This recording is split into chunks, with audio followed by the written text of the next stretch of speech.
Harper Audio presents Midnight Pleasures with a Scoundrel by Lorraine Heath. Performed by Susan Erickson with Anthony Ferguson. Prologue. From the Journal of James Swindler. A darkness hovers inside me. It was born the day I watched my father hanged.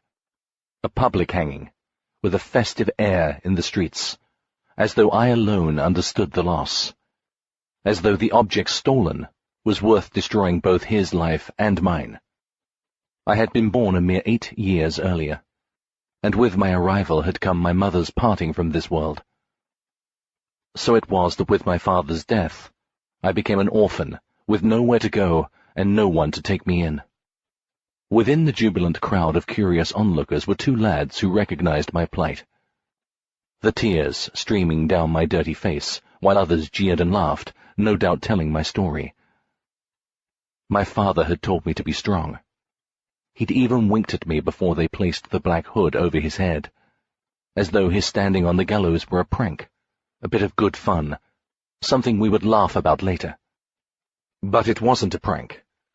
And if my father is laughing now, it is only the devil who hears. I was not strong that day, but I have shown strength ever since.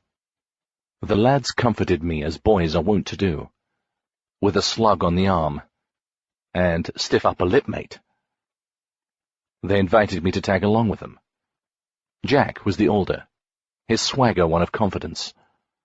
Luke was wide-eyed, and I suspected it was the first hanging he'd ever witnessed. As we made our way through the teeming throng, their nimble fingers pilfered many a coin-purse and handkerchief. When darkness descended, they led me through the warren of the rookeries to the door of a kidsman who went by the name of Fagin. He had little use for the likes of me until he'd gathered the precious booty from his workers. Children all. Only one girl among them. A girl with vibrant red hair and gentle green eyes. Her name was Franny. Once I realized that Jack and Luke had brought me to a den of thievery, I lost all enthusiasm to stay. I had no desire to belong to a place that was certain to lead me straight to the gallows. But I had a stronger desire not to lose sight of the young girl. So I remained. I became very skilled at ferreting out information, helping to set up swindles. I wasn't as talented when it came to thievery. I was caught on more than one occasion, and took my punishment as my father had taught me, with stoicism and a wink. As a result, I became far too familiar with the fact that the legal system was not fair, and often innocence was the cost. I began to pay close attention when justice was meted out. Why was one boy given 10 lashes for snitching a silk handkerchief, while another was transported to a prison colony in New Zealand? How was evidence obtained? How did one determine guilt? More importantly, how did one prove innocence? In time, I began to work secretly for the Metropolitan Police. I did not fear the shadows or the darker side of London. Even when I worked openly for Scotland Yard, I travelled where others had no desire to tread. I drew comfort in knowing I never arrested an innocent. Depending on the severity of the crime, I often sent the culprit on his way with a mere slap on the wrist, and a warning that I was watching. Always watching. Of what importance is a stolen bit of silk frippery, when a man might have lost his life in the street? I was far more concerned with, and fascinated by, the grisly crimes. They appealed to the darkness hovering inside me. And so it was that they garnered my ardent attention, and eventually led me to her.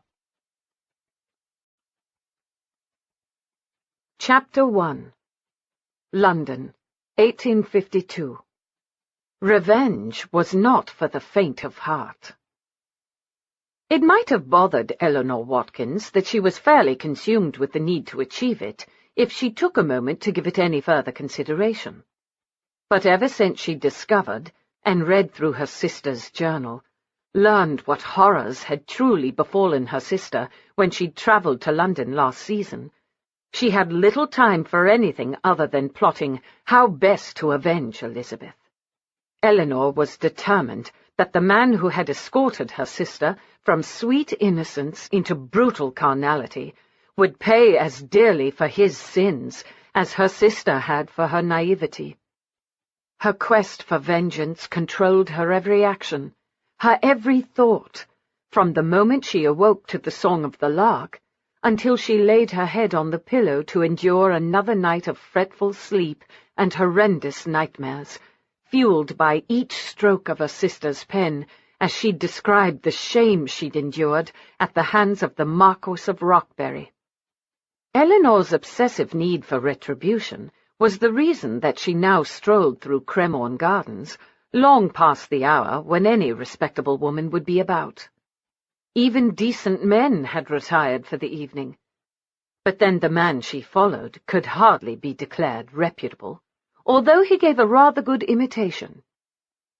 She'd heard that the fireworks that burst into the air each evening at the gardens were spectacular. But, of course, he'd not arrived in time to enjoy so simple a pleasure as watching brilliant flashes of light paint the sky. No, his pleasures leaned toward a darker, more foreboding nature. And so Lord Rockbury had waited until the good folk had removed themselves from the gardens, and the depraved had arrived with mischief on their minds before making his unheralded appearance. His sinister laughter echoed through the pleasure gardens as he periodically stopped to speak with one rogue or another. Tall and slender, he strolled quickly through the throng, his cape billowing out behind him, adding to the sense that among the wicked he considered himself king. But even with his height and top hat, she had to dart around people to keep him within her sights, and she was determined to do it in such a way that he took no notice of her. She'd not fall victim to his persuasive charms as her sister had. If either of them fell, she was determined it would be him. She had visualized that tonight the dagger would slide into his heart, so all the world would see exactly how putrid and black it was, but she knew the time wasn't right, nor was the place. She had to take care, execute the plan as it had been laid out, lest she find herself hanging from the gallows. As much as she loved her sister, she wasn't quite ready to join her. Although if her life was the cost of revenge, she would pay it. From the moment she set foot on this path, she'd been aware that it might eventually lead her to Newgate.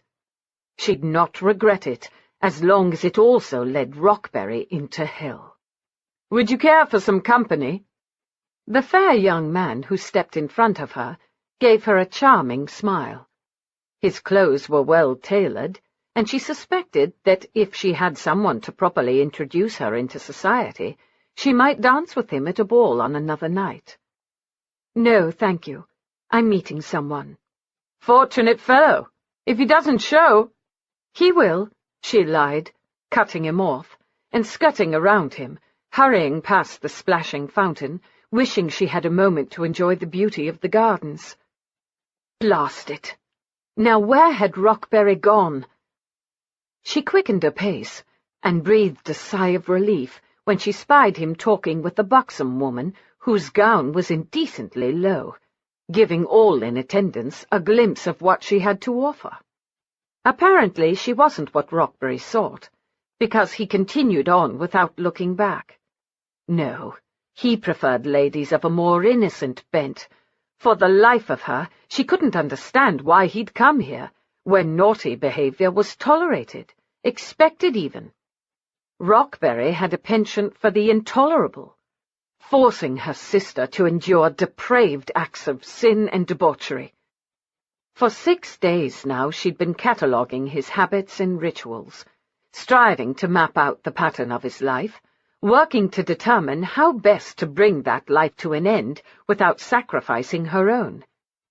Unfortunately, her life in a small village near the sea had hardly provided her with the education or experience to play cat and mouse, and more often than not she feared she was the prey and not the predator in this deadly game.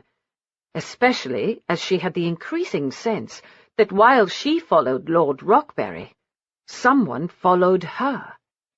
As the lavender bowers scented the air around her, Eleanor fought not to glance back, not to give any indication that she was aware of her pursuer. She'd first become cognizant of a large man trailing in her wake 2 nights ago, after Rockberry had paid a visit to Scotland Yard. She should have been more discreet in her plans for Rockberry. She might have spooked him with her boldness, making him aware of her presence, hoping he'd begin to question his own sanity. If he went mad and took his own life, so much the better. It would save her from having to take it for him. Instead, it was possible he'd reported her to the police.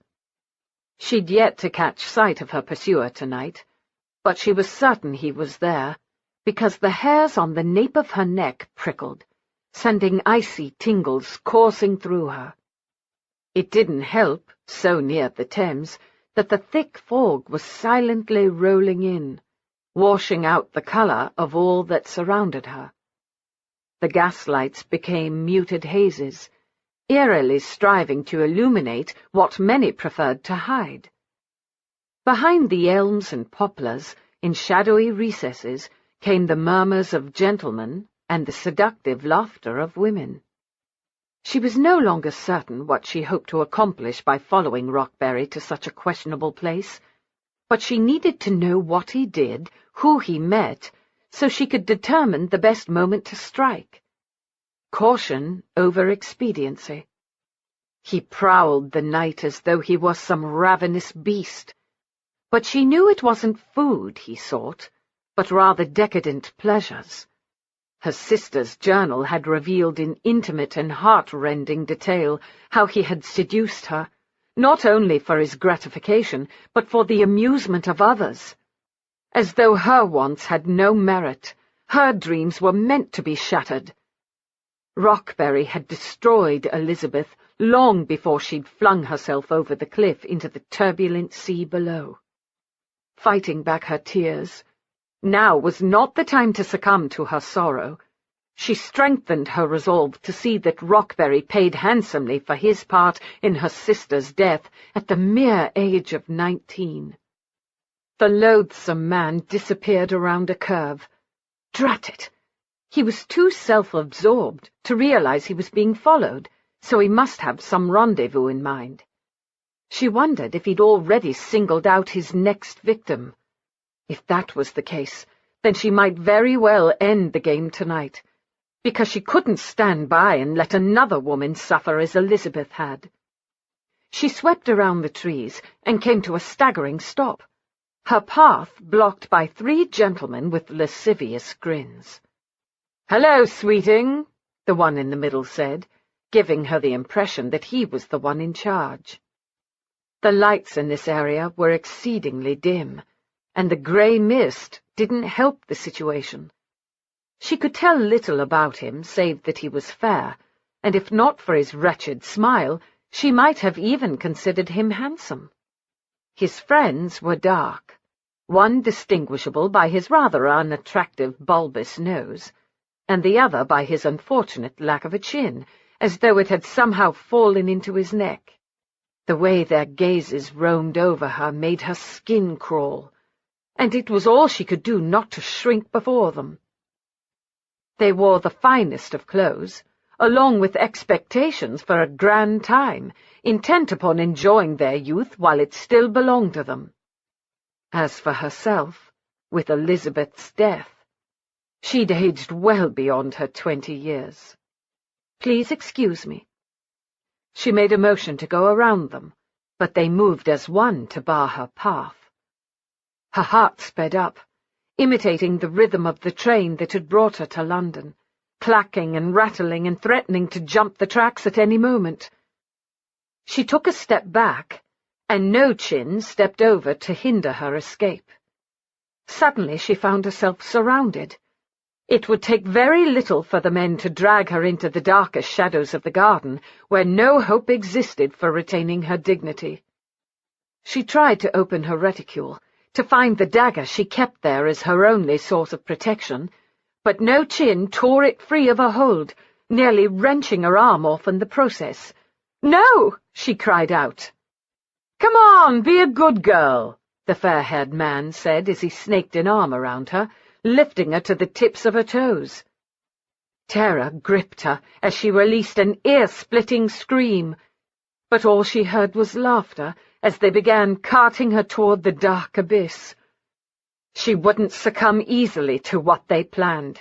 She would fight, scratch, claw. "Hold up, gents. The lady is with me." Apparently, the men forcing her off the main pathway were as surprised by the deep, confident voice, obviously directed at them, as she was. They parted slightly, allowing her to view through a narrow gap the shadowy silhouette of a large man with broad shoulders, taller than any man she'd ever seen. Abruptly, he shouldered his way in, wound his arm around her waist, and untangled her from her captor, using his free arm to shove one of the other men aside. "I mean you no harm," he murmured quickly, in a low, reassuring voice. "If you wish to survive this night with your virtue intact, I suggest you come along with me." Everything about him was lost to the murky shadows that accompanied the encroaching fog.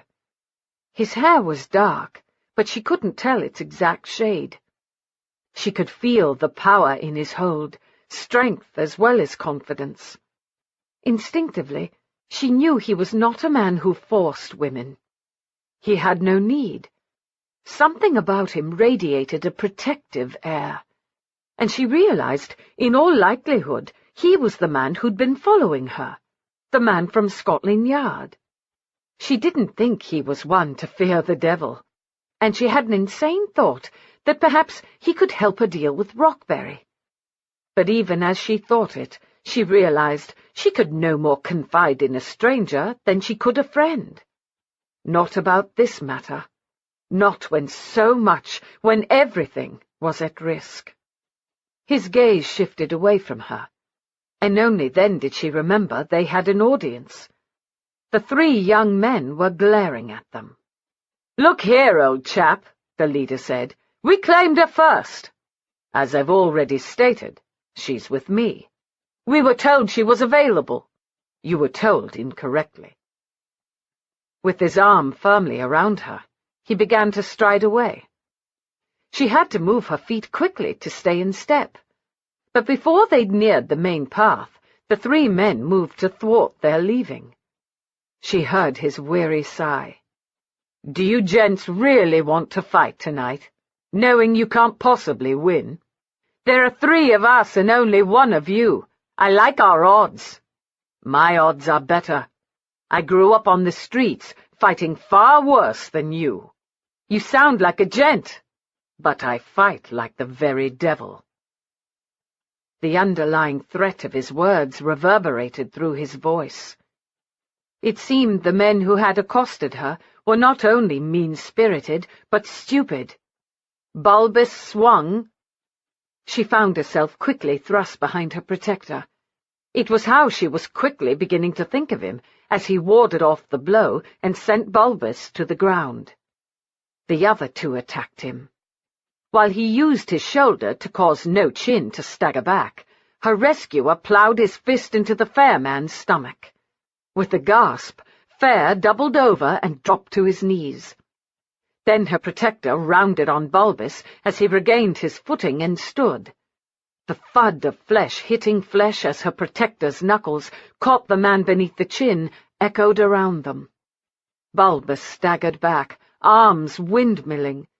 He fell in a graceless sprawl over the ground, unmoving. As his companions tried to get to their feet, her protector made short work of landing 2 quick punches that returned both to the ground. "Stay put until we leave," her protector ordered, before holding out his hand to her. "Let's go, shall we?" If he meant her harm, she thought, he had no reason to take her out of here. While the excuse was flimsy, she found herself nodding. She'd had quite enough of this place, and knew that finding Rockberry now was beyond the scope of her meagre skills of detection. She took a step toward her rescuer, then remembered. My reticule. One of them took it. With his foot, he rolled Bulbous over, retrieved her reticule, and halted to stare at the handle of the dagger poking out. For protection, she muttered, taking her reticule and closing it over the dagger. Little good it did you. Come along, stay close. I'll hire a hansom, see you safely home. She had no choice except to let him draw her in and hold her upright, because she realized that she was trembling from the ordeal now that it was over. How could she have been so foolish as to believe she could protect herself in this place by simply not accepting what anyone might offer? Have you a name? He finally asked quietly. Eleanor Watkins, she said without thinking, and then wondered if she should have provided a false name. She'd given so much thought to her plans, and here they were becoming unraveled. What were you doing wandering the gardens this time of night, Miss Watkins? I fear I got lost. She peered up at him, unable to determine if he believed her. It seems, sir, that I should know the name of the man who rescued me. James Swindler. On King's Road, they found a hansom waiting by the curb. Leaning over, he opened the door and handed her up. What instructions shall I give the driver? He asked. Reluctantly, she gave him the address for her lodgings. He called out the information and handed coins up to the driver. Take care in the future, Miss Watkins. London can be a very dangerous place for a woman alone. Before she could reply, the driver set the vehicle into motion. Glancing back, she saw Mr. Swindler still standing in the street, large and foreboding, becoming lost to the night, much like the man she'd glimpsed following her. If he was Rockberry's man, why had he let her go? And if he wasn't, why was he following her? Her name is Eleanor Watkins. Elizabeth's sister. I should have guessed. There is an uncanny resemblance. James Swindler didn't turn to acknowledge the quiet muttering from the shadowed corner following his pronouncement of the name of the woman he'd encountered at Cremorne Gardens, after spying on her for 2 days now. Swindler's superior, Sir David Mitcham, sat behind the desk in front of which Swindler stood. As the flame in the lamp was low, failing to cast enough light to reach the corners, Swindler assumed he was to pretend he wasn't aware that another person inhabited the room, that the man smelled of sandalwood, rich tobacco, and nervous sweat made it a bit difficult for him to blend in with the surroundings. The fact that he'd spoken, apparently surprised by the information that Swindler had imparted, added to the ludicrousness of trying to pretend that Swindler and Sir David were alone in the room. Unlike the man in the corner, Swindler had the uncanny knack of blending in wherever necessary. Still, Swindler gave no indication that he was aware of the other's presence. He could pretend with the best of them. Although he found it inconceivable that the man would believe his identity was secret, especially as Swindler's investigation of the woman had begun at his lordship's residence. He suspected the Marquis of Rockberry was a conceited buffoon. "What more have you managed to learn about the woman?" Sir David asked. After sending the woman on her way, Swindler had taken another hansom, following at a discreet distance, and ordering the driver to let him out on a street near Miss Watkins's lodgings. He'd walked briskly the remainder of the way, arriving just as Miss Watkins had entered through the front door. He'd waited until he saw a soft light appear in a corner window, fortunate that a hired room faced the street, to approach. By placing a few coins in the pudgy hand of the landlady who'd opened the door, he'd been able to discern a few more details. "She has a hired room. She has only paid for the month, and has been in London for a se'nnight. She is extremely quiet, never causes a disturbance, does not visit with the other residents, and has no callers. Often takes her meal in a room. Silence stretched between them before Sir David asked, "Anything else?" "I fear I have nothing else to add. My instructions were to follow her and not approach her. However, as some young swells were intent upon engaging in a bit of mischief where she was concerned, I thought it prudent to ignore the second part of my orders. They claim someone informed them that she was available. I don't suppose we have any idea who that someone might have been." "Don't be ridiculous," came from the corner, confirming Swindler's suspicions that Rockberry himself might have advised the young gents to make short work of her. Apparently, patience wasn't Rockberry's strong suit. "A lady wandering through Cremorne Gardens late at night, alone, is bound to run into trouble," Sir David said. "She's fortunate you were watching her. I assume she's none the wiser regarding your task." If he harboured Swindler's suspicions regarding Rockberry, he gave no hint of it. "She knows nothing about my true purpose. I have shared with you all that her landlady was able to reveal. Well, except for the fact that Miss Watkins arrived with one trunk and seems to have a preference for pink.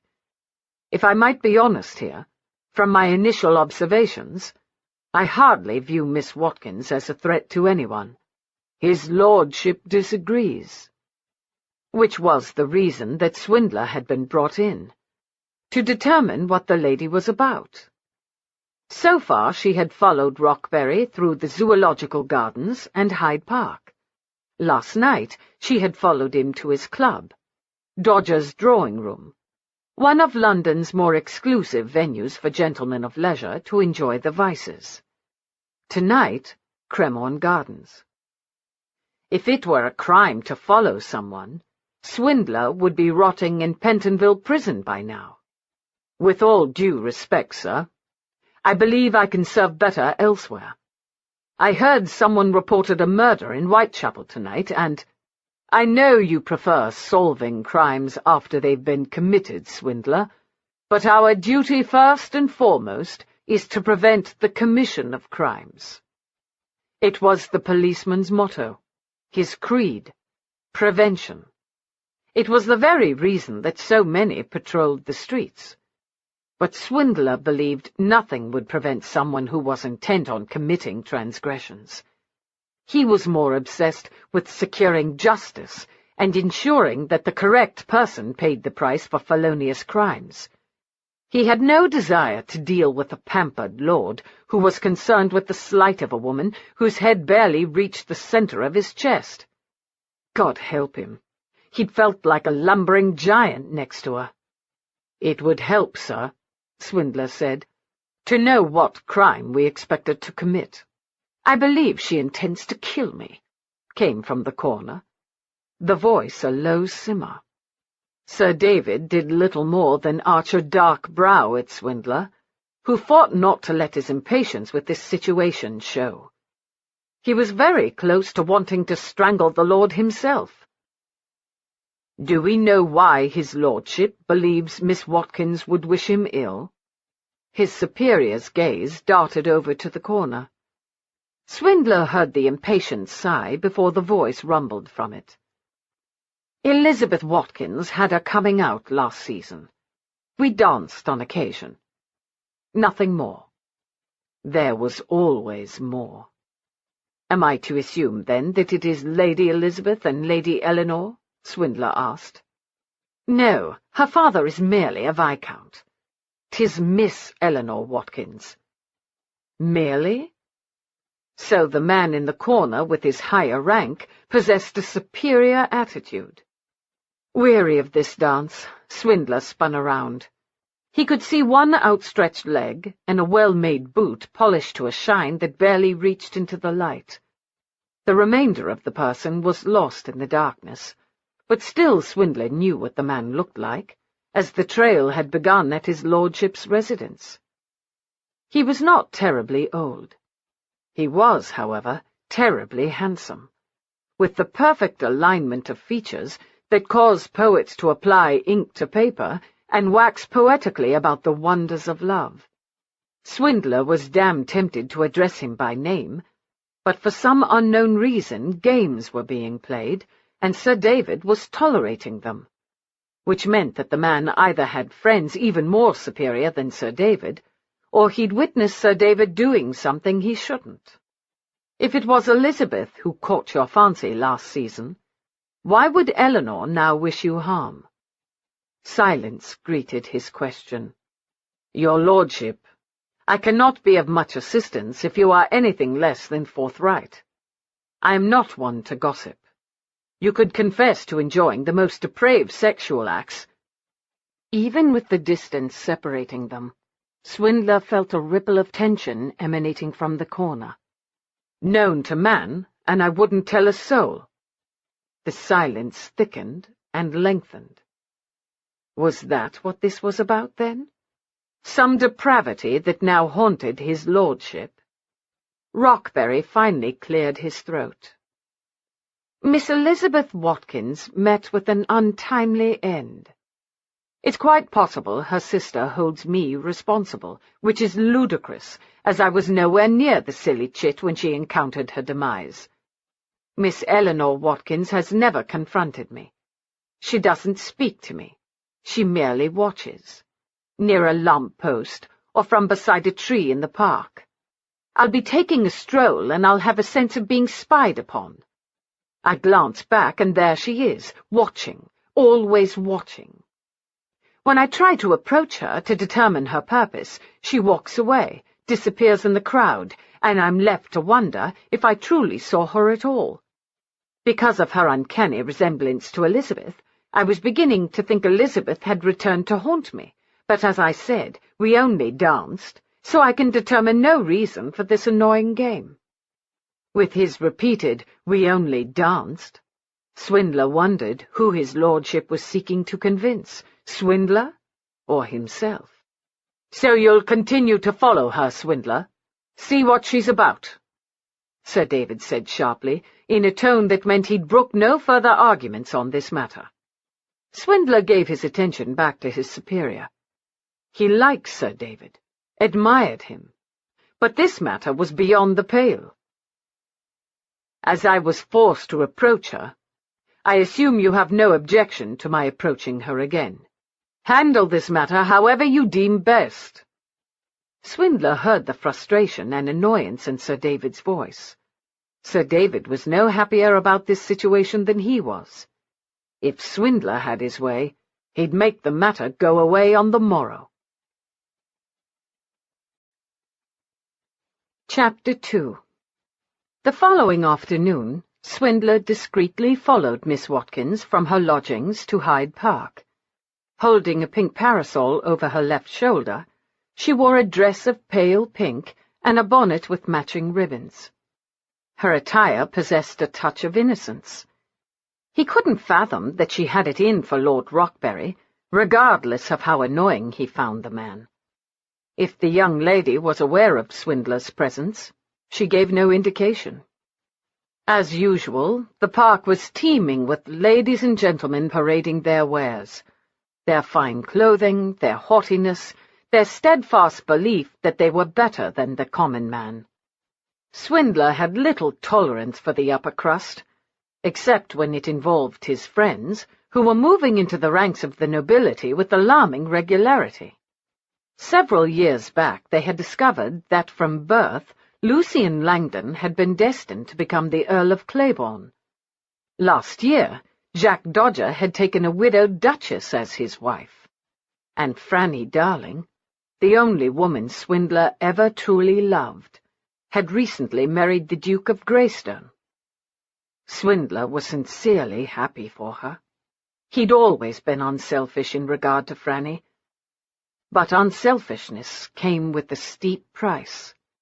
His father had taught him that hard lesson, and Swindler had been paying for it ever since.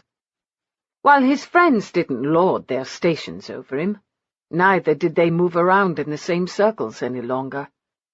It was the way of things. He didn't resent their rise from the gutter. but he also recognized that he would always be known as the son of a thief. He'd loved his father as he'd never since loved any other, save Franny. Yet his father had left him with an incredible burden to bear. When he was a lad, some nights he'd wept beneath the weight of it. During others, the fury had ruled him, and he destroyed whatever came within his path. He'd lost track of the number of times when Franny tended his hurts, gently rapping his bleeding knuckles. His hands constantly ached from the abuse he'd delivered to them. His features had weathered the fights as well, leaving faint scars and a less-than-perfect profile in their wake. He wasn't what he'd consider handsome, but he hoped there was at least strength in his countenance. Not that he ever expected to attract a lady with it. Franny was the only one he'd ever truly wanted. While she'd recently married, it had been a little over a year since she gave her heart to Greystone. Swindler wasn't of a mind to seek another lady. He'd given Franny his heart, and with her it would remain. All he required now was an occasional woman to satisfy his baser needs. As he was known for giving women his undivided attention and serving up pleasure, even to those who'd never before experienced it, he had no trouble finding women wishing to spend an evening in his company. Even those accustomed to taking coins seldom took one of his. Of late, while he satisfied women, none satisfied him. His actions, more mechanical, derived from habit. He was always left with an ache in his chest, no doubt the result of his no longer possessing a heart. Although, God help him, he couldn't remember the last time he'd taken a woman to bed. Miss Eleanor Watkins saved him from his own deep thoughts, as she went to stand beside a tree that gave her a clear view of Rotten Row, no doubt awaiting the arrival of a quarry on his fine steed. While Swindler was supposed to be focused on the lady, he'd made a few inquiries regarding Rockberry. He now knew as well as she probably did that Lord Rockberry took a jaunt about the park every afternoon at precisely 5:30. No one seemed to pay any heed to her. The other ladies were occupied seeking to garner the men's attention, and the men were more interested in the ladies who wanted to be seen, rather than the one who didn't. It was all part of the ritual of shopping for a spouse. Approaching her might put her reputation at risk, but he was anxious to get on with this job. Swindler began to amble toward Miss Watkins. He'd given considerable thought to how he would approach her. He would take on the role of interested gentleman, earn her trust, and then discern the reasons for her fascination with Rockberry, as well as exactly what she intended where the poppycock lord was concerned. As he came up behind her, Swindler was hit with the fragrance of roses wafting from her. He didn't remember the fragrance from last night. Perhaps it was because it was earlier in the day, the rosewater only recently applied. It teased his nostrils as the scent of most women didn't. Miss Watkins?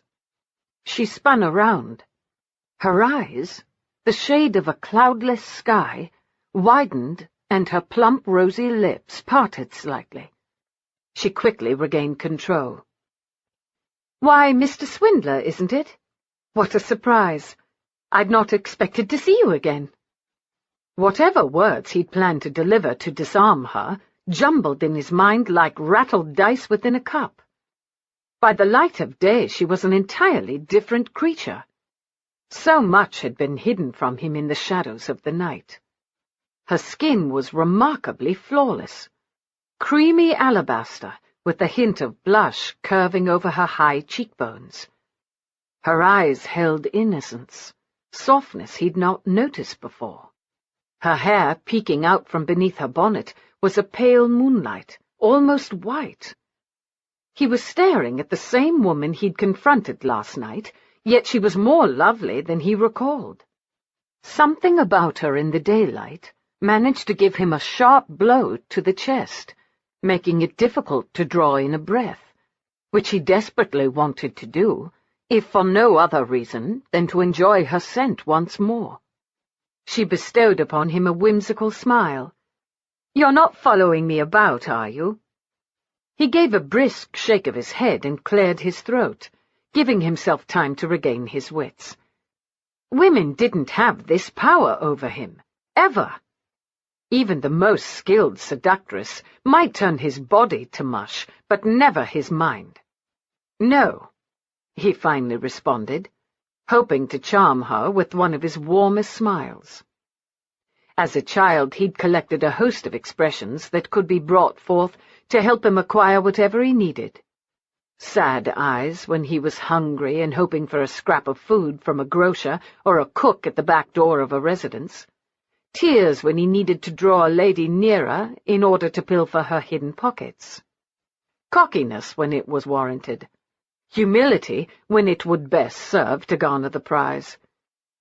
There were times when he decided he was a vast wasteland absent of emotions, except for those in his arsenal that he could conjure upon command. "Well, yes, I suppose I am in a way. I found something that I thought you might like to have. I was in the process of taking it to your lodgings when I spotted you walking up the street. I decided to present it personally, rather than leave it with your landlady." Reaching into his jacket pocket, he removed a folded map of London and held it out to her. "So you might never again become lost."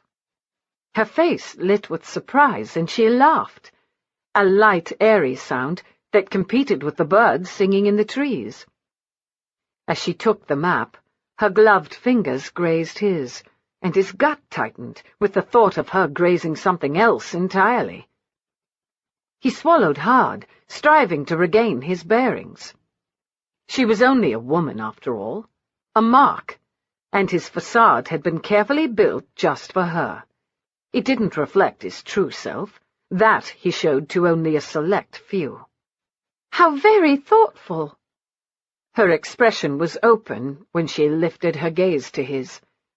How in God's name did anyone think she'd inflict harm on a fly, much less a man? "You must have gone to a great deal of bother to find it." He'd gone to none at all. He'd bought it last year, when map-makers had flooded the city with maps in anticipation of the many visitors who would come to London in order to view the great exhibition. He gave her a daring combination of humility and confidence. Going to the bother was part of the gift. He hated the false words he uttered. It had never bothered him before to fool someone into revealing what he needed revealed. But then he feared he wanted more from her than was practical. He wanted her on his arm. He wanted her rising up on her toes as he lowered his head to meet her lips in a passionate kiss. He wanted her sharing his bed, whispering wicked words in his ear, even as he doubted her vocabulary included the vulgar words about which he was thinking. But he could teach her. He suspected she was a quick study. But more, he yearned to have her sitting beside him before a fire, listening as he recounted his day, offering words of solace when he bore witness to the brutality and inhumanity of man. It was the last of these that made his desire for her impractical, because the horrors he encountered had no place in her safe world or her innocent mind. He gave himself a hard mental shake. Whatever was wrong with him to have such fanciful thoughts? It was unlike him to think in such poetic terms. He was a realist, practical. "I truly have no idea how I shall ever repay your kindness," she said.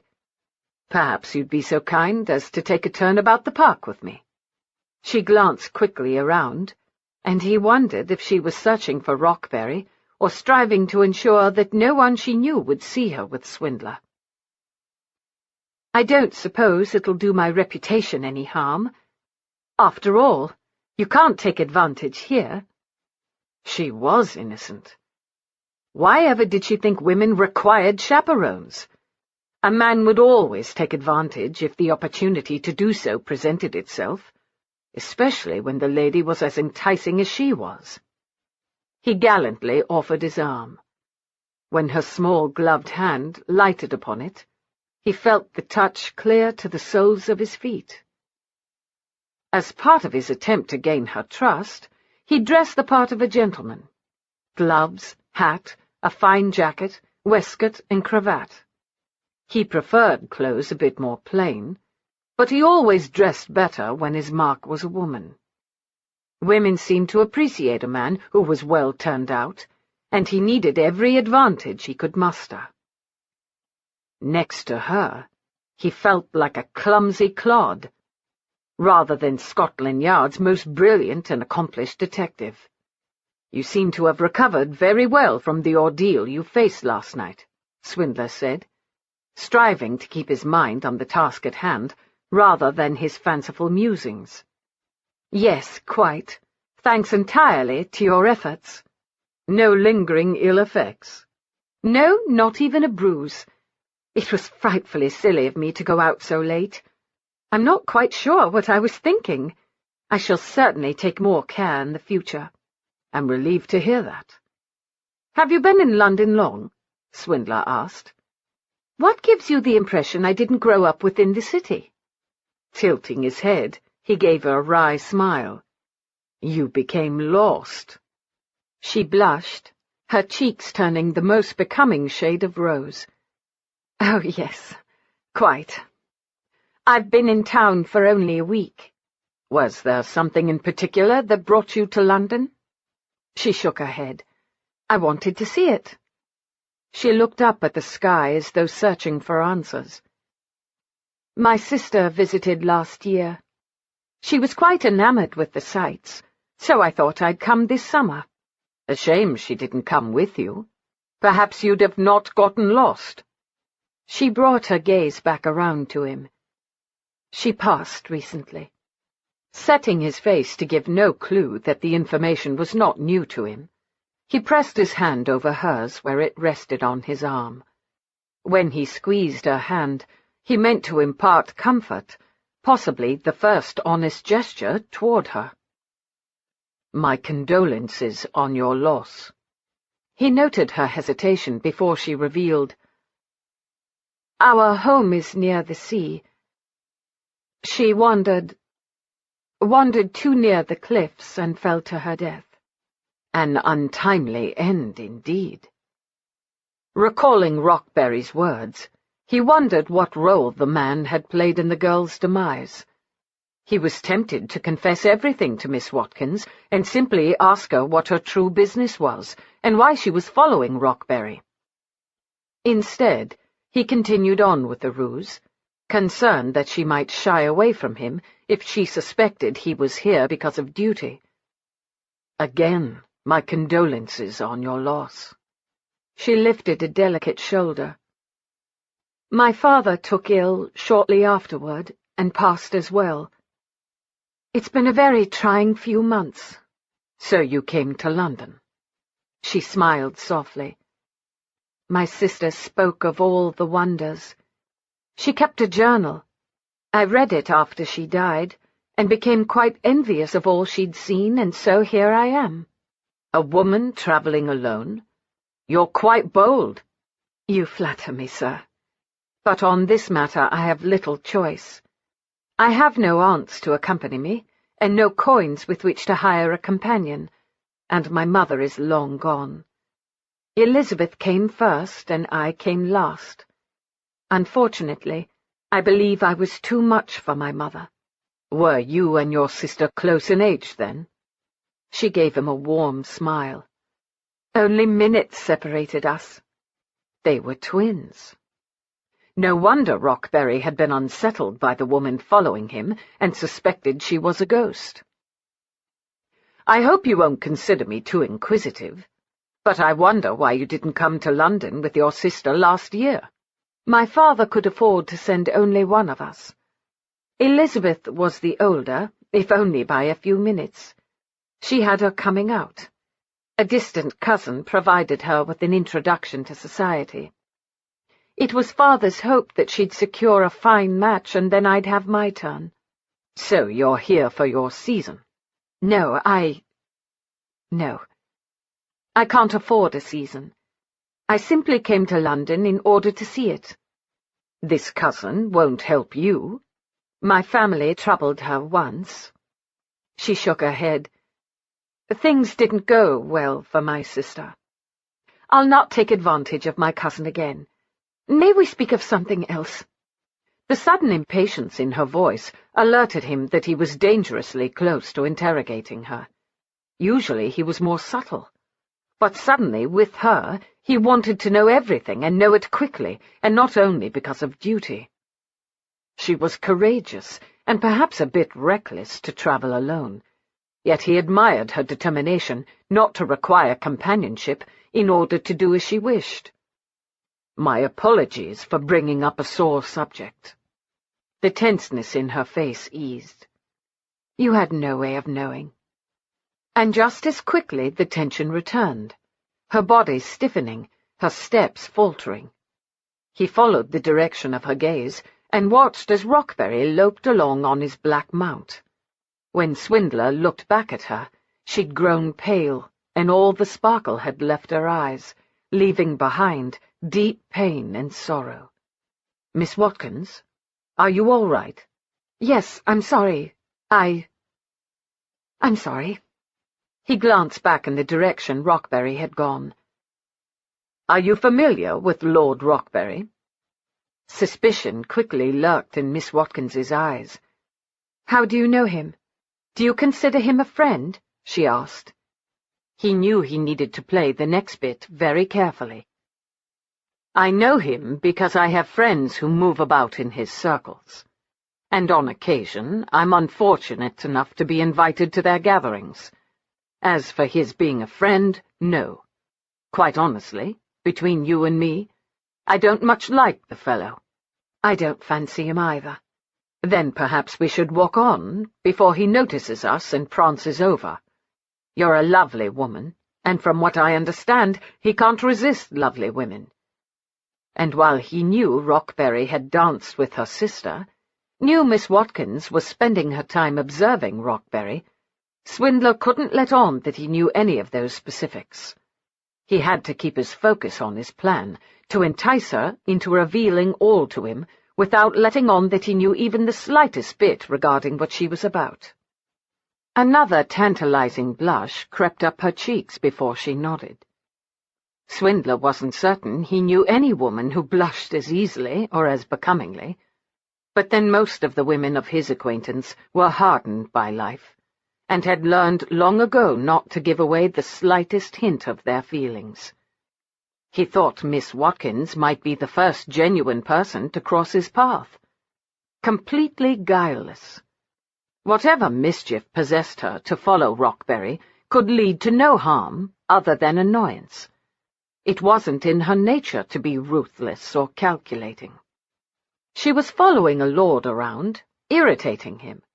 Why couldn't Sir David realize that Miss Watkins was harmless? She would soon tire of plaguing Rockberry. No one was in danger here, and Swindler had more important matters to which he should attend. This assignment was petty foolishness. Still Swindler turned in a direction that would take him and Miss Watkins away from Rockberry, and provide the Marquis with only a view of their backs. Swindler didn't trust Rockberry to have the good sense not to approach them and reveal his purpose. While Rockberry's doing so would bring the assignment to a swift end, Swindler wanted its end to come on his terms. "So how did you come to know Rockberry?" he asked after several moments of silence, when he was certain they were past being noticed by the odious man. She shook her head. "I don't know him personally. I've never met him." "But you know of him?" She nodded, and he could see she was distressed. "Miss Watkins, if he's harmed you in any way, I shall—" "No, not me. My sister. He trifled with Elizabeth, so I was curious about him. Shortly after I arrived in London, I asked someone to point him out to me." She paused for a moment, as though wanting to take care with her words, with what she revealed, and it occurred to him that perhaps they were both play-acting. Unfortunately for her, he was the master, and would eventually discern whatever it was she wished to hide, while she'd learned very little about him. He was fairly certain he knew the answer already. Rockberry had undoubtedly ruined her sister, and Elizabeth had flung herself from the cliff rather than live with the shame of it. She who was to marry well and help her sister have her own season had failed miserably. As for Eleanor, perhaps she was striving to discover if Rockberry was worth her sister's affection. Whatever her reasons, he found himself intrigued by the challenge she presented. He quickly grew bored with women who gave too much, too easily, and while it was her motives, her plans that he sought, he saw no reason that the quest couldn't be enjoyable for them both. I'm sorry, Mr. Swindler, she finally said. I've had quite enough of the park. I must return to my lodgings. Thank you ever so much for the map. I shall put it to good use, I assure you. Will you do me the honor of allowing me to escort you home? I can see you're upset. I'd like to ensure you arrive safely. She blinked, as though his words were not what she'd expected, or perhaps not what she wanted. At last, she nodded. As they walked on in silence, she was very much aware of Mr. Swindler's gaze riveted on her. She wondered what he was thinking, if he was as unexpectedly drawn to her as she was to him. She'd been surprised by that, by how his presence in the park had affected her. His features were strong, almost craggy, like her beloved jagged coastline, which could appear beautiful one moment and deadly dangerous the next. She could imagine him standing on the deck of a ship, legs akimbo. His muscles strained the fabric of his jacket. In spite of his largeness, there was a gentleness about him, almost a playfulness. Yet he also possessed a darker side. Now and then she caught a glimpse of it in his eyes. She thought it should have frightened her. Instead, she was intrigued. If anyone had asked her, even a year ago, what she would do if she ever was granted the opportunity to visit London, she would have innocently, and perhaps all too naively, answered that she intended to attend glorious balls, fabulous dinners, and an occasional opera. She might have even mentioned that she hoped to fall in love. 12 months earlier, no, as little as 9 months earlier, she had believed that London was the place where the daughter of an inconsequential viscount could find happiness, could achieve the realization of her dreams for a loving husband, a good marriage, and contentment. She had thought the nobility was to be admired, had not considered that some among them were hideously dangerous, that some, like the Marquis of Rockberry, would find enjoyment luring young women into the fires of hell. With the reading of her sister's journal, her life and her reason for coming to London had taken a drastic turn. The lodging-house came into view. It was modest, her 2 rooms small but comfortable. "Thank you for escorting me home," she said. "It was my pleasure." He gave her a grin that could have been teasing, could have been warning. "I do hope you won't wander the streets alone tonight. I would be sorely aggrieved if anything untoward were to happen to you." "I plan to retire early," she assured him. "I'm glad to hear it. I shall look forward to seeing you at the park tomorrow, perhaps a bit earlier. Say around 2? His startling green eyes wandered slowly over her, as though they provided him with the means to see inside her soul. Their shade reminded her of the verdant grass in the middle of summer, and how often she'd run barefoot across it as a child. But she saw no softness in his gaze, nothing to tickle the soles of her feet. It was imperative that she not become lost in those eyes. She wondered how many women had. They were his most striking feature. Through them, she could almost see the cleverness of his mind. He gave the impression that he was relaxed, at ease, and yet she could fairly see the wheels turning. With her cheeks growing warm, she wished her purpose in coming to London was different. She tried not to think that if she'd been the first to come to the city, she would not have made Elizabeth's mistakes.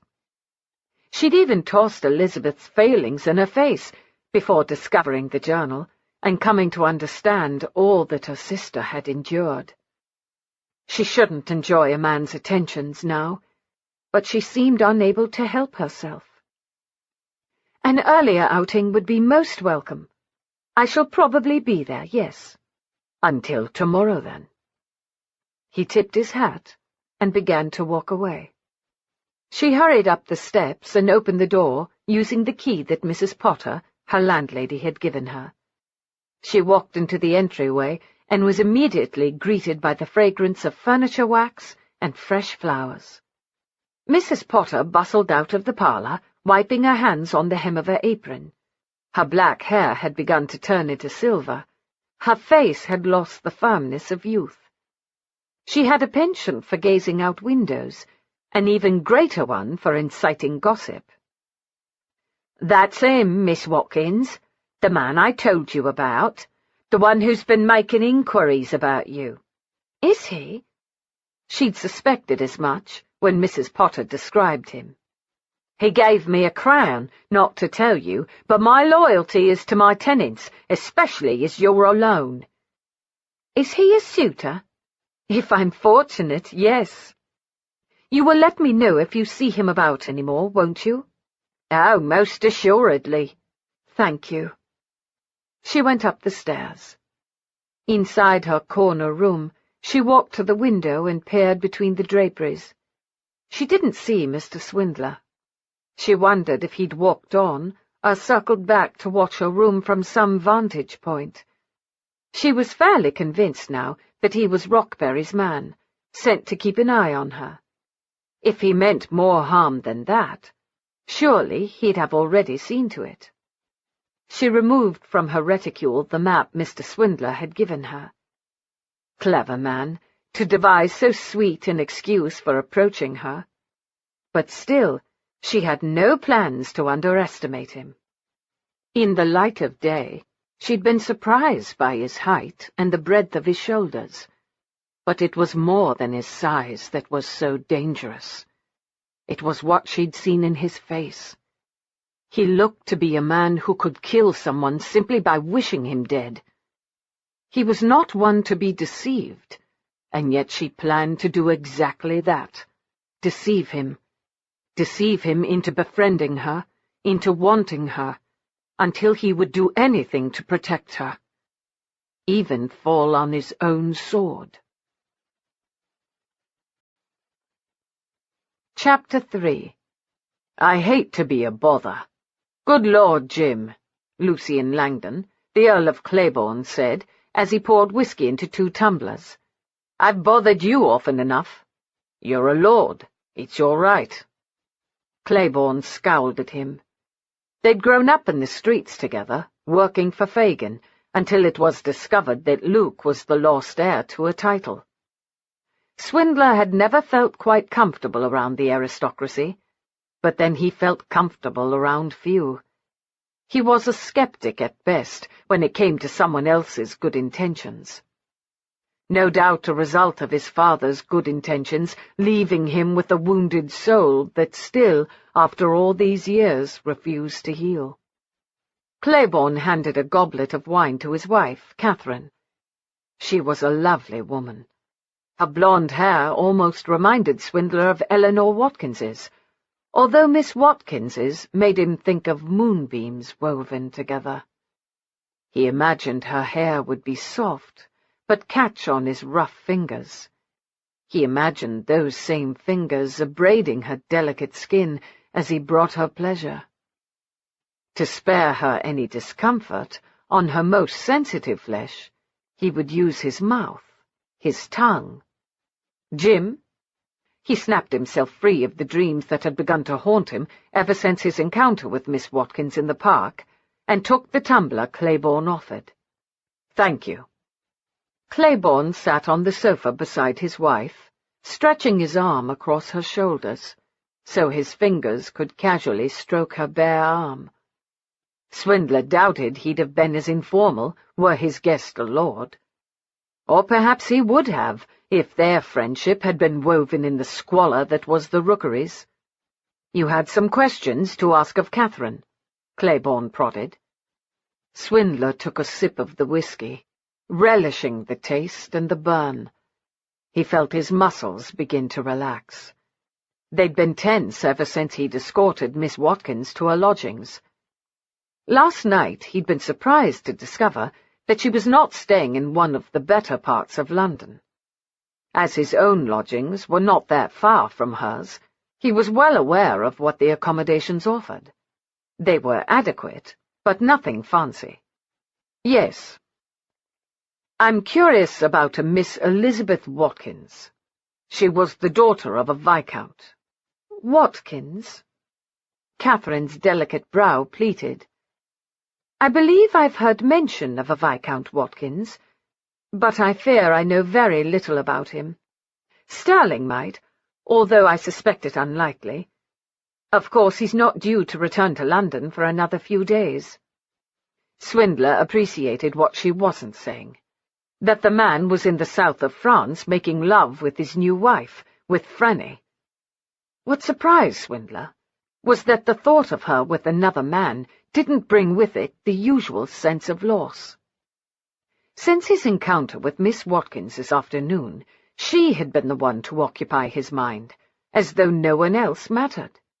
"I'll be content with anything you know," Swindler assured her, hoping to gather a few more morsels about Miss Watkins in his endeavours to learn about her father. "If he's the man I'm thinking of, he rarely comes to London. Doesn't even have a residence in town. Had word not even passed through the ranks that he died? Elizabeth apparently had her coming out last season," Swindler told her. Catherine distractedly patted Claiborne's thigh. "I fear I was far too caught up in my own affairs last season to give much attention to someone's coming out. I'm sorry." Claiborne's hand ceased its stroking and closed around her upper arm, offering strength and comfort. It was last season that their lives had all become irrevocably entwined. "You might inquire of Jack's wife," Catherine continued. "Before Olivia went into mourning, she may have met Miss Watkins earlier in the season. The widowed Duchess of Lovington created something of a scandal by marrying before the proper period of mourning had passed, an even greater scandal by her selection of a husband, Jack Dodger. Wealthy though he might be, he owned an exclusive gentlemen's club that was almost as infamous as he. Apparently Elizabeth caught Lord Rockberry's fancy," Swindler offered, hoping to prod some memory. Surely they'd not been free of gossip. Catherine grimaced. "He fancies himself quite the catch, but I've never known him to offer for anyone. Did he take advantage of her?" "Why would you think that?" "If her father is, as I've heard, without 2 pennies to rub together, it's unlikely she'd come with a substantial dowry. She could be desperate enough to believe a cad's promises. I fear not all gentlemen are in fact gentlemen." Rockberry certainly fell into the category of not a gentleman. "Elizabeth apparently met a tragic end. Her sister, Eleanor, is in London. She's been following Rockberry around town. I suspect she holds him responsible in some manner, and he has the mien of a man harbouring dark secrets and guilt. Since Swindler possessed the same mien, he recognized it when he saw it in others." "Oh, poor girls," Catherine said. "Elizabeth and Eleanor. Who is acting as Eleanor's benefactor to introduce her to society?" "She's not here for society, but rather to poke sticks at Rockberry." "That's very dangerous indeed. Rockberry won't tolerate that for long. Perhaps I should speak with her. Swindler shouldn't have been surprised by her offer. Her nature to help those in trouble had brought her into Claiborne's life. He didn't know quite how to respond. He knew only that whatever Miss Watkins needed, he wished to be the person to provide it. It's probably too soon to involve you. I've spoken with her. I don't believe she's a true threat. She may irritate Rockberry, but I don't think she's capable of inflicting any lasting harm. Don't take offense, Jim, but I suspect you underestimate the determination of aristocratic ladies when they've decided to take matters into their own hands. Stubborn, more like, Claiborne grumbled, and she jabbed him in the ribs. Rather than get angry with her, Claiborne gave her a heated look that even Swindler could interpret as meaning she'd pay dearly for it later in their bedchamber. He didn't want to think about the bed he'd sleep in alone tonight. He could seek out company, but he thought anyone other than Miss Watkins would leave him unsatisfied. Not that he had any plans to lure her into his bed. She was, after all, a lady.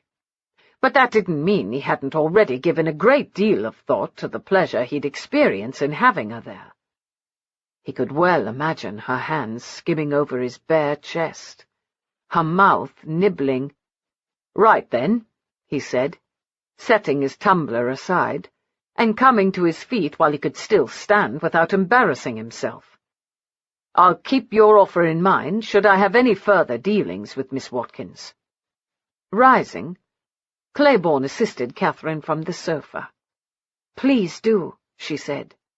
"I'll see you out," Claiborne said as he bussed a quick kiss across Catherine's cheek, giving her more promises for what might transpire later. Swindler didn't envy what his friend possessed, but for the first time he missed that he wasn't in possession of it as well. In the hallway, Claiborne said, "If you believe dangers are about, I would appreciate your not getting Catherine involved. My wife has the heart and courage of a lioness. I don't know that my own heart could stand seeing her in harm's way again. I suspect Rockberry is more bark than bite. Otherwise he'd have seen to the matter himself. As for Miss Watkins, I think she simply wishes to annoy him for a short time. Then I suppose she'll return home." He wasn't quite certain why he felt sorrow over that notion. It wasn't as though anything could ever exist between them. She was the daughter of a viscount, for God's sake. He was the son of a thief. "As you're well aware, I've only recently become accepted by my peers," Claiborne said. "I could make some discreet inquiries, see what's what. It's probably best if I hold this matter as close to the vest as possible for now. I don't doubt your ability to exhibit discretion, but as I've been assigned the task, I'll handle the inquiries. Scotland Yard is having you follow the girl around? You must be chafing at the bit to move on to more important matters." Strangely, after the encounter in the park, he wasn't nearly as impatient with this duty as he had been the night before. "We are charged with preventing crime. Rockberry believes she aims to kill him." Remnants of regret washed over Claiborne's face. He'd once killed a man who had hurt Franny. "Maybe I should speak with the lady. Even when the murder is justified, it's not easy to live with. If you hadn't killed him, I would have." Claiborne shook his head. "Still, your lady should know that vengeance comes at a high price. I don't think she has it in her to kill him. I hope you're right. If you're not grumbling about the assignment, then the lady must be holding your interest. I misjudged her upon first meeting her. It's not a mistake I often make. I've never known you to misjudge a person." But he had. Somehow he had. Claiborne gave Swindler's shoulder a firm, hard clap. "Just know we're here if you need us." Not 2 minutes ago, Claiborne had been asking him not to involve them, and now it seemed he'd reversed his stance. Swindler knew that if it came to it, they'd help him. Fagin's children always stood together, even when their lives were lived apart. Actually, I do have a favor to ask. Ask, and if it's within my power, it's yours. Could I borrow a carriage tomorrow? An open one if the day is sunny, closed if it's not. Claiborne grinned. Putting out a bit of honey? Swindler shrugged. If I must endure this assignment, I see no reason not to experience a bit of enjoyment while seeing to the task. Swindler was almost to the back of his lodging-house when he turned around and started back up the street. He didn't know why he was so restless tonight. Perhaps because even with Eleanor's promise, he didn't quite trust her to stay indoors. He knew he couldn't keep watch over her 24 hours a day, but he didn't want her following Rockberry either, not when he knew he wouldn't be around anyway. He didn't trust the man not to take matters into his own hands and harm her. It was nearly 10:30. As Swindler neared her lodging-house, he saw her silhouette limned by the pale light spilling out through her window. Relief swamped him because she wasn't stirring up trouble with Rockberry. He stopped and leaned against a tree in the shadows. It appeared she was brushing her hair.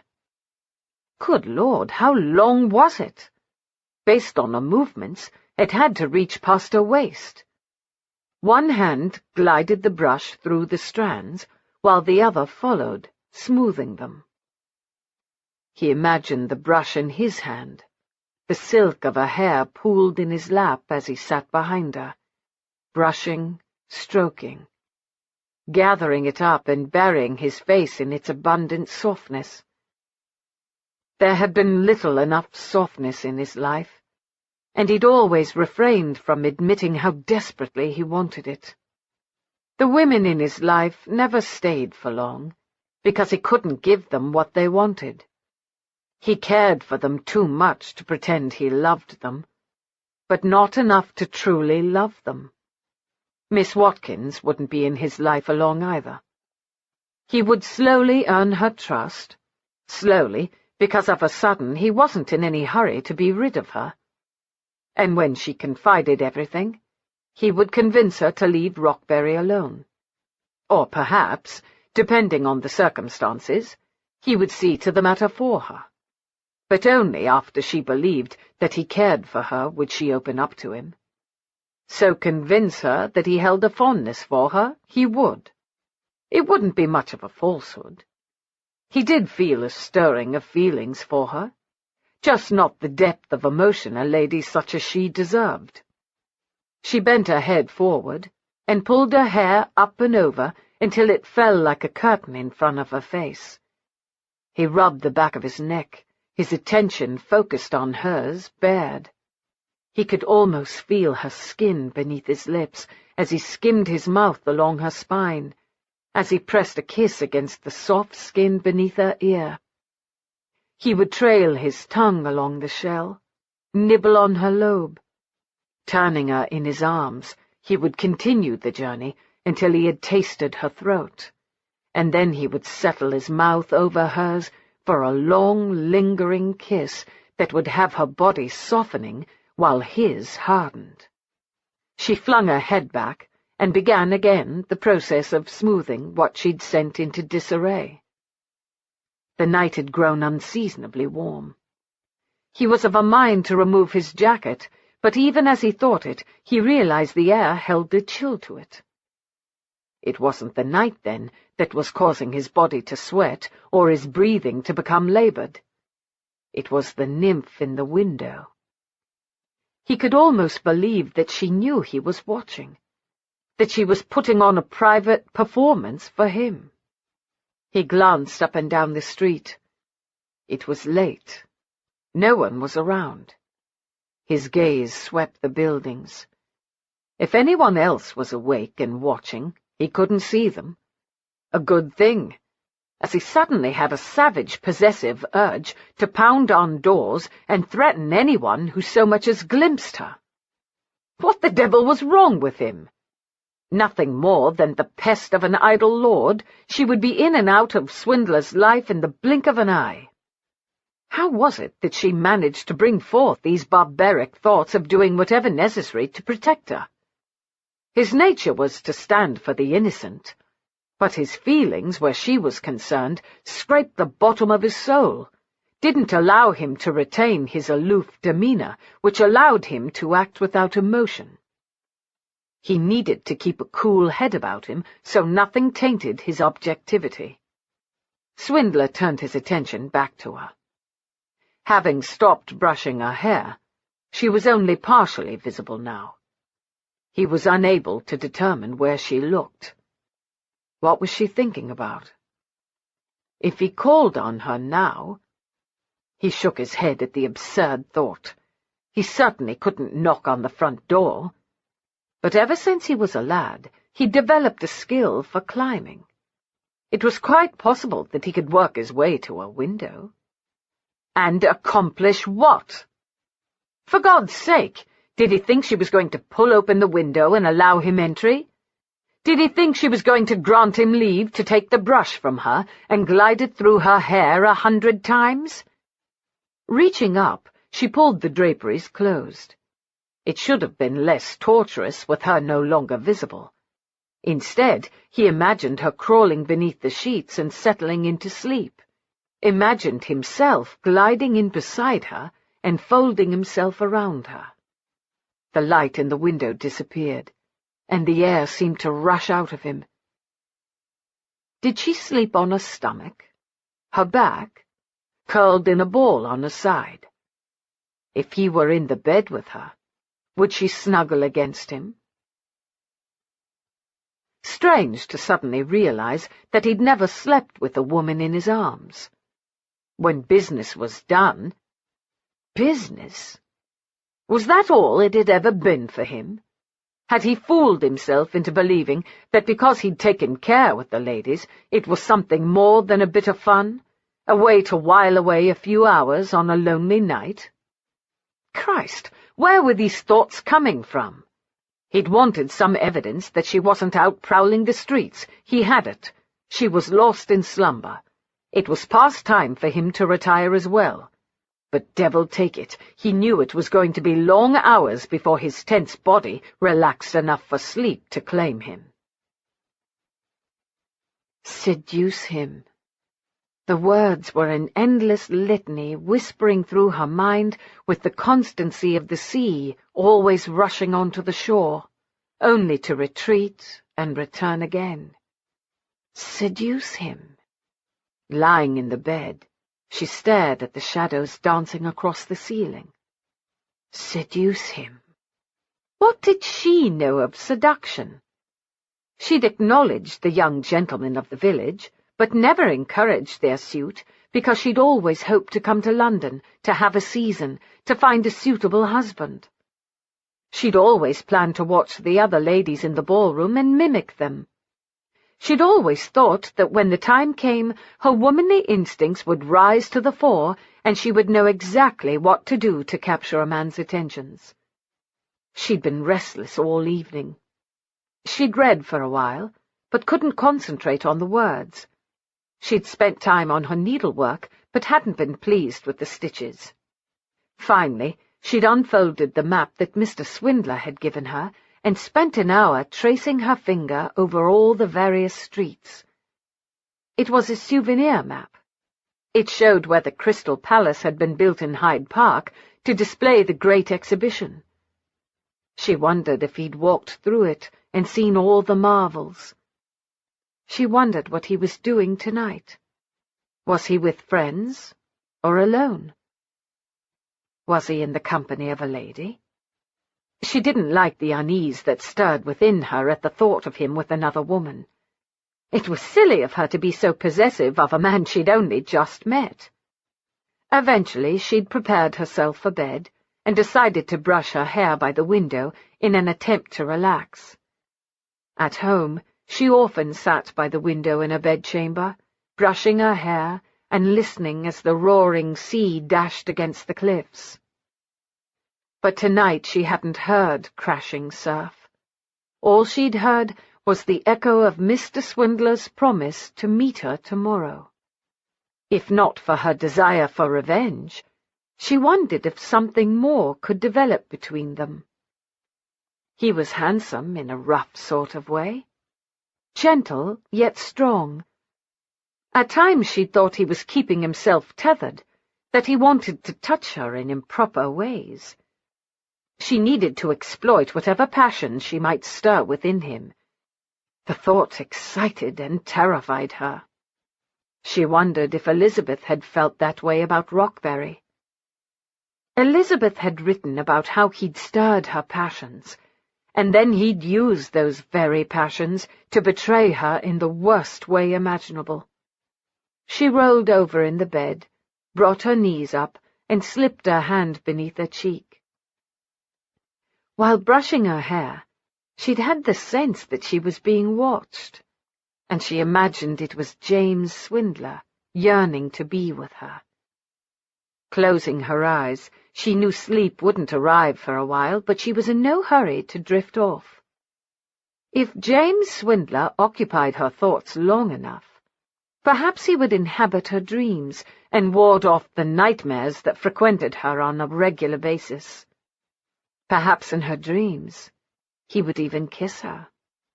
Dangerous, dangerous thoughts. Nothing more could exist between them, even if she wished it, because in the end, no matter what happened between them, he would despise her. She had a horrible, sinking feeling that she might despise herself as well. Chapter 4. It was deuced stupid for him to be so blasted nervous, Swindler told himself. He had inspected every inch of the carriage. It sported not a single scratch. The leather seat was thick and comfortable. The driver and groom, splendidly turned out in the noted Claiborne livery, were almost as well matched as the pair of greys. Standing in front of Miss Watkins's lodgings, he fought not to pace. He checked that his neckcloth was still properly in place and his buttons done up. He wore the same jacket and trousers as the day before, but his waistcoat was dark green brocade, his neckcloth a pale yellow. When he'd gone to Claiborne's to retrieve the carriage, he'd allowed enough time so Claiborne's manservant could trim his hair and nails, as well as shave him. He was not a man accustomed to uncertainty, nor was he generally taken with vanity, but both dogged his heels as the hour of his outing with Miss Watkins approached. He'd considered waiting in the parlour, but didn't think he could manage to sit still. He had sent the groom around to make a discreet inquiry at the servants' door, so he knew the lady had not yet left for the park.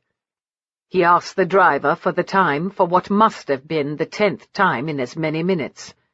When had the afternoon begun to creep by? The lady should be making her appearance at any— The door echoed a resounding click, and he came to attention as though the Queen were passing by. With a startled gasp, Miss Watkins froze halfway onto the stoop. Then her face blossomed into a beautiful smile that caused Swindler's chest to swell with satisfaction.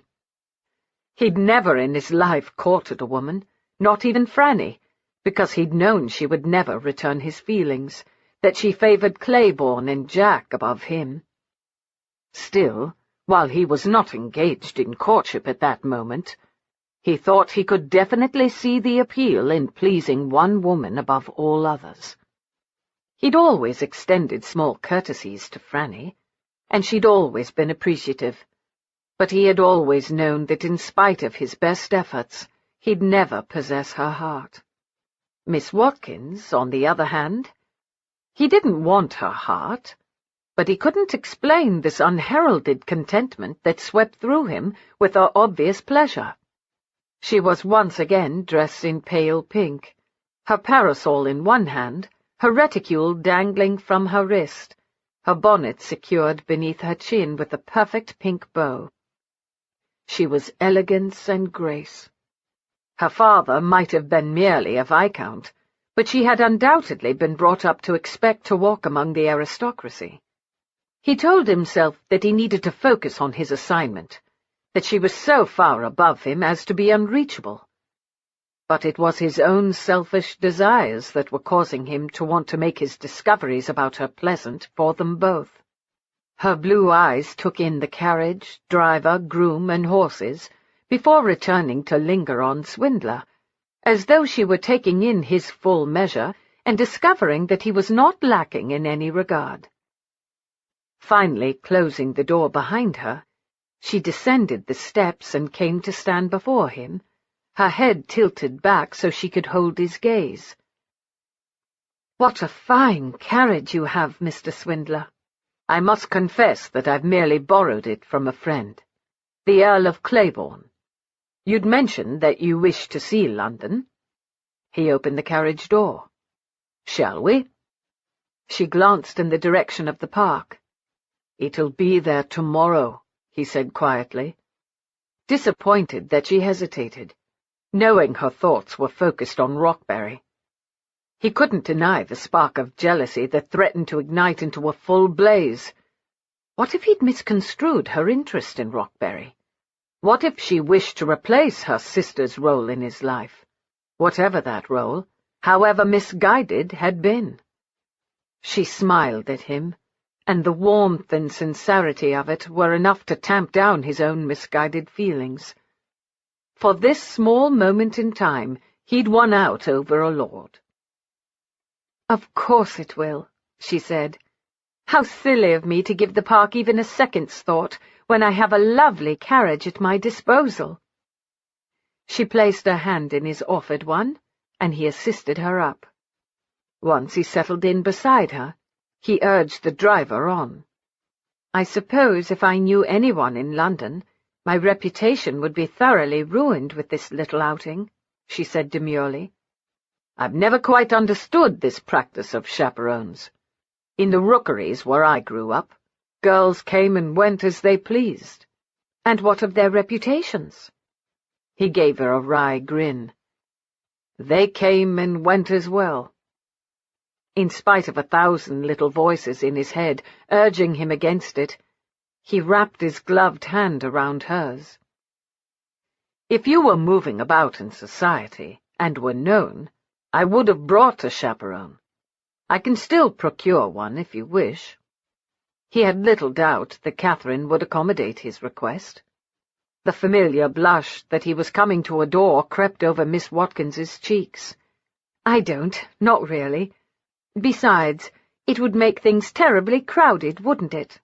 "It would indeed, so relax and enjoy your tour of London," while he fully intended to enjoy every facet of her. While he avoided Hyde Park, Swindler ordered the driver to take them through other parks. He found it increasingly difficult to keep his eyes off Miss Watkins as she took in the sights. Her face revealed such exquisite pleasure, her lips continually curling into a smile, her deep blue eyes sparkling with delight. As a rule, Swindler was not one to talk over much, but Miss Watkins was fascinated with everything, and she had the occasional question. Had he toured Madame Tussaud's? He hadn't. Was the inside of Westminster Abbey as impressive as the outside? It was. He'd finally ordered the driver to stop at a spot near a river where rowboats were rented. After a couple of false starts, it had taken him a few attempts to get the gist of handling the oars, they were now gliding seamlessly along. A few other couples were in nearby boats. It occurred to Swindler that he'd never taken time to simply enjoy London. In his youth, he'd struggled to survive. As he got older, he'd struggled to learn. As a man, he'd become obsessed with his occupation, with being the very best at what he did. It seemed odd to suddenly find himself doing little more than gazing at the woman in the boat with him. She'd opened her pink parasol so it could provide some shade against the late afternoon sun. She appeared serene, as though she'd left her troubles on the bank of the river. Yet Swindler couldn't seem to stop himself from imagining Rockberry with her sister, watching her, enjoying her fascination with everything. Your sister. Did you look exactly alike? He regretted his words as soon as they left his mouth, and she grew sombre. Exactly. But it was more than our features. Our mannerisms, our interests were the same. No one could tell us apart, not even our father. So Rockberry had seen precisely what he himself saw when he looked at the lady. And Rockberry had taken advantage of the girl. Unfortunately, Swindler could understand that as well, because he was finding it very difficult to be near Miss Watkins and not touch her, not lean over and kiss her. "It's funny you should ask me about Elizabeth," she said, her attention on the sunlight dappling the leaves above. "I was just sitting here lamenting that a gentleman had never taken Elizabeth rowing. Or at least she didn't write of it in her journal. It's quite pleasant." "I must agree. I've never before been rowing." She gave him an impish grin. "I gathered, but you mastered it quickly enough. I tend to be a quick study. Growing up on the streets, I learned that the child who survived was the one who adapted swiftly to the unexpected." Her tongue darted out to touch her upper lip, and his gut clenched. He wondered what those sweet lips tasted of. "You mentioned that you were borrowing Lord Claiborne's carriage, and also that you sometimes move about in upper circles. How is it you know the nobility if you grew up on the streets?" "Are you at all familiar with Lord Claiborne's story?" "No, my father never felt comfortable around the aristocracy. I think because his finances were never comparable to most. He always looked exactly as he was, an impoverished lord. He didn't mingle with the other lords, so I fear I don't know Lord Claiborne." "Just as well. He has, or had, a scandalous reputation. It's settled down a bit since he married Lady Catherine, sister to the Duke of Greystone. But you probably don't know her either. Especially as Catherine had indicated that she didn't know Eleanor. Be that as it may, Claiborne lived on the streets as I did. His parents were murdered, and he was lost for a while." "How horrible!" "Yes, it was. Dreadfully so. Although you won't hear him complain about it. Gave him a life unlike that of any other lord. We lived with the kidsman who went by the name of Fagin. Through him we learned to excel at thievery. When Claiborne was 14, he ran into a bit of trouble and was arrested. He didn't see the need to reveal that the trouble had involved his murdering a man. As a result, he came to the attention of the Earl of Claiborne, who declared him his long-lost grandson. When he took in his grandson, he took in his friends as well.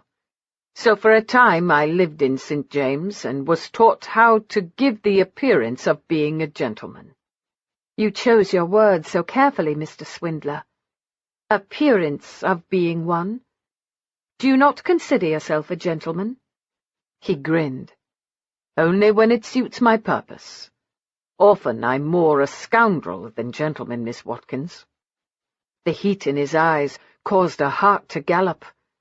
Oh, she was treading on very dangerous ground here, and well she knew it. "Is that what you were doing out so late at Cremorne? Scoundreling?" His rich, dark laughter echoed around them. She thought it was as wondrous a sound as the sea roaring onto shore. If she wasn't careful, she feared she might find herself being even more taken with him. "Is that even a word?" he asked. "I'm simply trying to determine if it was providence or simply dumb luck that brought you to my rescue. Does it truly matter how our paths crossed?" She smiled at him. "No, I suppose not. Tell me something else about yourself, Mr. Swindler." Something else?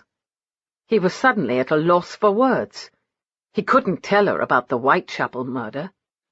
Because sleep had eluded him last night, he'd gone to the mortuary, where they'd taken the woman they'd found in Whitechapel.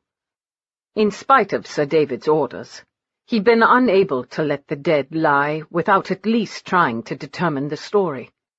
The woman had been beaten beyond recognition. She'd been discovered sprawled in the alleyway, wearing only a silver choker. While Swindler had spent many of the early hours of the morning interviewing those in the area where she was found, striving to at least determine a name for the victim, his thoughts had been elsewhere. It was unlike him not to remain focused on the task at hand. But this morning, every fair-haired woman had caused him to think about Miss Watkins. Every question he asked had prodded him to wonder what questions he should ask of her. Every person peering around a corner, trying to discern why he was there, reminded him of his responsibility to cease her annoying Rockberry. He was striving to solve a murder that was not his assignment, and he'd been distracted by memories of Miss Watkins. Her smiles, her laughter, her innocence. But he could tell her none of that. Nor could he discuss any other murders that he'd investigated. While they fascinated him, they'd no doubt alarm her. His life suddenly seemed dreadfully dull. The only hope he had of an interesting conversation would come from her. "Just as you'd never been to London, I've never been beyond London," he finally told her. "Tell me of your home." "You've never been outside of London?" Swindler heard the incredulity in her voice. "No. Would I need a map?" She laughed, and he wanted to capture the delightful sound and store it in a wooden box, to be heard whenever he lifted the lid. He was not usually so filled with fanciful thoughts, but she charmed him with little more than her presence. "I dare say you most certainly would, although the railways make travel a bit easier. So tell me about your home." "It's a small stone cottage built near the cliffs. The music of the sea is a constant refrain, but it's not nearly as noisy as the city. I think that surprised me most. All the different sounds that come together. It's never quiet. Even with the sea at home, I've always found myself able to think without noise intruding. Sometimes I can hardly think here. Well, except for now, of course. It's very pleasant on the river." "Odd. I don't notice the noises you refer to. I don't know if I would like living by the sea if it gives a man too much time with his thoughts." "Do you not fancy your thoughts, Mr. Swindler?" Sometimes they were too disturbing, too menacing, but he wasn't going to share that with her. Instead, he sought to put them back on course. "I'm surprised your home is small. I thought all the aristocracy lived in large residences." "While my father was part of the aristocracy, our beginnings were humble, although he dreamed of better for his daughters. I suppose that's the way of a father. Is your father still living?" He should have expected the question, based on his own inquiries. He considered lying. He considered giving only a portion of the truth, but decided that although it pained him to give the answer, he could accomplish more with the truth, build a fragile cornerstone for trust. "No. He died on the gallows when I was 8. Sorrow reshaped the lines of her face into exquisite beauty, because the emotions were unguarded and true. He'd misjudged the wisest course. He'd thought to disarm her, and instead he was the one taken off guard. She lured from hiding something deep inside him. Emotions he'd locked away long ago wanted to venture forth from the darkness, if only for a moment. "I'm so sorry," she said, her voice brimming with her need to provide comfort. If she cared this deeply for a man she'd only recently met, what would be the depth of her love for a sister? Or a husband? What was his offense? He reminded himself he was playing a role, and that whatever developed between them would be frayed with falsehood, and weak with deceptions. His words were flat, never allowed to touch his soul. He was charged with thievery, left me an orphan. Like yours, my mother died in childbirth. I was apparently an unusually large babe. That's how you came to be with that kidsman. Fagin, was it? Yes. I was fortunate he took me in. I had no family. You and I are alike in that regard, I suppose. He rode in silence for several minutes, absorbing the quietness that he'd never really noticed before. He watched as she glanced around, wondered if he'd revealed too much, was curious as to what she might be thinking. She suddenly closed her parasol and set it in the bottom of the boat. Then very slowly, inch by inch, she began to peel off her right glove, revealing skin that up until that moment he'd only been able to imagine. His body tightened as though she'd loosened the buttons on her bodice. She tugged on one finger, then the next, and with each tug his mouth grew remarkably drier. At long last, the glove was completely removed, exposing a hand as creamy and smooth as her face, her nails clipped short and well manicured. Hers was the hand of a true lady, one who relied on servants to do the hard work. Leaning over slightly, she dipped her hand in the water, and her features took on an expression more serene than before, more so than he'd ever seen on anyone. "I miss the sea," she said quietly. She peered at him through lowered lashes. "Do you swim, Mr. Swindler?" He started to answer, realized his throat had knotted and cleared it. "No." "It's wonderful. You should learn." "I suppose it's very much like taking a bath." She laughed. "It's so much more. Elizabeth would only run through the waves, but there is a cove near our home where the water is calm, and I would often swim across it. I have not been there since she died. It was where my father found her." She shook her head. "My apologies. I didn't mean to get maudlin and ruin this lovely afternoon." "It's quite all right. I know how difficult it is when you lose someone you love. Even now I often think of my father." "Has there been anyone else whom you've loved in your life?" "No." He wouldn't tell her about Franny. His feelings for Franny, once tender and precious, were for him alone. "Have you ever loved a gent?" She shook her head. "No." Lifting her hand, she flicked water at him. "We're getting very personal here, Mr. Swindler. It's more interesting than talk of your home. Where is it, by the way?" he prodded, arching his brow, giving her only a glimpse of a teasing smile. She seemed to give it a moment of thought, as though she couldn't remember. Or perhaps she simply hadn't expected the question. "It's to the north, near the sea, as I mentioned. My father's estate is small but lovely. I'm comfortable there." "To whom will it go now that he has died? I hope you don't have a horrid, distant male cousin or uncle who will toss you out. Or worse yet, use her for his own gain. Perhaps there was more to her having no one to show her about London than she claimed." She shook her head. "The land was not entailed, so the cottage is mine. His title was not hereditary. It was given to him for services rendered to the Crown. Unfortunately, it came with nothing except the title, but my father was not one to complain. You don't strike me as one to complain either." She gave him another impish smile.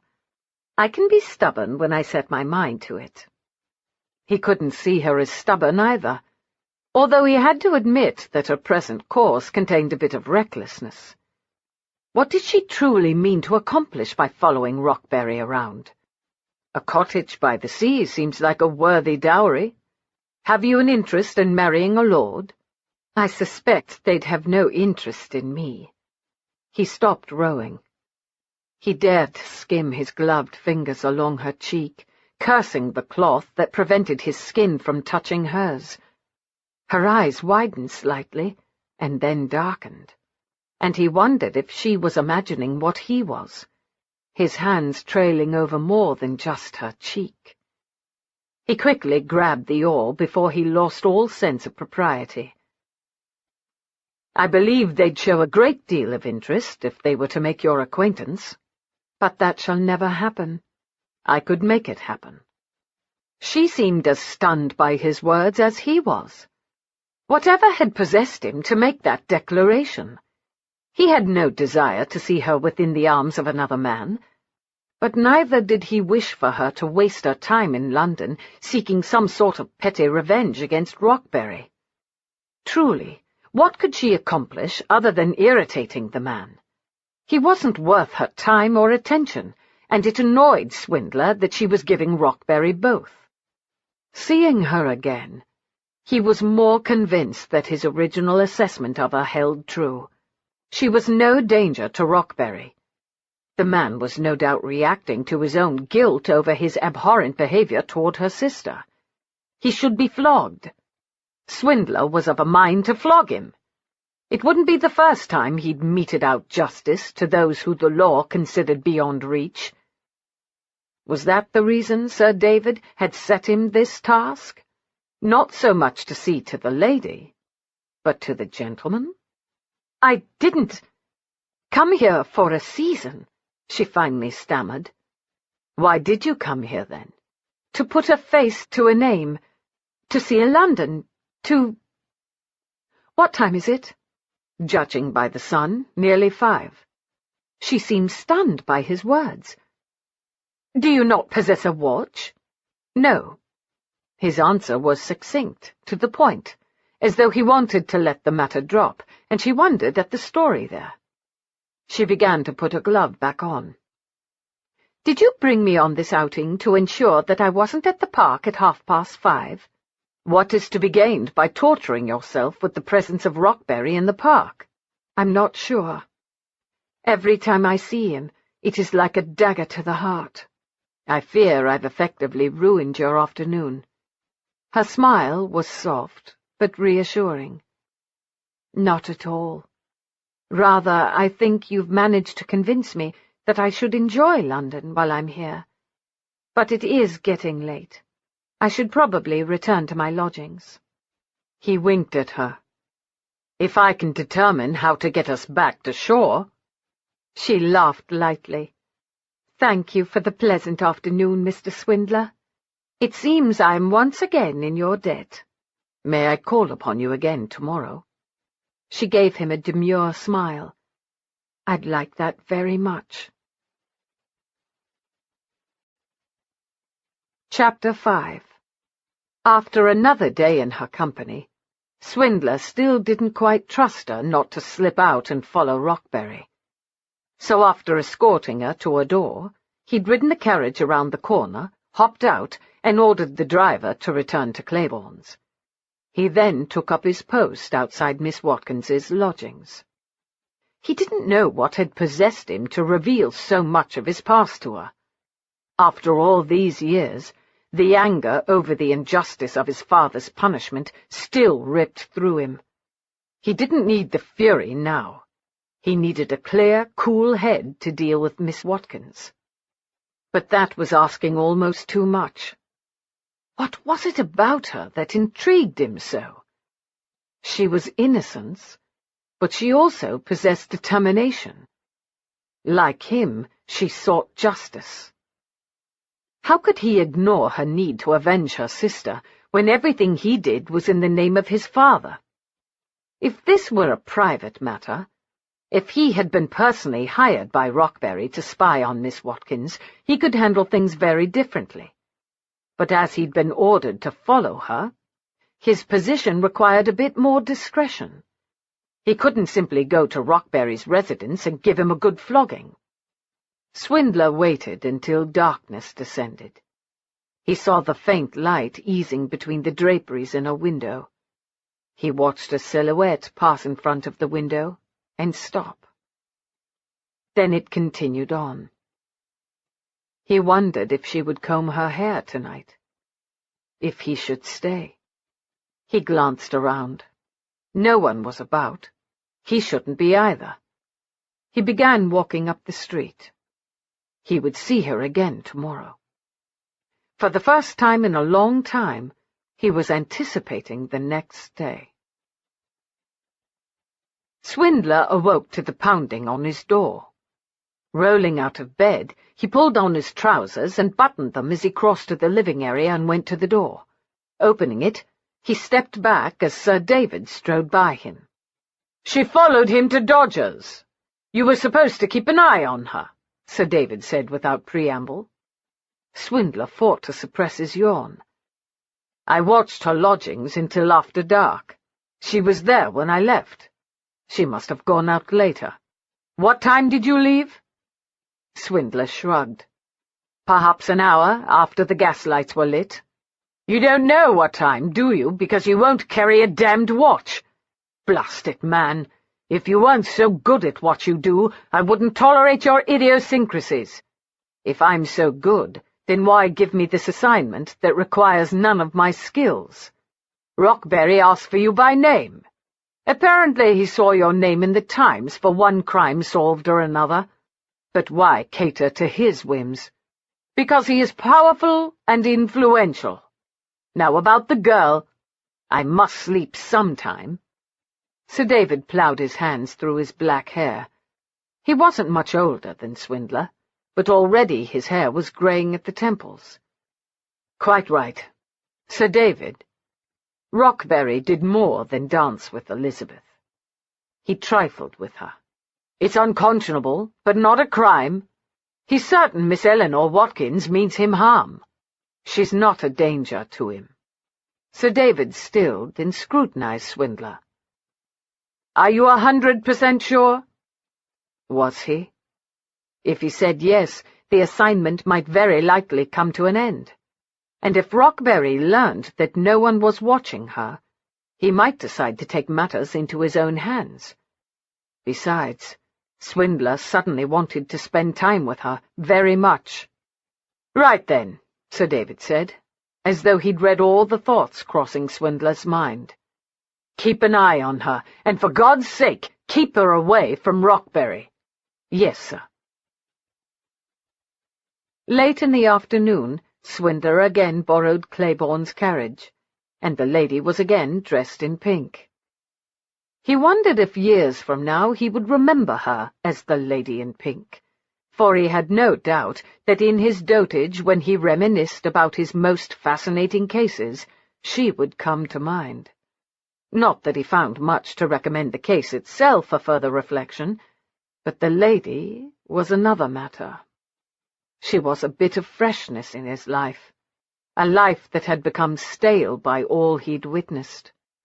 He considered asking her about her late-night surveillance of Rockberry, had even considered driving by Dodger's to gauge her reaction, but he was so damn tired of Rockberry being even a hint of a conversation. He selfishly wanted today for himself, for Eleanor. He wanted to give the impression he was a suitor, and a suitor wouldn't talk of another man.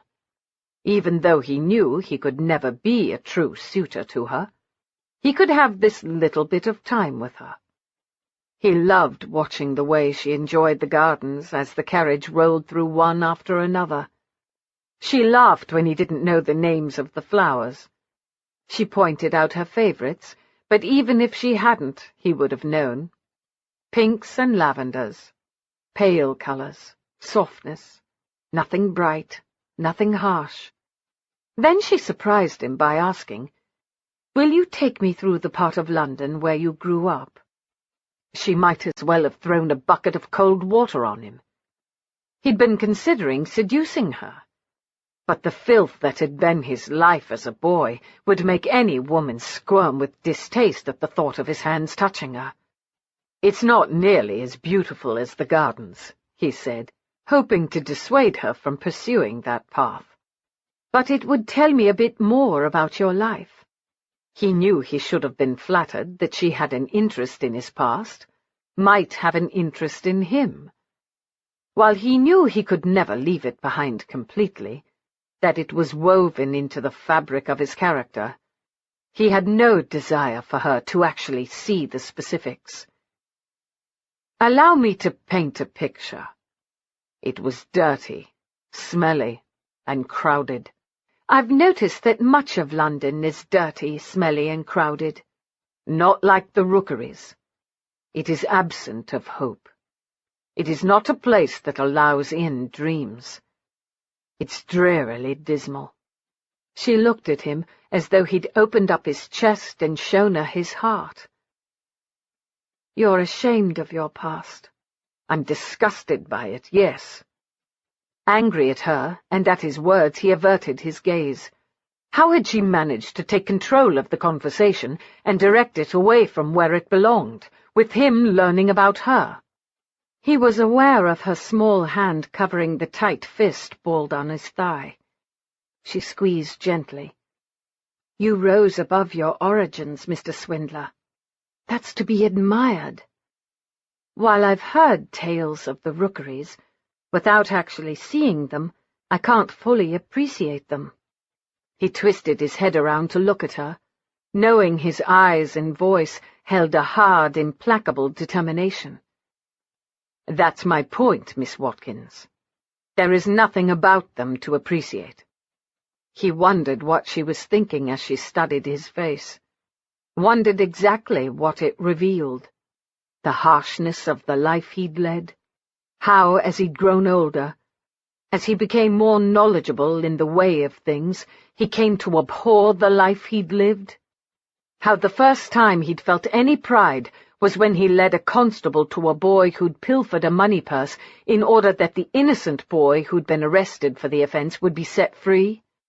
How a gang of other boys had beaten him up for squealing on their mate, and so he'd learned to be secretive in his dealings with the police. Even the rights and wrongs in life weren't crystal clear. Compromises were made for the greater good. The problem there was, who decided the greater good? He'd had the audacity on more than one occasion to believe it was him. Even now, as he sought to gain her trust, to discover her plans, he wasn't certain he'd provide Sir David or Rockberry with any information that could be of any use to them. You're a complicated man, Mr. Swindler, she finally said. Not complicated at all. He unfurled his fist, turned his hand over, and threaded his fingers through hers. All I need is a lovely lady to provide me with company. He watched her delicate throat work as she swallowed. You claimed to be a scoundrel. He gave her one of his more charming smiles. The evening is only just arriving, Miss Watkins. He'd planned to only be in her company for a couple of hours, but at the end of that time he wasn't yet ready to let her go. Besides, if she was determined to seek Rockberry out at night, then Swindler was obligated to keep her occupied.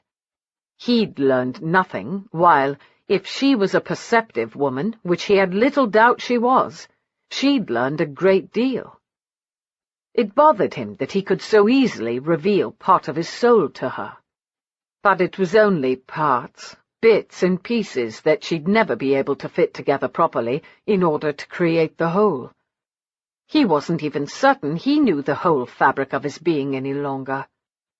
When he'd become one of Fagin's lads, he'd chosen a new name for himself. Swindler. While it was his nature to swindle others, of late he was beginning to suspect that perhaps he'd even managed to swindle himself into believing that his only interest in the woman stemmed from her fascination with Rockberry. Otherwise, rather than taking her home, why did he return her to Cremorne Gardens? "Why ever have you brought me here?" she asked as the driver brought the carriage to a halt on King's Road. "You've seen the worst of the gardens. I thought you should see the best." He stepped out of the carriage and held out his hand to her. "We'll leave long before the swells begin arriving." Her sister had written in her journal about the gardens and the spectacular display of bursting lights in the sky. May we stay until after the fireworks?" He gave her a generous smile that stole every bit of breath from her body. Oh, he was dangerous to her heart. She'd thought to take advantage, and instead she was finding herself enthralled by him. "If it pleases you," he fairly purred. "It would very much."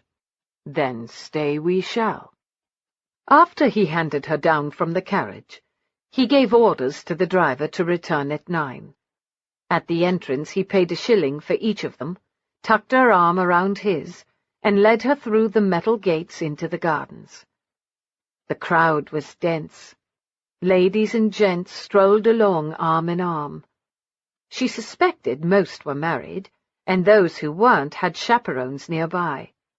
Even a few children could be seen. It was the time for families, for the proper people to be about. This was what Elizabeth had seen, what she'd written about in her journal. "Did your sister visit the gardens?" Mr. Swindler asked. She jerked her head up and held the familiar green gaze, seeing the compassion and understanding there. How was it that he was able to read her so well? "Yes." She wrote glowingly about the fireworks. "So although you were lost the other night, you knew where you were? It's possible to be lost even when you know where you are," she said tartly. "Are you lost, Miss Watkins?"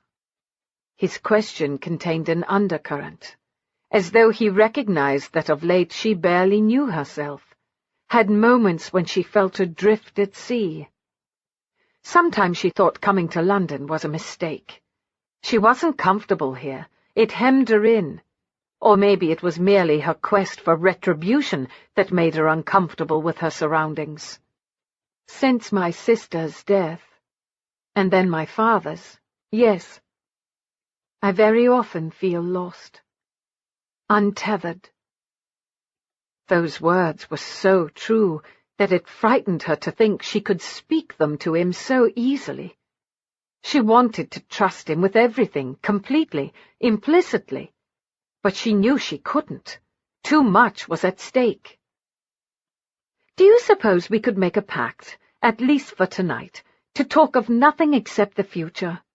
"How can we speak of what we do not know?" "The present, then. It seems forever since I've only been concerned with the present." "Then tonight we shall focus on the here and now. Where shall we begin?" So much to choose from, she hardly knew where to start. Then her stomach embarrassed her by making a little rumble, taking the choice from her. "I suddenly realized I'm quite famished." He smiled. "A woman after my own heart. Let's see what we can find." As he guided her through a throng to the banqueting hall, she thought under different circumstances that she would indeed be a woman after his heart. He was strong, kind, and solicitous. He pleased her in small ways. He brought her smiles when she'd thought to never smile again.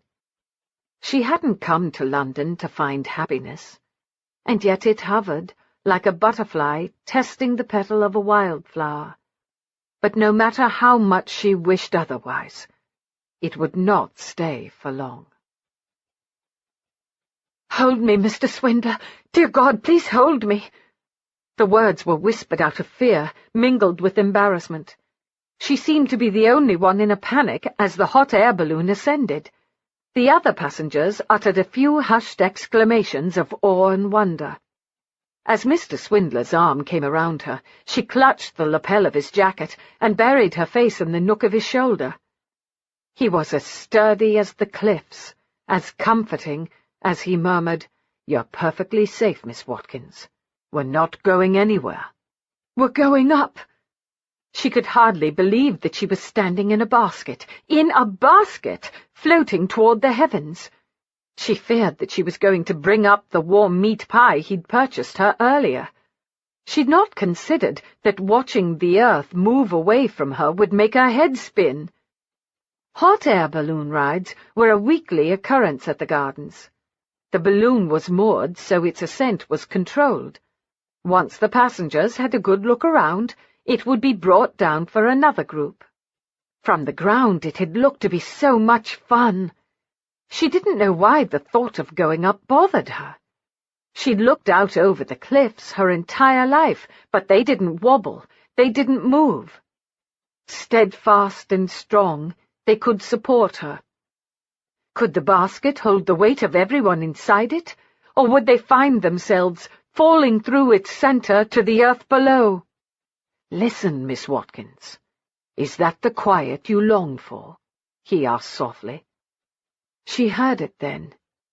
The din of the crowds had retreated. There was no whir of carriage wheels or clatter of horses' hooves. They were above the noise. She almost thought up here that she could hear Elizabeth whispering to her. How close were they to heaven? The basket gave a little jerk. She released a tiny squeak and tightened her fist on his jacket as though it would hold her up if the balloon started to fall. "It's quite all right. We've simply met the end of our tether," Mr. Swindler purred near her ear. If she weren't so terrified, she might have swooned from his nearness.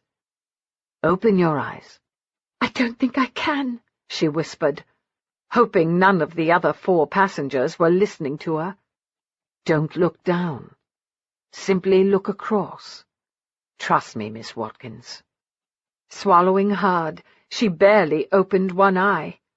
She could see treetops. She opened the other and released a startled laugh. She could see rooftops. "Oh, look! There's the Thames!" She didn't know why she was surprised to see it. The gardens were built at its edge. Some people arrived in boats at its waterside entrance. Its nearness was one of the reasons that the gardens were so green and vegetation flourished. The sun was beginning to set, creating a spectacular view awash in orange and lavender.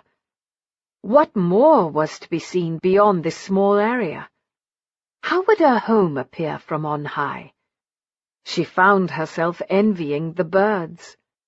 "I almost wish it would break free of its tether. Almost." She brought her gaze to Mr. Swindler's. He wasn't peering out over the land spread out below them like some elaborate tapestry. His eyes were on hers. "You're missing the sights." His lips slowly shifted up into a sensuous smile.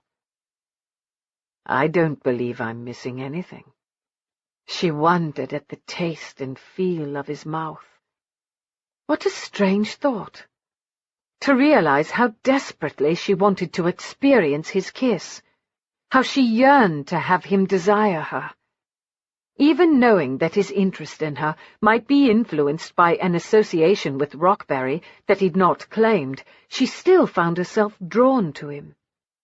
She'd hoped to distract him from his purpose in serving Rockberry, and she was the one distracted.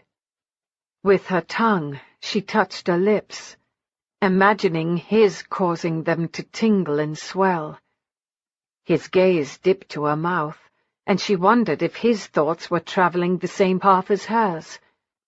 His eyes darkened and narrowed. Beneath her hands, resting on his chest, she could feel the stillness in him, the tension building as though he fought some inner battle and was very close to losing whatever control he possessed. He took in a shuddering breath. He swung his gaze out to the Thames, and she wondered if her small, insignificant actions had stirred his passions. Judging by the deep furrows in his brow and the tightness in his jaw, he was bothered by something. How fascinating! But then she shouldn't be surprised by her interest, when everything about him intrigued her. She turned her attention back to the scenery. She wished they could stay up here forever. What a different world it was, looking down rather than up. She could almost forget her reason for coming to London, the need for retribution that nagged at her. Up here, she could imagine that love was attainable. A pity her heart knew the truth of the matter. In very short order, She would sacrifice any chance she might ever have for a happy life. Eleanor had asked him not to dwell on the past, but for a few hours to simply concentrate on the present. He took her request to heart.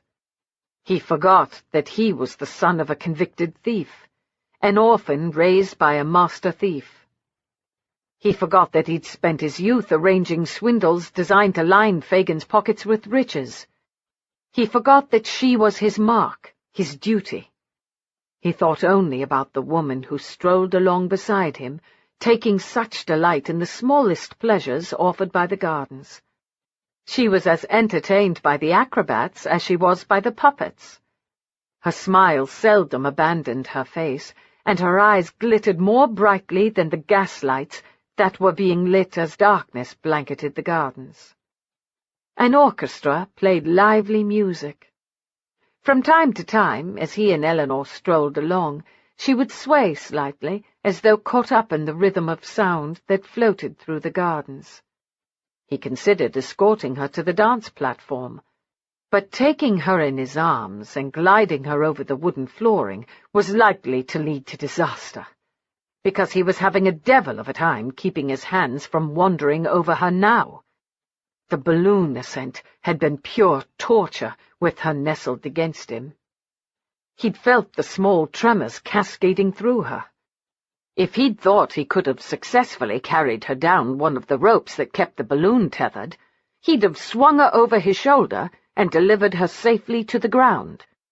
However, all he'd been able to do was offer distractions. While they worked for her, they failed miserably for him. He'd gazed into her blue eyes, and all he wanted was to have a private moment with her. No, not a private moment, but 1,000 of them. The two of them alone, where intimacy could flourish, where he could truly forget the past and not consider the future, where the present could tick along, holding all responsibilities at bay. Eleanor distracted him from his purpose. He'd brought her back to the scene of their first meeting because he planned to gently lead her into revealing why she'd truly been in the gardens that night. He needed her to trust him enough to confide in him, so he could get to the bottom of this matter. The policeman inside him knew that. But the man inside him had other ideas. He'd embraced her notion of enjoying the present, and that meant ensuring that she enjoyed it. That there be no subtle interrogation, no prying. A boom sounded as the first burst of fireworks filled the sky.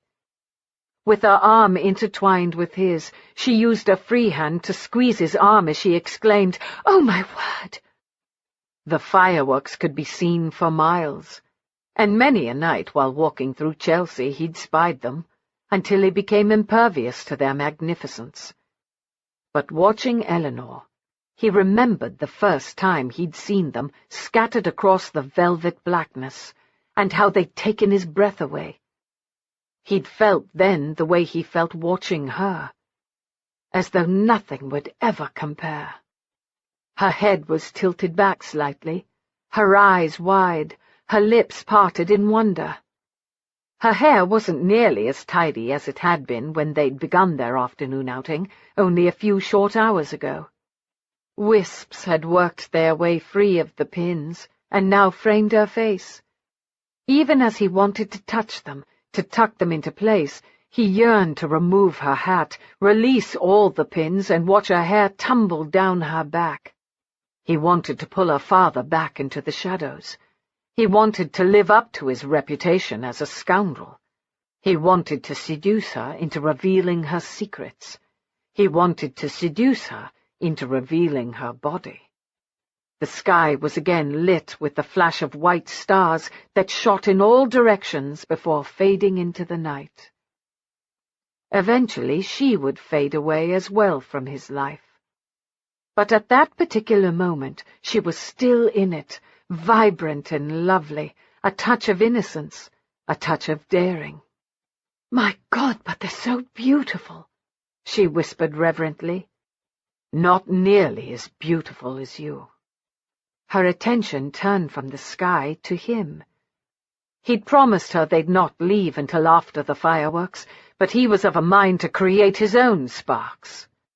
There were shadows aplenty, and as the next boom sounded, he snaked his arm around her waist and urged her away from the gathered crowd and the gaslights. She offered up only token resistance, no doubt initially forgetting that they weren't supposed to be influenced by the past this evening. Impatience had him lifting her the last few steps, and then he was ensconced in heaven. Her rose scent filling his nostrils, her taste tempting him to seek more as her mouth reshaped itself to fit seamlessly against his. Like some sort of clinging vine, her arms wound around his neck, her fingers scraping up his scalp, becoming entangled in his hair. He was taken off guard by how desperately he wanted her. Nearly a week had passed since he'd first become aware of her existence, and yet he felt as though he'd known her a lifetime. It was inconceivable that he could harbor such strong feelings for a woman about whom he knew so little. With a hushed moan, she pressed her body nearer to his, her breasts flattening against his chest. Of their own accord, his hands slid down her sides to her hips, pushing her against his hard, torturous arousal. He was acutely aware of her slight stiffening, as though taken aback by what he had no ability to hide from her.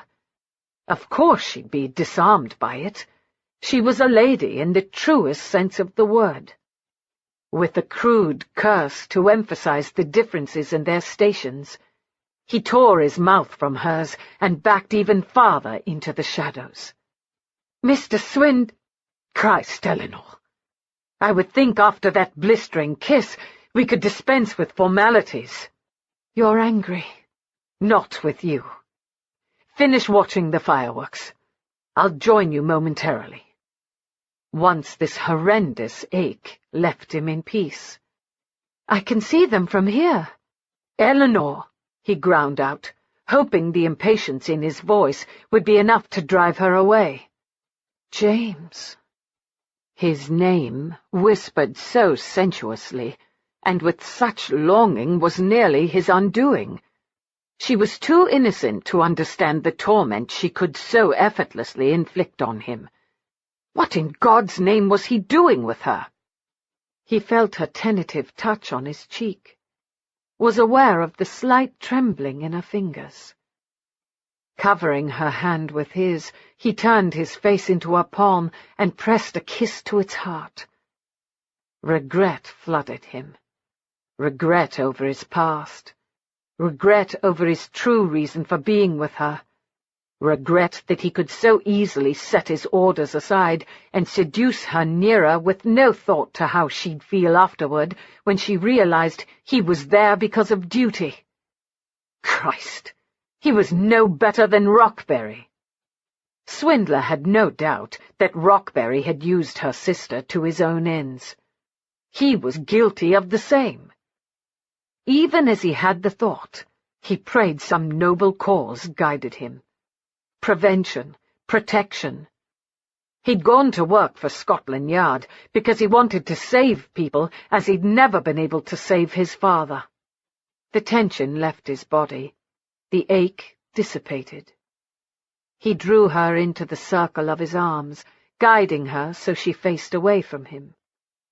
Where moments ago he'd longed to see her hair released from its confines, now he welcomed her bared nape by pressing a light kiss there before whispering near her ear, "You do tempt me, Eleanor. I thought you were a scoundrel. One with a conscience, it seems. And if I don't want you to have a conscience, then we are either headed toward heaven or doomed to hell." Chapter 6. As the carriage travelled swiftly through the streets, she didn't want this magical night to end.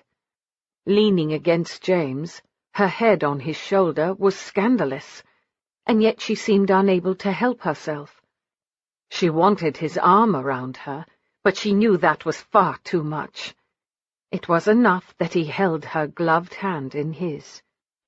Whenever she'd imagined a kiss, it had never involved a man boldly sweeping his tongue through her mouth, exploring every inch of it as though he owned it. With James's kiss, the heat had swirled in her belly and rolled outward until even the tips of her fingers and toes burned. Oh, he was very skilled at seduction, her James Swindler.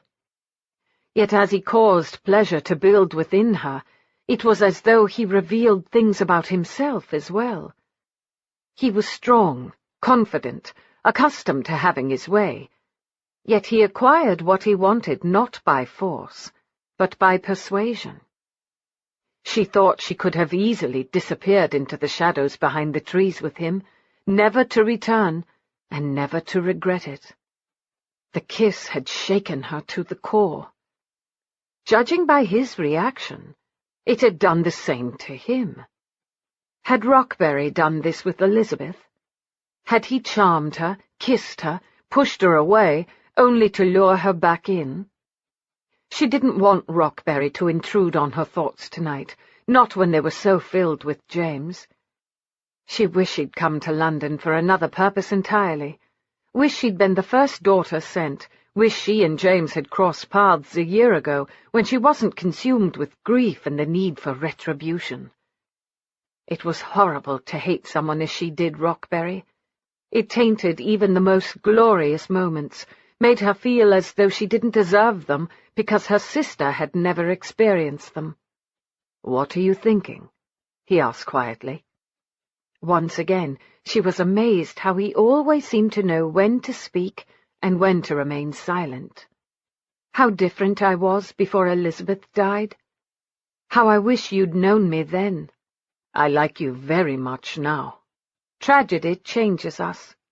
Not always for the better, I think. It can give purpose to our life. She peered up at him. Is that what it did for you? After my father died, yes. You became a thief. Hardly an ambition for which to be commended. I sought to survive any way that I could. We do what we must. Would he understand if she explained to him what she must do? You must have been very grateful when Lord Claiborne took you into his home. Not at first.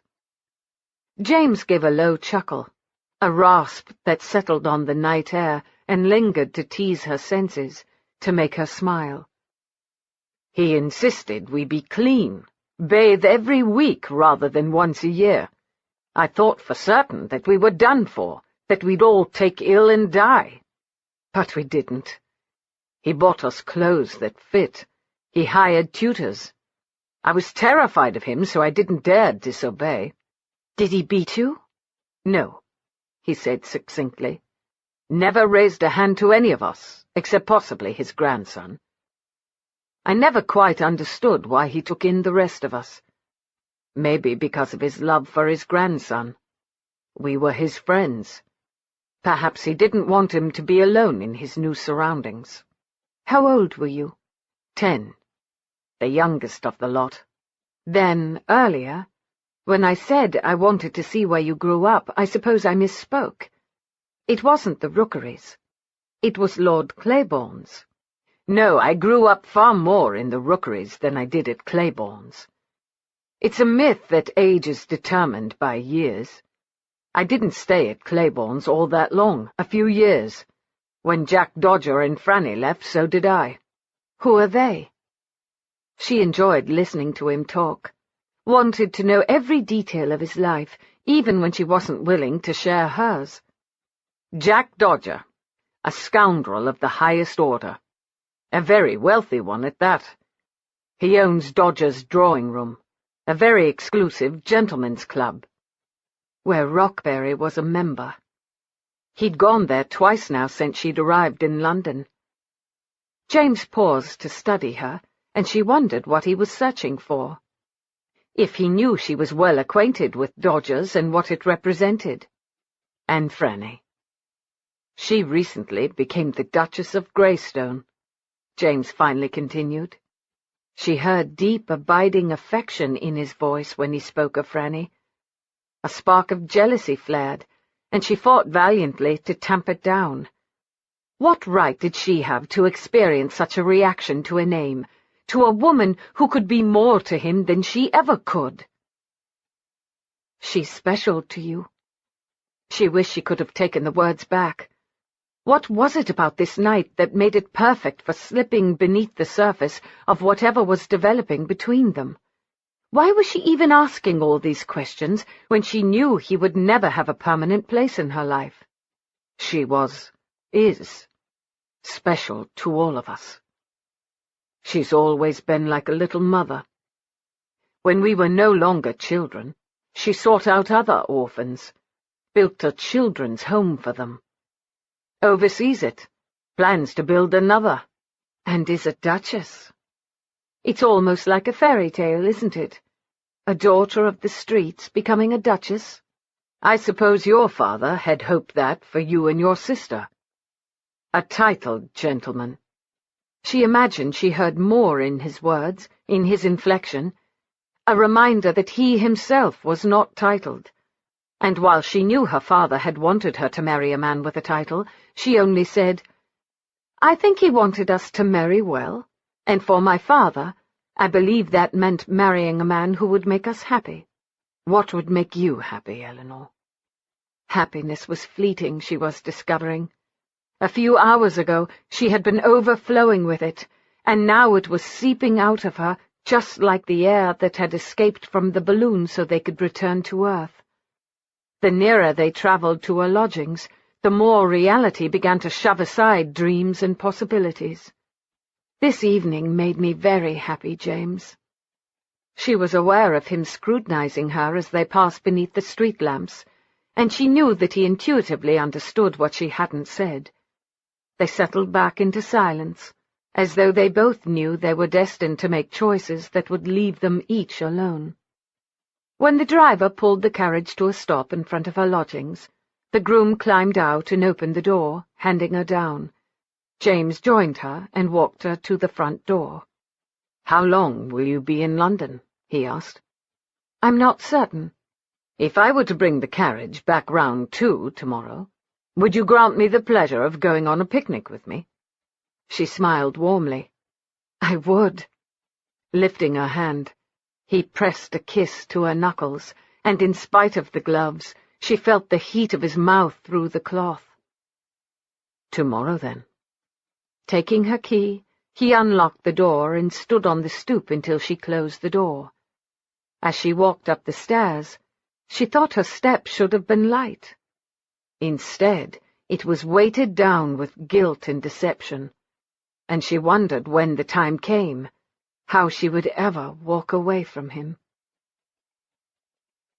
Swindler was not a man who often made mistakes, but when he did, they were large and regrettable. During the past week, he'd arranged a series of outings for Eleanor and accompanied her on each one. Madame Tussaud's, an opera, picnic in the gardens, another visit to Cremorne for the fireworks that so delighted her. He began each day with the best of intentions, to deduce her purpose regarding Lord Rockberry. But he became protective of his time with her. He didn't want to discern her purpose where Rockberry was concerned.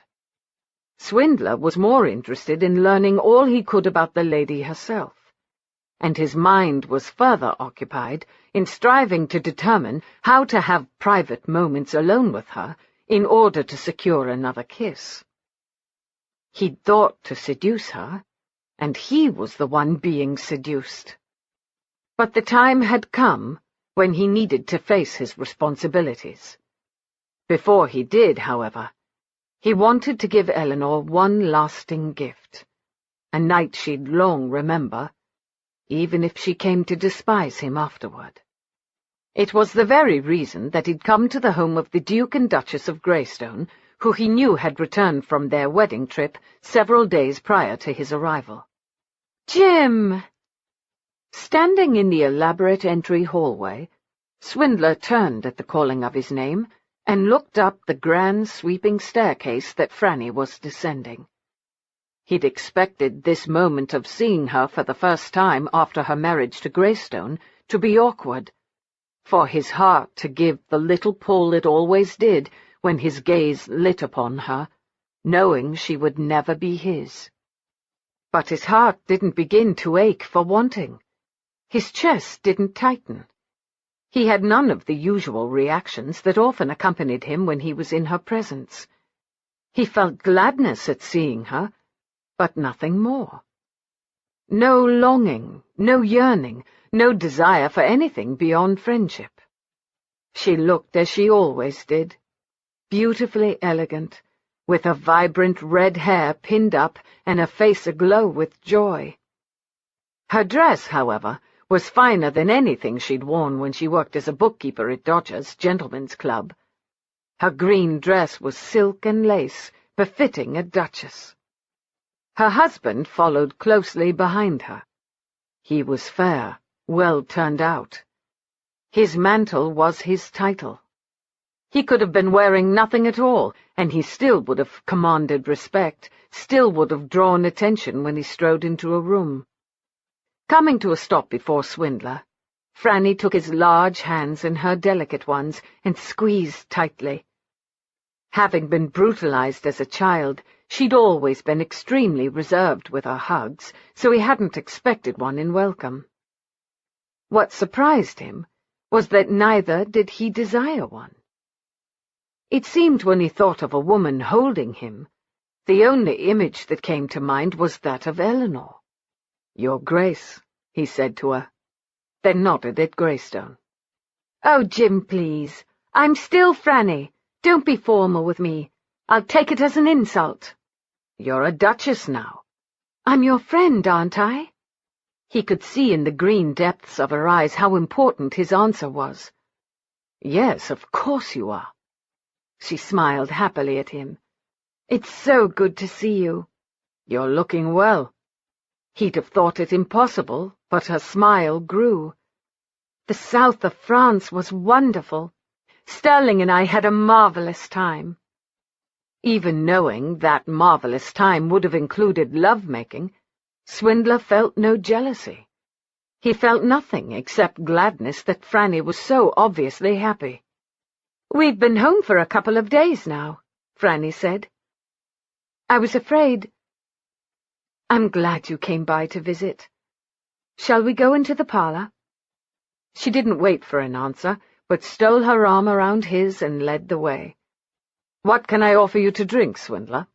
Greystone asked, as he walked to a table with decanters. "Nothing, thank you. I fear this isn't exactly a social call." "Scotland Yard sent you here?" Franny asked, as she sat on the settee. Swindler dropped into a chair opposite her, while Greystone took his place beside her. "Not intentionally, no. But I'm in need of a bit of assistance with the case I'm working."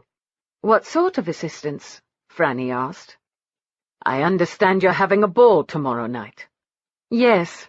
Sterling thought it essential for the new Duchess of Greystone to host a party as soon as we return from our wedding trip. Catherine's been handling the particulars. I would like you to invite Miss Eleanor Watkins. Her father was a viscount, so it wouldn't be inappropriate for her to attend." "Good Lord, Jim, she could be a washerwoman, and if you have an interest in her, I would invite her." "I suppose I'm to invite you as well." "Yes, if you don't mind. She may also need a gown." "She's not here for the season?" "No, I believe she's here for revenge." "Revenge sounds like something that will put my wife in harm's way," Greystone said. "If that's the case, then we can't be of help." "Sterling." "I almost lost you once, Franny. I'll not risk it again." With amusement, Swindler watched the silent battle of wills. Apparently the Duke had yet to discover that his Duchess possessed a very stubborn streak. She finally turned her attention to Swindler. "Tell me about the lady." Taking a deep breath, he leaned forward, digging his elbows into his thighs.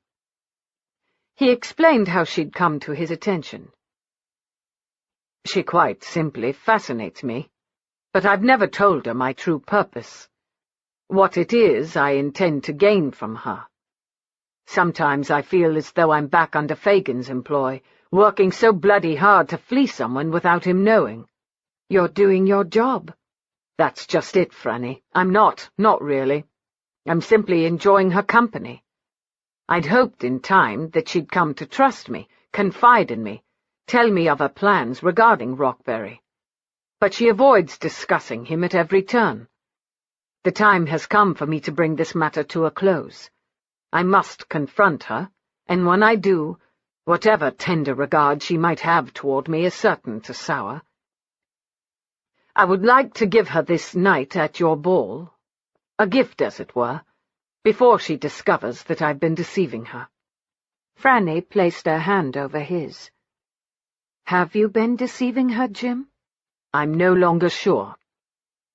I've come to care for her, but I must tell her the truth about what I know and what I need to know. I fear she won't be pleased to learn the truth. Rockberry had taken advantage of her sister. She was likely to think Swindler had done the same. He was dreading the confrontation, and was hoping one final night of happiness would soften the blow he would deliver. "Miss Watkins? Miss Watkins!" The resounding knock nearly rattled the door to her rooms off its hinges. Eleanor crossed over as quickly as possible and flung it open. "Yes, Mrs. Potter." The woman was breathing heavily, her face flushed with excitement. "You have a caller, the Duchess of Greystone herself! My word!" She pressed her hand to a heaving bosom. "Nobility in my parlour! I never imagined. What tea should I prepare, do you think? Oh, it doesn't matter. I shall prepare every flavour I have. I do wish I had cake. Biscuits seem so trite. Hurry! You mustn't keep her Grace waiting." As her landlady scurried down the hallway toward the stairs, Eleanor followed at a more sedate pace, her stomach quivering with nervousness. Why ever had the Duchess come to call? By the time she reached the bottom of the stairs, she'd regained control of her breathing and calmed the tremors that had been dancing through her. She entered the parlour, and the Duchess rose gracefully from the chair. A young lady, obviously a servant, also came to her feet. The Duchess smiled softly. "Miss Watkins." Eleanor curtsied. "Your Grace." She didn't know what to say beyond that. Should she be forthright, and ask why she'd come to call, or should she simply wait? Had Elizabeth suffered through these moments of insecurity, of not knowing the exact behaviour that was expected? Was that how Rockberry had managed to lure her into hell? Eleanor fought not to show the anger she felt with her father at the thought. If only he'd brought them to London on occasion, if only he'd exposed them to more of the world, Elizabeth might still be alive. They might all be happier. She herself might have had an opportunity to be properly courted as well. I must apologize for arriving at an inappropriate hour, but I feared if I waited until afternoon, I wouldn't have enough time to accomplish all I wished to. I've come to beg a favor of you," the Duchess said. "I'm not certain how I could be of service." Unexpectedly, the Duchess stepped forward and took Eleanor's hands. "I'm a dear friend of James Swindler. I believe he's mentioned me. We grew up on the streets together. I know he's been calling on you. I'm holding a ball this evening. I've invited Mr. Swindler. I was hoping you'd do me the honour of attending as well." To attend a ball? A Duchess's ball at that? Eleanor hardly knew what to say other than the truth. "I fear I have nothing to wear." I thought that might be the case. Jim mentioned that you had no sponsor and weren't making the rounds. He also described you to me, quite accurately, if I may say, so I took the liberty of selecting one of my gowns that I think would look lovely with your complexion. You're a bit smaller than I am, but Agnes here, my lady's maid, is quite skilled with the needle. She could make alterations." "Oh!" Once again she hardly knew what to say. It was only then that she noticed the large, long box resting on the sofa.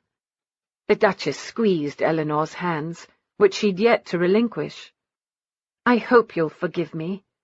I may be playing a bit of matchmaker. Jim has never spoken to me about another lady, so I know you must be very special indeed."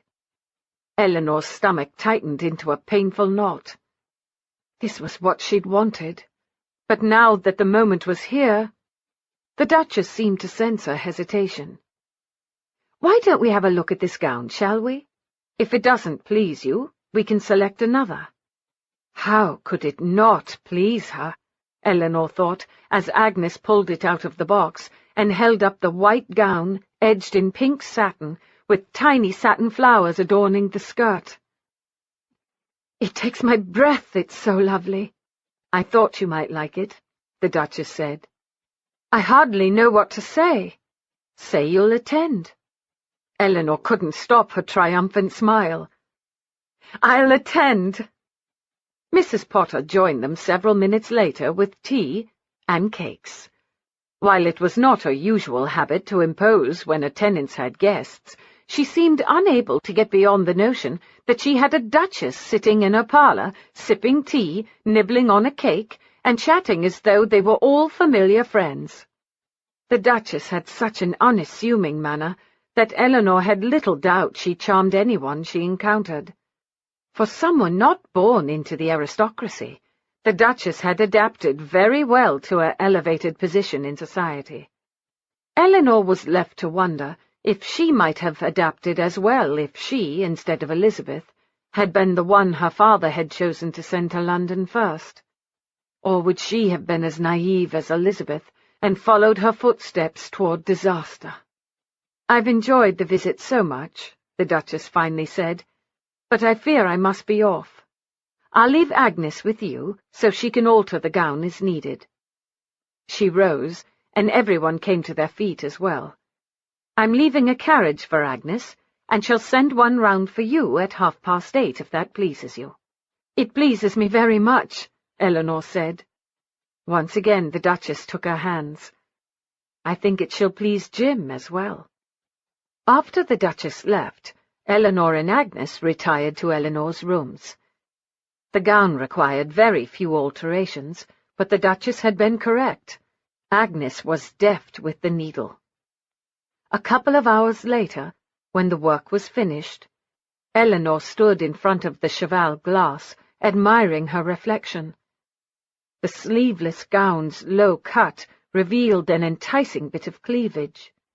The Duchess had provided long gloves that went past Eleanor's elbows and pearled pink slippers. "I could prepare your hair before I leave," Agnes offered. Eleanor shook her head. "No, thank you. I shall probably take a short nap before I begin final preparations. These affairs usually go late into the night, don't they? I know the ones Lady Catherine gave lasted well past midnight. She's been helping Her Grace with the arrangements, so I suspect this one shall as well." Eleanor smiled at herself in the mirror. She wondered if Lord Rockberry had been invited. If she had her way, tonight would be the night that he got his comeuppance. Chapter 7. Eleanor has accepted my invitation. I've promised to send a carriage round for her at 8:30. Send word if you'd rather do the honours. F. Swindler had known Franny would win Eleanor over. To the lad who delivered the message, he simply said, "Tell her I'll see to it." He then sent word to Claiborne that he needed to borrow his carriage for the night, knowing full well that Claiborne would use his coach to arrive at the ball. He always escorted his wife around in the coach, because it was grander and worthy of the lady he loved. Swindler then took great care in preparing himself for the evening. While he'd have preferred that his friends leave him behind, he'd known they wouldn't, and that sooner or later he would be invited to one of their grand social events. So, months ago, he'd visited one of the better tailors in London. Now he stood before the mirror, admiring the cut of the black swallow-tailed jacket, hunter green silk brocade waistcoat, pleated white shirt and white cravat. He wasn't quite as rough-looking as usual. If he was honest with himself, he'd have to admit he looked quite elegant.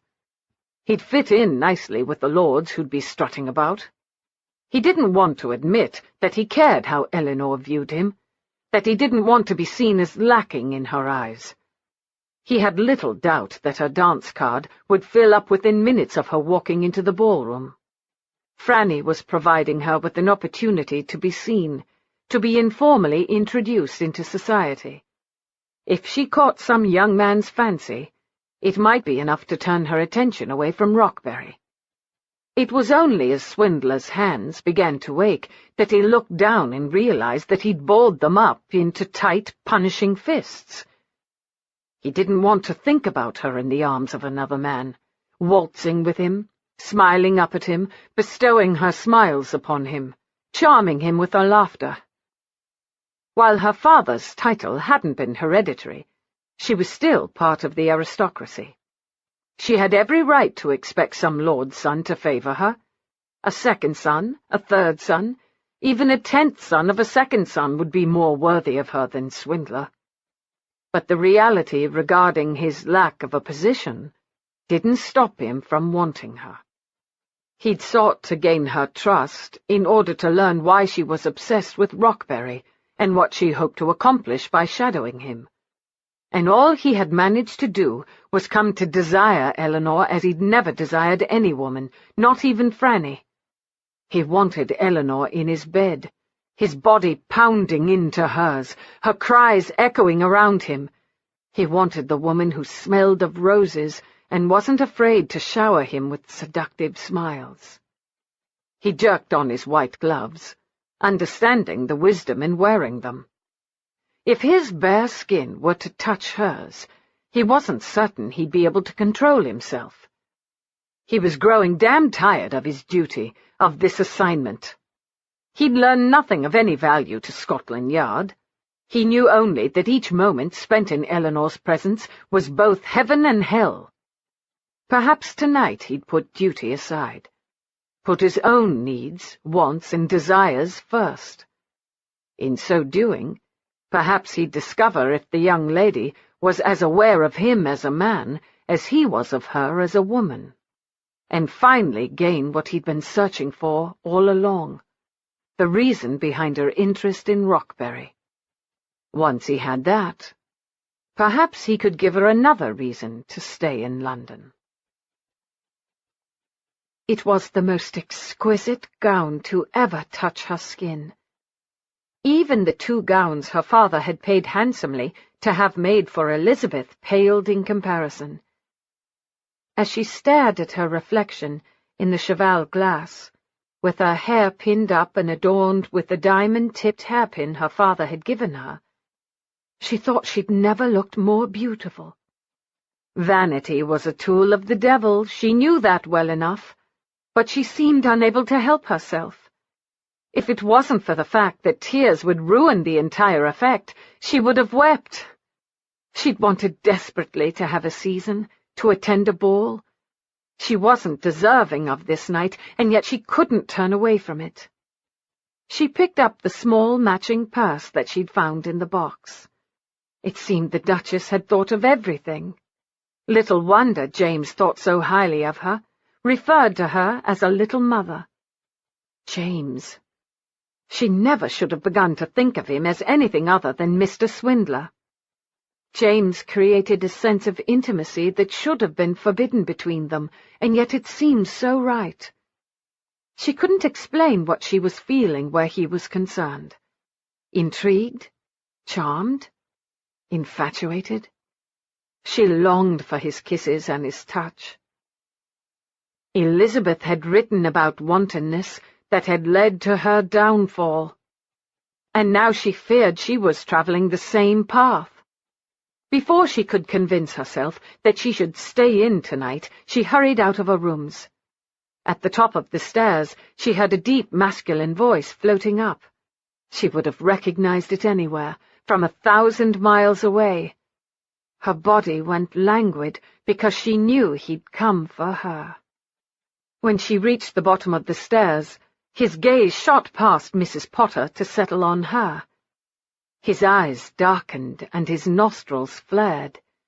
She could see the deep satisfaction reflected in his eyes, along with the bit of possessiveness.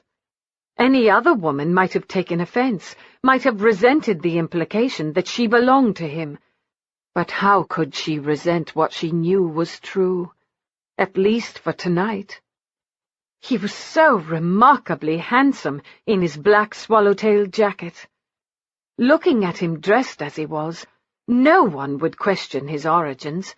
No one would even consider for a single moment that he wasn't a gentleman of the highest order.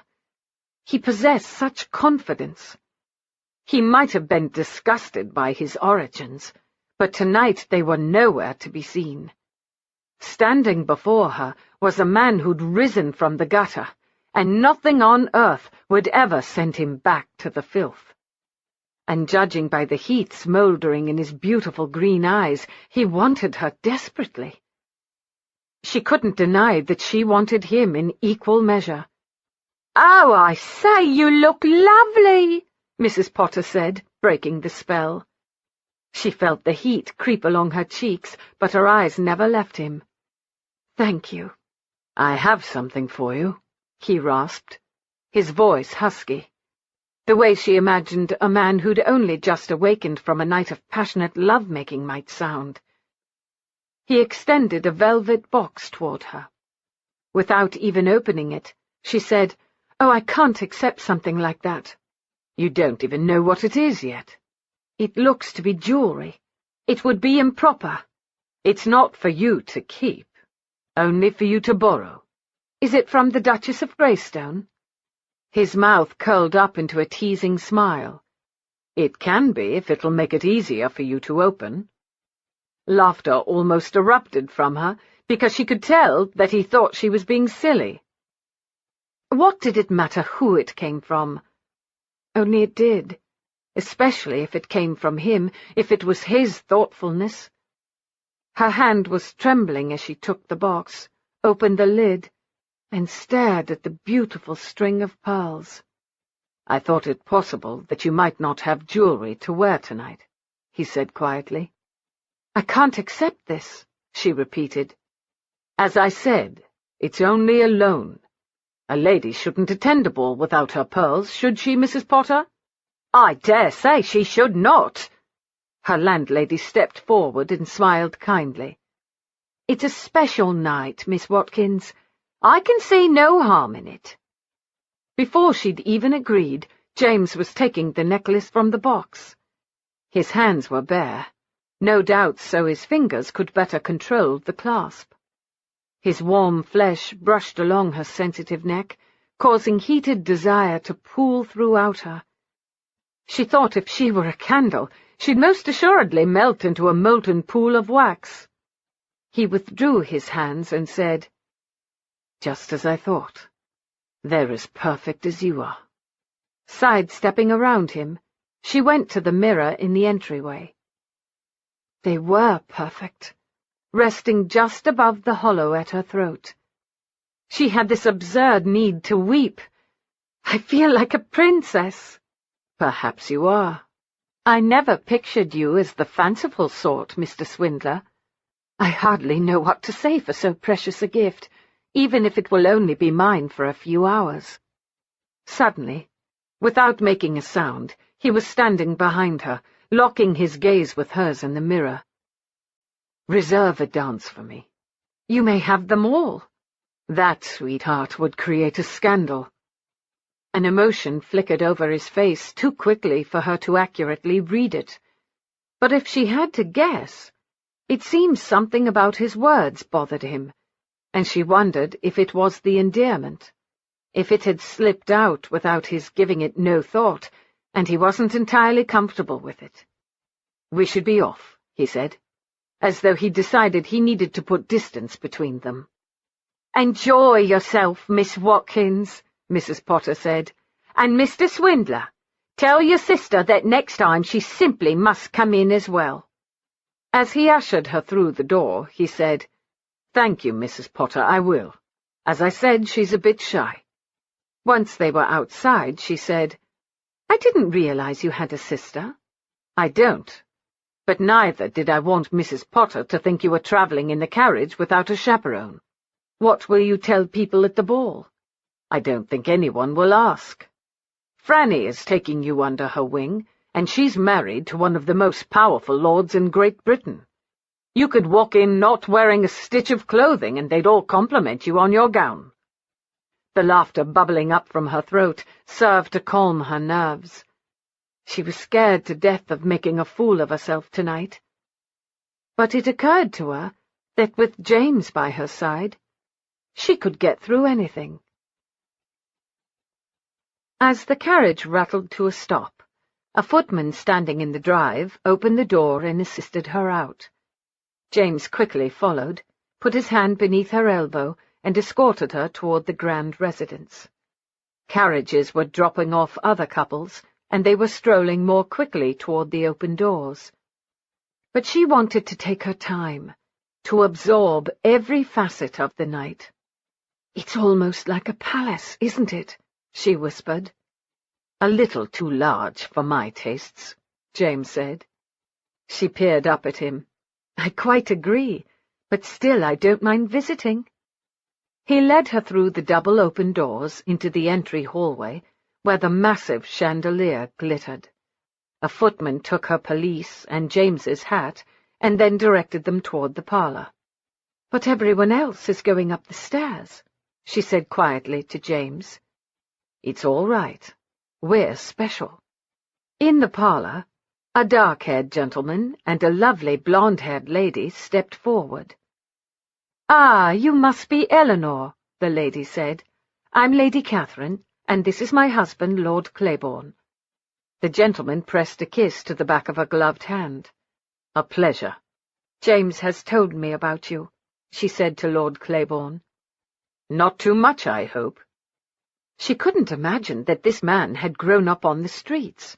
Nobility was evident in his bearing. "I didn't tell her anything to make her think less of you," James said. "Then the conversation about me must have been rather short," Claiborne said with a grin. "Franny told us you were coming," Lady Catherine said. "We didn't think Jim would provide you with a chaperone, so we shall serve in that role, if you've no objections. No sense in starting gossip straight away. I would be honoured. Let's go then, shall we?" Nodding, she thought of the distant cousin with no real connections who'd brought Elizabeth to London. How different things might have been had a countess stood at her sister's side. "I dare say you and Jim make a lovely couple," the countess said quietly, as she led the way up the sweeping stairs, with the gentleman following. Heat warmed her cheeks, and she could think of no adequate reply. "I'm sorry if I've embarrassed you," the countess said. "Jim is a dear friend. I'm most pleased to see him happy. He's unlike anyone I've ever met. Most of these scoundrels are." "Scoundrels?" She laughed lightly. "It's how I think of my husband and his friends. They've become respectable, but a small bit of being a scoundrel remains to them. Don't let it alarm you. It can come in quite handy at times." Halfway up, they turned onto a landing that ended at the large ballroom. People were waiting in line to be introduced. Her heart pounded as she looked over the elegant ladies and handsome gentlemen. They all seemed so confident, so comfortable, smiling, talking and laughing, anticipating the night. "You're as good as any of them," James murmured near her ear. Turning to smile up at him, she nodded. "I can't imagine an entire season of this. I think it would grow tedious rather quickly." She shook her head. "No, I think each night would be wonderful." As they approached the door, Catherine spoke to a man there. He nodded. Then his voice boomed out, "Lord and Lady Claiborne, Miss Eleanor Watkins, Mr. James Swindler." She looked out over the grand ballroom and thought she'd never seen anything so magnificent in her life. Coming from a small village, she thought it was almost like stepping into a dream. Little wonder Elizabeth had fallen for Rockberry's charms. As she glided down the steps, she was grateful to have a woman of experience beside her. At the bottom of the stairs, Catherine greeted their host and hostess. "Franny, Sterling, I hope you're pleased with everything." "Dear sister," the Duke said, "I never had any doubts you would provide us with a night to remember. And this must be Miss Watkins. My wife enjoyed visiting with you this afternoon. It's a pleasure to have you in our home." She curtsied. "It's a pleasure to be here, Your Grace." She turned to the Duchess. "Your Grace, thank you so much for the loan of the gown. You're welcome to keep it. I have far too many, and who knows, after tonight you might have need of it again. You're most generous. Enjoy yourself." "Oh, I will." Looking back, she met James's gaze and saw in his green eyes that this night was hers. All hers. As Catherine escorted her away, she suddenly found herself being introduced to one gentleman after another. Unlike Elizabeth, she would not be a wallflower. In spite of the marvels and excitement that surrounded her, she felt a moment of sadness that her sister had not experienced anything near this much attention. Then all her sorrow floated away as the first gentleman escorted her to the dance area. Swindler had yet to dance with Eleanor. From the moment she'd walked down the stairs into the grand salon, she'd captured everyone's imagination and attention. Not that he could blame them for being fascinated by her. The gown she wore accentuated every curve. He desperately desired the opportunity to put his hands on her waist, draw her near. He snatched a flute of champagne from one of the passing footmen and downed it in one swallow. Preparing to go into battle? Giving Claiborne a sharp glare, he gratefully accepted the tumbler of Scotch he offered and tossed it back as easily as he had the champagne. "Easy there, Jim. You look as though you're on the verge of killing someone. You'd best slow down. You know the liquor only serves to make you angrier." Swindler had always admired Claiborne the most of all of Fagin's lads. Perhaps because his origins had been the upper crust of society, he'd never appeared to really belong with Fagin's motley gang of thieves. "I'm not angry. You're giving a good imitation." Claiborne was almost as tall as Swindler, but he had a slender, aristocratic build. He was also the only person, other than Franny, who Swindler truly trusted. "I didn't expect all the gents to be fawning over her." "Why not? She's a beautiful woman." Truer words were never spoken. "Your anger is preventing you from seeing the situation clearly," Claiborne said somberly, handing Swindler his own tumbler of Scotch. Swindler hurled the liquid to the back of his throat, relishing the slow burn that spread through his chest. "I said I'm not angry. Jealous, then. Bloody hell." Swindler nodded. "Mayhaps. She has no interest in any of the other gents." Swindler released a scornful scoff. "How can she not? She may be at the lower end of it, but this is her world. She's danced with the Duke, 2 marquises, 4 earls, and so damned many second sons that I've lost count. I didn't think you knew that many in the nobility. I was standing near when they were lining up like paupers hoping for a bowl of gruel. Worst of all, she danced with Dodger, no doubt the wealthiest man in all of London. He's also very happily married. God, those are words I never thought I'd hear strung together when talking about him." He wanted another gulp of Scotch, whiskey, rum, gin. It didn't matter, as long as it had the ability to burn away this powerful torment that had wrapped itself around him. "And why hasn't she danced with you?" Swindler held his tongue. Claiborne elbowed him in the ribs. "Because you haven't asked? I wanted tonight to be special for her. Her sister had the opportunity to come to London, and Eleanor didn't. I wanted to give this to her. She's not enjoying dancing with the other men, you know. Have you not noticed the way her gaze never stays on them long, or how it darts around the room as though she's searching for someone? Her smile is so frozen that her jaws must be aching. Ask her for a dance. Her dance card is probably filled. Wouldn't stop me if I wanted to dance with Catherine. Normally it wouldn't have stopped Swindler either. What the devil was wrong with him, he wondered. Guilt over his deception. He should tell her the truth. But even as he thought the words, he knew everything between them would change as soon as they were uttered. Her affection for him would turn to loathing. Her interest in him would wither away like a rose plucked from the vine and left too long without water. The final strains of a violin echoed into silence. Eleanor didn't even have to leave the dance floor, as her next eager partner replaced the previous one. Swindler handed the tumbler back to Claiborne, and, without another word, strode through the crowd to the area where the dancers were just beginning to step in time to the music. He patted Lord Milner on the shoulder. The man looked as startled as he did when he was playing cards at Dodger's and was dealt a good hand. "Sorry, my lord, but this one's mine."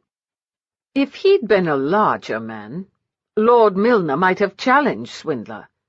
Instead, he excused himself. Before the next beat of music sounded, Swindler had Eleanor in his arms and was sweeping her across the dance floor. She'd waited the whole night for this moment. "What took you so long?" He gave her a wry grin. "I wasn't certain you'd want to give up a dance with a lord for a man who has little to offer except 2 clumsy feet. You sell yourself short, James. You are quite the accomplished dancer. As are you, Eleanor." They circled the dance floor as though no one else was upon it. It occurred to her that they were closer than was proper, but she didn't care. Earlier, one of her partners had mentioned that she reminded him of a lady he danced with last season. He couldn't remember her name. Was it her, he'd asked? Sadness had swamped her because her sister had been in London and no one remembered her clearly, just as she was certain no one would remember her tonight. She was part of these people's lives for only a fleeting moment in time. Tomorrow night there would be other dance partners for them, while she would hold close the precious memories. And the one that was being created now with James would be the most precious of all, or at least of all the ones from the ball. They hardly spoke. It was as though no words were needed between them. They conversed with a look, a squeeze of a hand, the brush of a thigh. When the dance ended, he removed her dance card from her wrist, slipped it into his pocket, and claimed the next dance as his own. She didn't protest. It was what she wanted more than she wanted to breathe. During their third dance, he asked, "Will you save the last dance for me? I'm perfectly fine with this being the last dance of the night." "Are you ready to go home?" he asked. "No," she said, wondering where the sultriness in her voice had come from. "But I am ready to leave with you." When the music ended, they said good night to their host and hostess. Outside the air was cool. While he draped her pelisse over her shoulders, it was his nearness more than the cloth that warmed her. As they settled into the carriage, he said, feigning surprise, "Well, I wonder where my sister has gone off to. Whatever will happen between us without a chaperone?" She cradled his face with her gloved hands. "It is my hope, James, that we'll kiss." As the carriage rolled away, she found her hope being realized as he crushed his mouth against hers, and she parted her lips to receive what he offered. Once again she was amazed by his taste, but tonight it was different. No meat pie. Rather, it was rich and smooth and decidedly dark. Not champagne. He'd had something else to drink, something strong, something that would appeal to a man.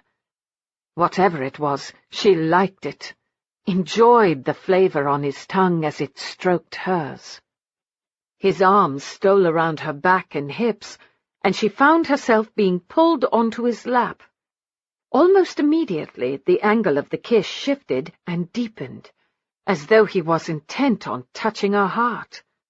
How was she to tell him that he already had in so many small ways, like a ball made up of scraps of yarn that came together to create an intriguing whole? The loan of the pearls, the fireworks, the drives through London, conversations and waltzes, an invitation to a ball. She'd come to London with a goal, and he'd slowly worked his way into her life until she had a difficult time remembering what her plans had been. Selfishly, to her everlasting guilt, Rockberry seemed insignificant when compared with what she might have if she turned her focus away from the vile man. James's heated mouth trailed along the curve of her jaw, then journeyed over her throat, leaving a damp mist in its wake. Her pelisse fell away from her shoulders, bearing them to him. Without hesitation, he began to nibble on the exposed skin. His teeth gently nipped her collarbone before his tongue tenderly apologized. Squirming on his lap, she pressed her legs together, relishing the tiny tremors of pleasure that seemed to originate there and spread outward. She'd never experienced anything like this. It was as though, by touching her in one place, he had the ability to create that touch over her entire body. Everything wanted to curl into itself, tighten and expand. His harsh breathing echoed through the confines of the carriage as his large hands travelled over her. She felt the hardness of him bulging against her hip.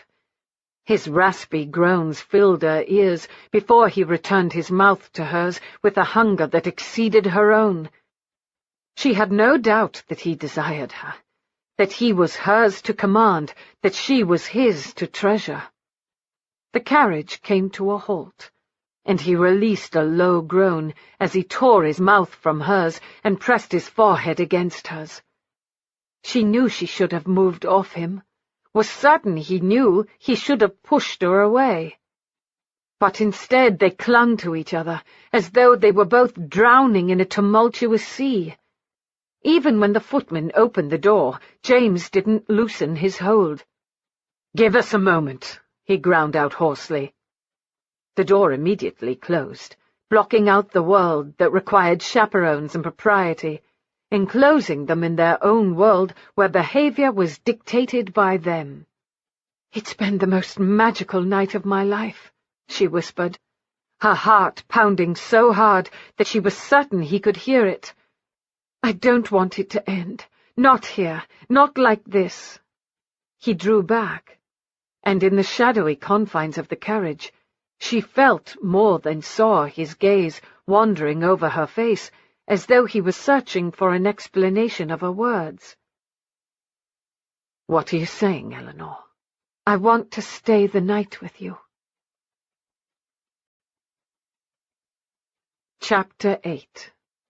He knew it was a terribly bad idea, even as he ushered her into his lodging-house and up the stairs to his rooms. But he wanted her too desperately, and even if he was compromising his integrity, he didn't give a damn. He'd have a talk with Sir David and make everything right in the morning, work things out to the satisfaction of Scotland Yard and Lord Rockberry. The hood of Eleanor's pelisse hid her face.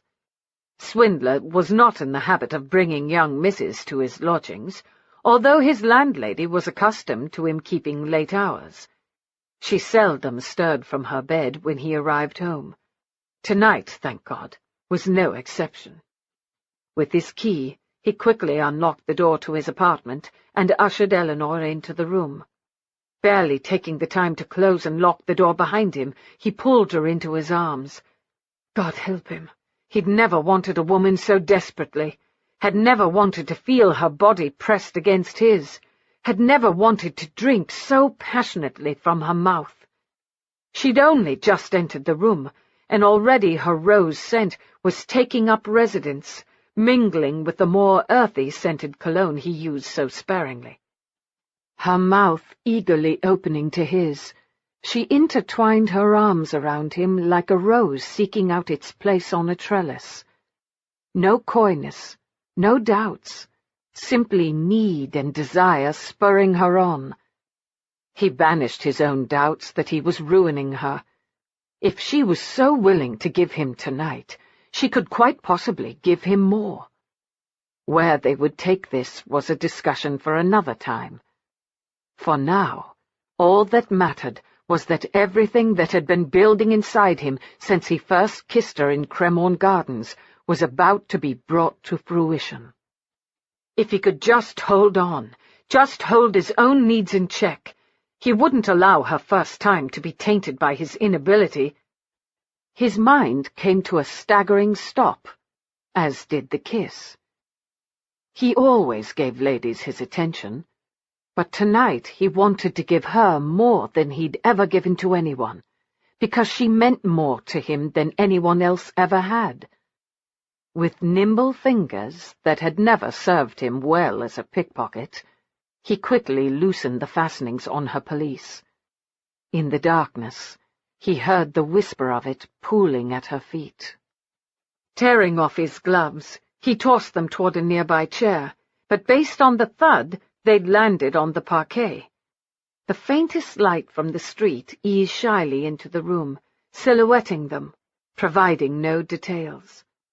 Now, he thought, now with the darkness providing its own haven, he should explain to her how he'd come to be in her life. He should tell her that he'd see to Rockberry, that he would ensure the man paid for whatever he'd done to Elizabeth. He would be her champion. Even as he considered that now was the time to reveal all, he wanted nothing to detract from this moment. Later he would tell her everything, after he'd spoken with Sir David, once he'd set things into motion. But tonight was just for them. He didn't want Elizabeth or Rockberry or Sir David invading this moment, becoming part of this memory. Just as that night at Cremorne Gardens, when she'd not wanted to discuss the past, so now he selfishly and greedily wanted this moment to focus on the present, on them, on what they could share with each other. Gently he cradled her cheek. "It's not too late if you've changed your mind."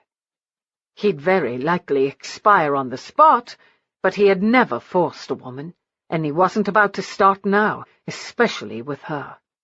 He could see her sweet smile. "I haven't. Have you?" Laughing, he swept her into his arms and strode into his bedchamber. "Never. I've wanted you since that first afternoon in the park. You've shown remarkable restraint. You've no idea."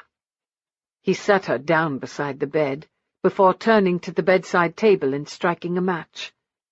The wick of the lamp flared to life. "Wouldn't darkness serve better?" she asked. No. But he turned down the flame until it allowed in enough shadows to provide the intimacy he thought she required. "Your bed is so large. I've never seen one like it." He heard the nervousness in her voice. "I had it made especially for me to accommodate my height. But it's only a bed, Eleanor, and nothing will happen within it that you don't desire." He detected the tiniest of flinches. With both hands, he cupped her face to draw her attention back to him. "I won't hurt you." "I know. I trust you implicitly, James, more than I've ever trusted anyone." He brought his mouth back to hers and kissed her deeply. Tasting the lingering flavor of champagne, he prayed the heady drink wasn't affecting her decision. But she wasn't swaying. Not yet, anyway. If he had his way, she would before long. She'd become drunk on his kisses, on his touches. He dragged his mouth along her throat, feeling her pulse quickening against his lips. With a sigh, and her hands clutching the sleeves of his jacket, she dropped her head back, giving him easier access to whatever he might wish to plunder. Her hair first, he thought, as he straightened. He skimmed his knuckles down the column of her throat. You have the most enticing neck. Is it my best feature, do you think? A little vain, Eleanor. Her brow pleated. No, I'm nervous, I suppose. I don't want you to be disappointed. There is absolutely nothing about you that could disappoint me. He saw in her eyes the pleasure that his words brought. It was only the first bit of pleasure he intended to bring her. After deftly removing her pins, he watched her hair cascade around her shoulders and tumble down her back. It was more glorious than it had appeared at a distance. He almost confessed about the night he'd watched her brushing it in the window, but then he'd have to explain why he'd been outside her lodgings. He didn't want anything to distract her from his attentions. He took her hand and began to peel her glove down her arm until it was bunched at her wrist. His thumb grazed her pulse there, and he felt it jumping beneath his touch. She watched him, and he wondered what she was searching for, hoped she could see how very much he treasured these moments with her. I could do that, she whispered, her voice a rough rasp. It's my pleasure to do it. He tugged on each finger until they were all free enough that he could finish removing her glove. Tossing it away haphazardly, he skimmed his fingers over her hand. The glove belongs to the Duchess of Greystone. I should take more care with it, she said. She won't mind. I'll purchase her new ones if need be. He began working to remove the other glove. With the bared hand, she touched his cheek, skimmed her fingers up into his hair. It was the first time she'd stroked him with a bare hand. Although it was only his face, his hair, his scalp, a shudder of pleasure coursed through him. He wanted her touch so badly, everywhere. He discarded the second glove with equal abandon. Very slowly, he turned her around. She'd not expected him to take his time, but then where he was concerned, she had quickly learned that he was a constant surprise. He made her feel lovely, desired. She saw in his eyes that even something as simple as letting her hair down pleased him. Now he moved it so it all draped over one shoulder. Then he began to work on her gown. She felt the first button set free, then the second. She tried to remember how many buttons there were, how long it might take before the gown was removed completely. Before she'd finished the thought, he was easing it off her shoulders. He touched his mouth to her neck, and it was as though he'd poured hot wax into her veins. Warmth swirled through her. She knew she was wrong to be here, to take matters this far, but Elizabeth's death had taught her that one never knew when everything of value could be stolen. James was hers for tonight. She had no promises that he'd be hers tomorrow. Happiness was fleeting, love an illusion. She would make the most of what time she had with him, cherish it, pray that she never came to regret it. She pushed back thoughts of Elizabeth and Rockberry. For this small space of time, she wanted no sorrow to intrude, no quest for retribution.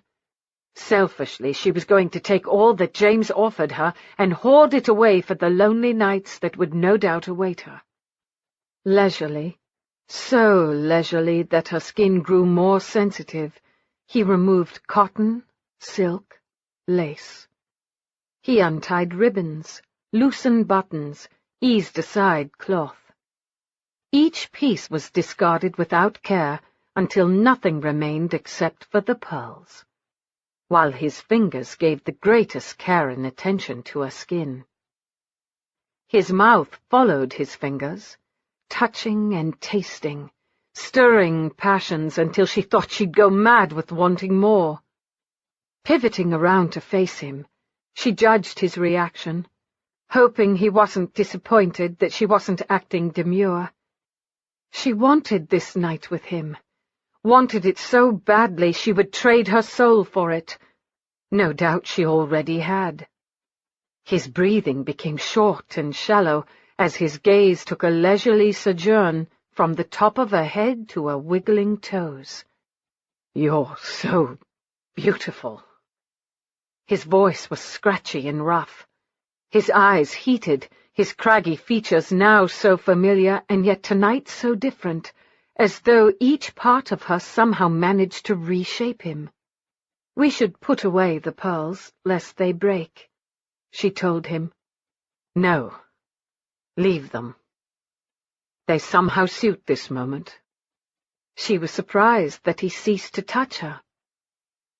"I won't break," she assured him as she tugged on his neckcloth. "My hands are calloused." "I like the way they feel," she said, taking one and bringing it to her lips. She circled her tongue around its center, and he released a low, strangled groan. "You torment me," he rasped. To her surprise, she released a short burst of laughter. "Me? I'm not the one still wearing clothes." He rewarded her with one of his rare, sensual smiles as his jacket was added to her pile of clothes. His waistcoat and shirt followed, then everything else, until all that remained were his trousers. He was magnificent. Sculpted stone could not have contained or revealed more perfection. Running her hands up his chest, she felt his muscles bunch and relax as she journeyed over them. For his size, he was all lean muscle and flesh. Stepping closer to him, she brushed her breasts against his chest. "Christ!" he growled, as he took her mouth with an urgency that surprised her.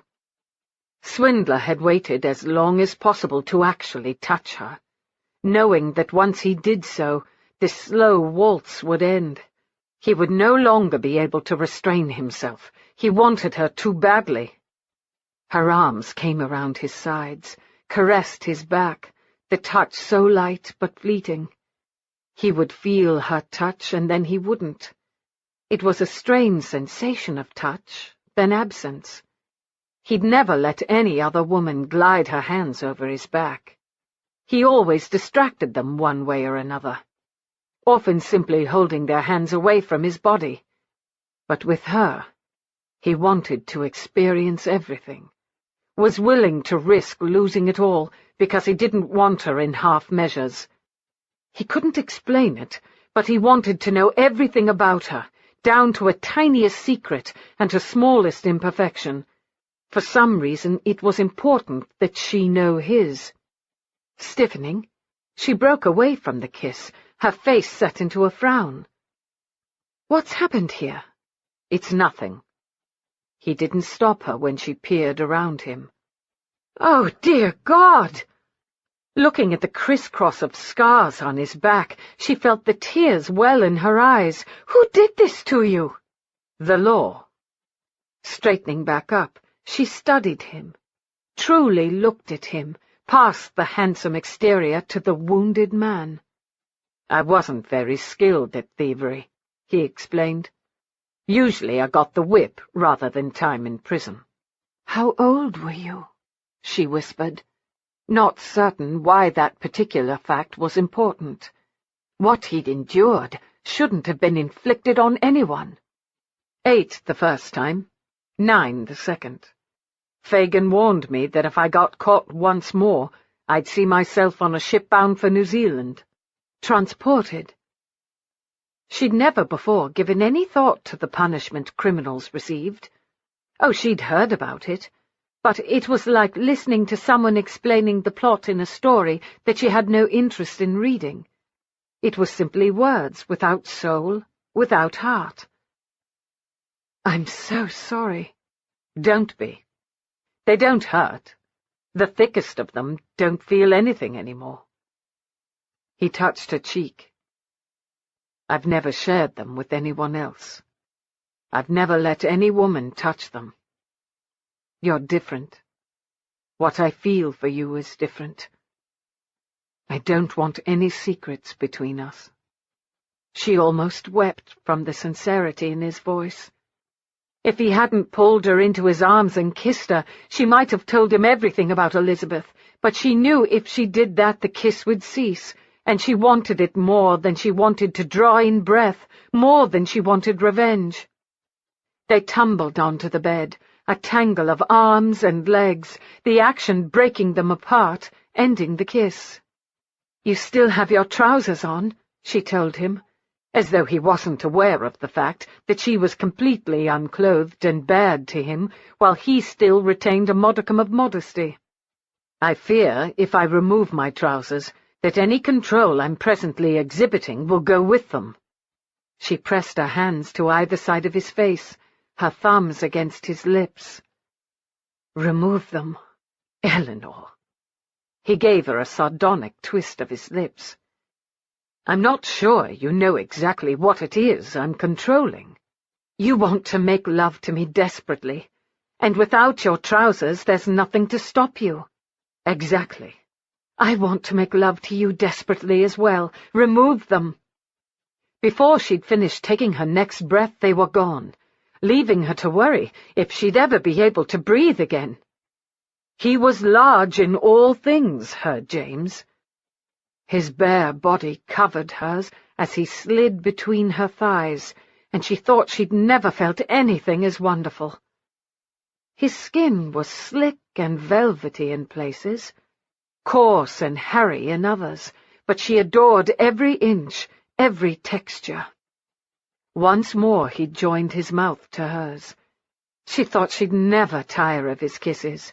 Each one was different, yet the same. Each one caused desire to build inside her. His weight bore down on her, but there was no discomfort. In spite of their sizes, her delicacy and his large muscled body, it was as though they fit together perfectly. With his touches, he was much more daring than she. He trailed his mouth down her body until he reached her breast. He kissed the inside of one, and then the other. Her body reacted strongly, straining for more. He lathed his tongue around her nipple, teasing, teasing, teasing. She scraped her nails over his shoulders, while her body curled into itself. "What do you want, Eleanor?" he rasped. "Don't talk. Please don't talk." "What do you want?" he persisted. She wanted to weep, as his breath wafted over her nipple until it tightened into a pebble. "I don't know. Something." "This," he growled, before his mouth closed over her breast and he began to suckle. She thought she was going to come off the bed, like a hot air balloon breaking free of its moorings. She twisted into him, bucked against him. His hand skimmed along her stomach until it reached her nest of curls. She felt his finger slip inside her, deep inside her. "You're so wet, so hot, so ready," he whispered. And she was, almost as ready as he. Every muscle in his body was tense and vibrating. His heart pounded so hard that he thought he might actually burst. He loved having her beneath him, the silkiness of her skin, the velvetiness of her womanhood. He wanted her so badly that it was a testament to his control that he'd not yet taken possession. As his finger glided into her, he felt the tightness. "I may hurt you after all," he murmured with regret. "I don't care." She skimmed her hands over his chest and back, as though she couldn't get enough of touching him. Every place she touched mourned when she moved on to give her attention elsewhere. His body was screaming at him, screaming for him to have her now, to take her. She was wet, so very wet, hot, so very hot. He wished he'd considered this moment, but he'd never before taken a virgin. He should have plied her with whiskey. Too late now. He shifted up, so he was hovering above her. She thought she should have been afraid, but she wasn't. Whatever discomfort she felt, she knew it was nature's doing, not his. He'd prepared her with his hands and his mouth, his fingers and his tongue. She felt him probing gently.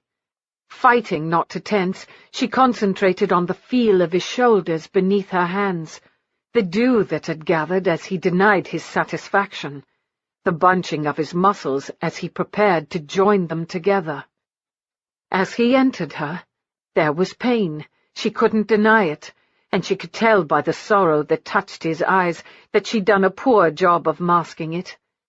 His arms trembling, he stilled when she knew he wanted to break free of the moorings and fly. "I'm all right," she assured him. "I'm in no rush." He lowered his head and kissed one corner of her mouth. "Liar." And then the other. "We have time," he assured her. Not as much as he might think. She wriggled beneath him. Kissing her chin, he slowly began rocking against her. The pain began to ease, as though her body, after stretching to accommodate him, was adjusting to his welcomed arrival. Other sensations began to replace the ache. She began to concentrate on those as they began to drown out all others. He was like the sea, so strong as it crashed against the shore, so calm as it retreated with a promise to return. A promise he kept, returning over and over, slamming forcefully into her, carrying her up toward the highest crest of the waves. It was glorious, riding out the storm of pleasures with him. Sensations swirled and spiraled. When they crested, she dug her fingers into his buttocks and arched her back to meet him. She'd never known anything so powerful, so arousing, so incredibly wonderful. Until he began to move faster, jerkily, his groans echoing around her. She hung on to him, watching the muscles in his face contort. "Eleanor!" he ground out through clenched teeth, as his body spasmed, and one last thrust, if at all possible, struck more deeply than any of the others. Collapsing on top of her, his breathing harsh, he pressed a kiss to her shoulder, before rolling over and drawing her against his side. It had been the most meaningful experience of her life. Yet all she wanted to do was weep. Chapter 9. Absently, Swindler glided his hand up and down Eleanor's arm. Never in his life had he experienced anything as intensely satisfying. Eleanor had touched him more intimately than any other woman. Pleasure had rocked her with a force that astounded him, and if he were honest, stroked his masculine pride. She was so easily aroused, and not at all afraid to share what she was feeling, experiencing, thinking.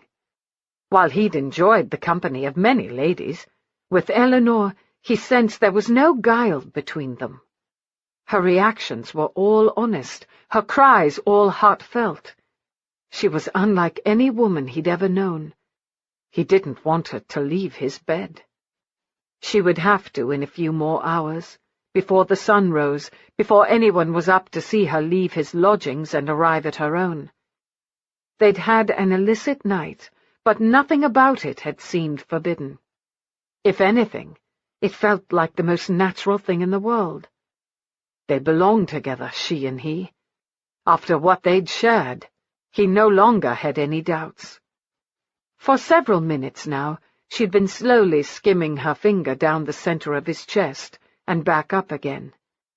Occasionally she would trace a figure 8 around his nipples. She might be recovering, not truly trying to arouse him, but his body was reacting just the same. "What are you thinking?" he finally asked. "About Elizabeth." "I'm wondering if this was what Rockberry had promised her, or at the very least what she'd expected. Did he get her with Babe?" "No, I don't think so. If he did, It wasn't obvious from looking at her. She arrived home in July and fell from the cliffs in September. Surely she would have shown by then. He didn't want to talk of her sister, as it would dampen the mood or her memories of this night. Once he talked with Sir David and confirmed a plan of action, he'd pay her a visit and explain not only what he'd been doing the night he met her, but how he planned to take the situation in hand to gain satisfaction for her regarding Rockberry. But until then, he wanted nothing to sour what they'd shared, and had little doubt that her initial reaction to the fact that he'd been following her was not going to be well received. He didn't want her to throw what he was certain would be a horrendous tantrum in his lodgings, nor in hers. Finding an appropriate place was going to be a bit of a bother, and he was certain a tantrum would be forthcoming.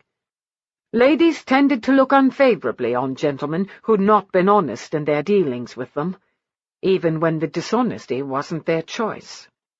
Do you remember Cremorne Gardens, when you confessed that you didn't want the night ruined by talk of the past? Yes, I shouldn't let it ruin this night either. She pressed a kiss to his chest, and he immediately hardened. They lay in silence for several moments, simply absorbing the nearness of each other. He wondered how he was going to manage without her in his bed, in his life, for that matter. She was still aristocratic by birth. Surely she'd realized at the ball that she could find a good match in London. He'd been selfish to so willingly pounce on her words when she indicated that she wanted to spend the night in his arms. "I hate the scars on your back," she said softly. His gut clenched and tightened. He'd kept them from everyone except her, and Franny, who'd tended them. "I know they're hideous." No, they're not." She rose up on her elbows and held his gaze. "They're a testament to your ability to survive. You could have ended up like your father, hanged." He didn't think his gut could clench any tighter.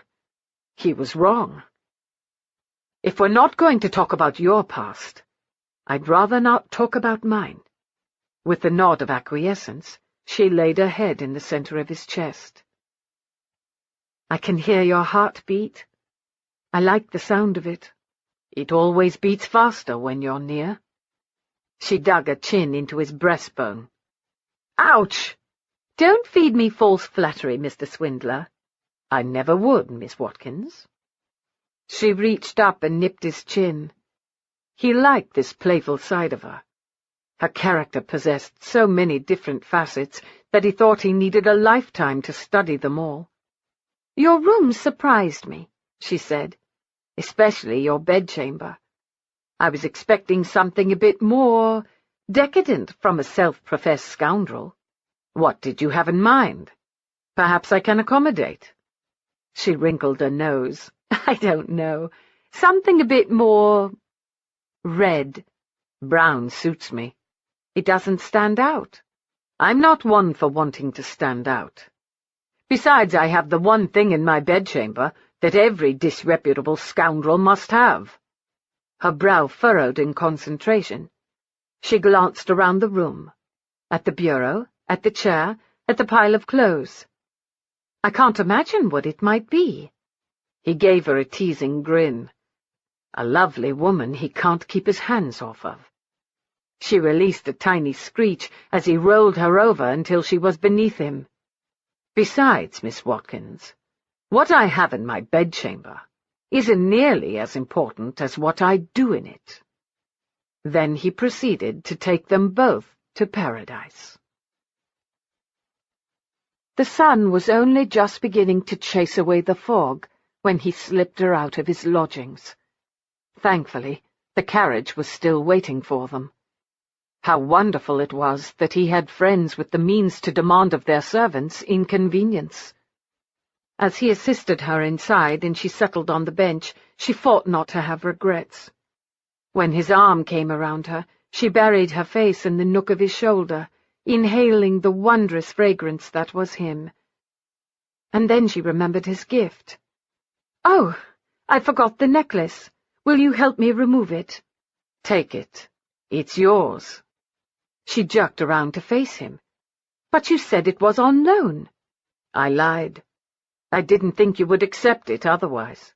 It's too grand a gift. It would be improper. Eleanor, we've just spent the entire night being improper. Don't be a hypocrite.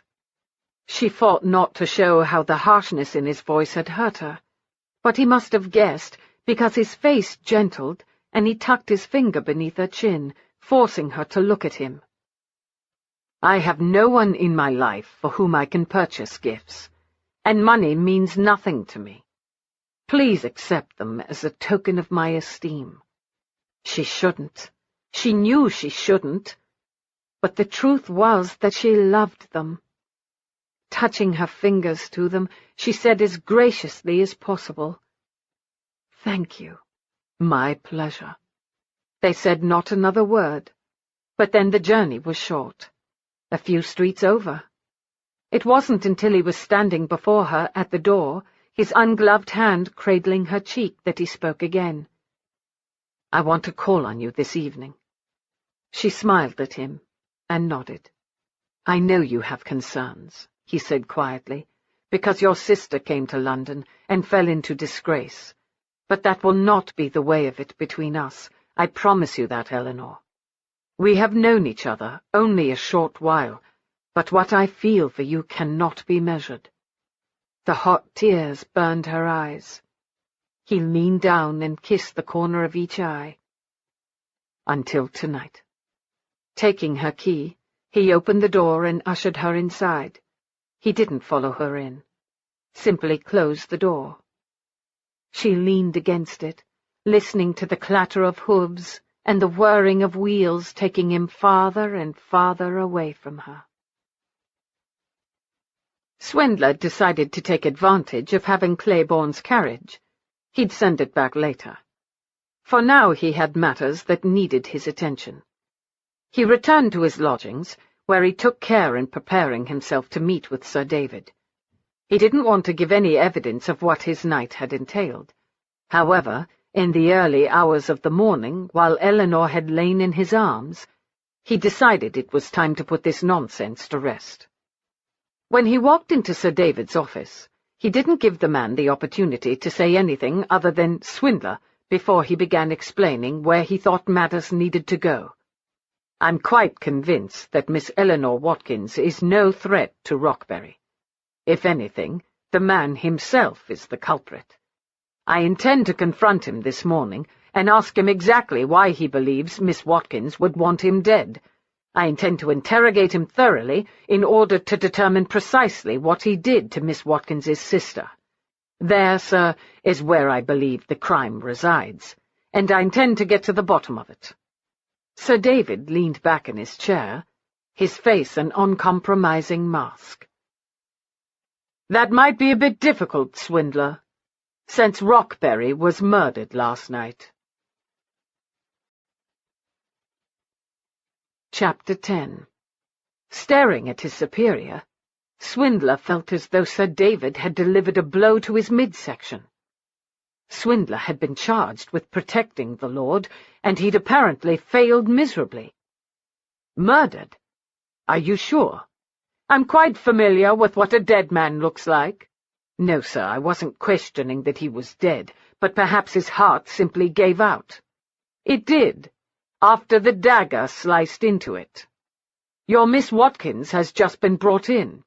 It can't have been her. I'm afraid it was. Rockbury's brother had apparently returned to the residence after a late night at the pleasure gardens, and he spied Miss Watkins going into the library.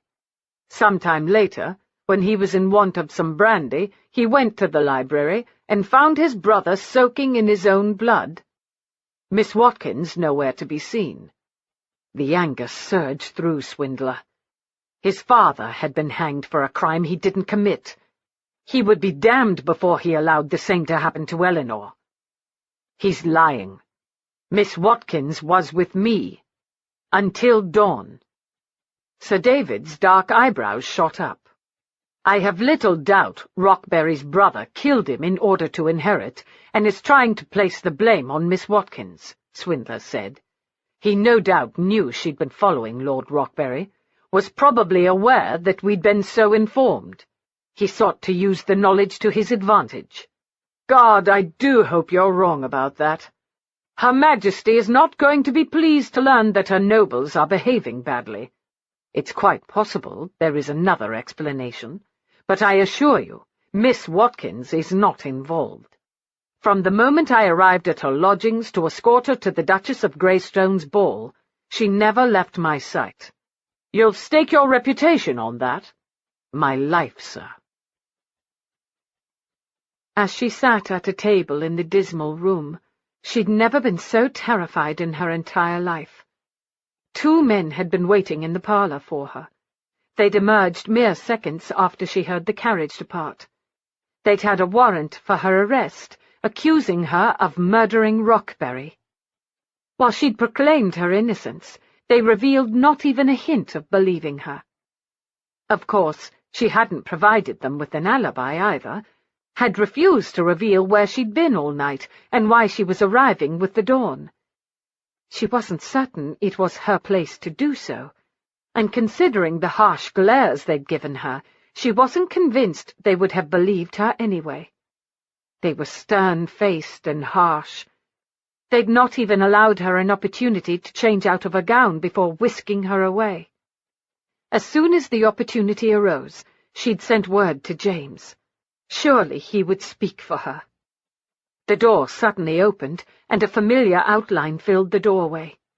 With a gasp of recognition, she burst out of the chair, rushed across the room, and flung herself against the man. His arms came around her, offering comfort and strength. "Oh, my God, James! They think I killed Lord Rockberry." "I know," he said quietly, in that deep, raspy voice that possessed such confidence. The man never doubted, never questioned his ability to handle any situation.